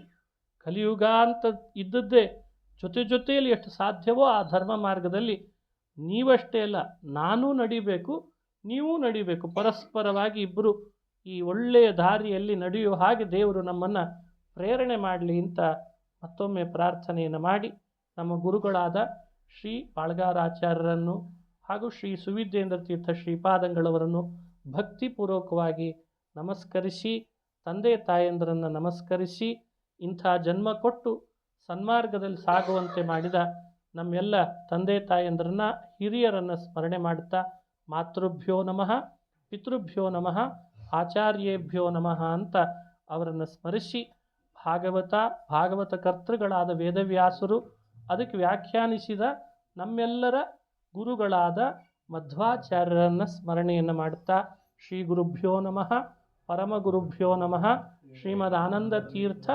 ಭಗವತ್ಪಾದಾಚಾರ್ಯ ಗುರುಭ್ಯೋ ನಮಃ. ಆ ಶ್ರೀಮದ್ ಆನಂದ ತೀರ್ಥ ಭಗವತ್ಪಾದಾಚಾರ್ಯರನ್ನು ಸ್ಮರಿಸಿ ನಮಸ್ಕರಿಸಿ, ಅವರ ಹೃದಯಾಂತರ್ಯಾಮಿಯಾದ ಭಾಗವತ ಕರ್ತೃ ವೇದವ್ಯಾಸ, ಮಧ್ವಾಂತರ್ಗತ ವೇದವ್ಯಾಸನನ್ನು ಭಕ್ತಿಯಿಂದ ನಮಸ್ಕರಿಸ್ತಾ, ನಮ್ಮ ಪರಂಪರೆಯಲ್ಲಿ ಬಂದ ಎಲ್ಲ ಗುರುಗಳನ್ನು ಟೀಕಾಕೃತ್ಪಾದರನ್ನು, ಪದ್ಮನಾಭ ತೀರ್ಥರು ಟೀಕಾಕೃತ್ಪಾದರು, ಶ್ರೀಪಾದರಾಜರು, ವ್ಯಾಸರಾಜರು, ವಾದಿರಾಜರು, ರಾಯರು, ದಾಸವರೆಣ್ಯರು, ಪುರಂದರಾದಿ ದಾಸರು ಎಲ್ಲರನ್ನ ಸ್ಮರಣೆ ಮಾಡಿ ಅವರ ಅಂತರ್ಯಾಮಿಯಾಗಿ ಭಾರತೀರಮಣ ಮುಖ್ಯ ಪ್ರಾಣಾಂತರ್ಗತನಾದ ರಾಮಕೃಷ್ಣ ಅನಂತ ಅವತಾರಾತ್ಮಕನಾದ ಮಾಸ ಕ್ಷೇತ್ರ ಮೂರ್ತ್ಯಾತ್ಮಕನಾದ ಬಿಂಬರೂಪಿ ಭಗವಂತನ, ಈ ಕ್ಷೇತ್ರ ಅಂದರೆ ಕರಿಗಿರಿ ಕ್ಷೇತ್ರ, ಹಾಗಾಗಿ ಲಕ್ಷ್ಮೀ ನರಸಿಂಹಾತ್ಮಕನಾದ ಹಯಗ್ರೀವಾತ್ಮಕನಾದ ಬಿಂಬರೂಪಿ ಭಗವಂತನ ಪಾದಗಳಲ್ಲಿ ಈ ತುಳಸಿ ದಳವನ್ನು ಶ್ರವಣ ಮಾಡಿದ ಹಾಗೂ ಪ್ರವಚನ ಮಾಡಿದ ಈ ತುಳಸಿ ದಳವನ್ನು ದೇವರ ಪಾದಗಳಲ್ಲಿ ಸಮರ್ಪಣೆಯನ್ನು ಮಾಡೋಣ. ಶ್ರೀಕೃಷ್ಣಾರ್ಪಣಮಸ್ತು. ಯತ್ಕರೋಷಿ ಯದಶ್ನಾಸಿ ಯಜ್ಜುಹೋಸಿ ದದಾಸಿ ಯತ್ ಯತ್ ತಪಸ್ಯಸಿ ಕೌಂತೆಯ ತತ್ಕುರುಷ್ವ ಮದರ್ಪಣಂ. ಶ್ರೀಕೃಷ್ಣಾರ್ಪಣಮಸ್ತು. ಹರಯೇ ನಮಃ.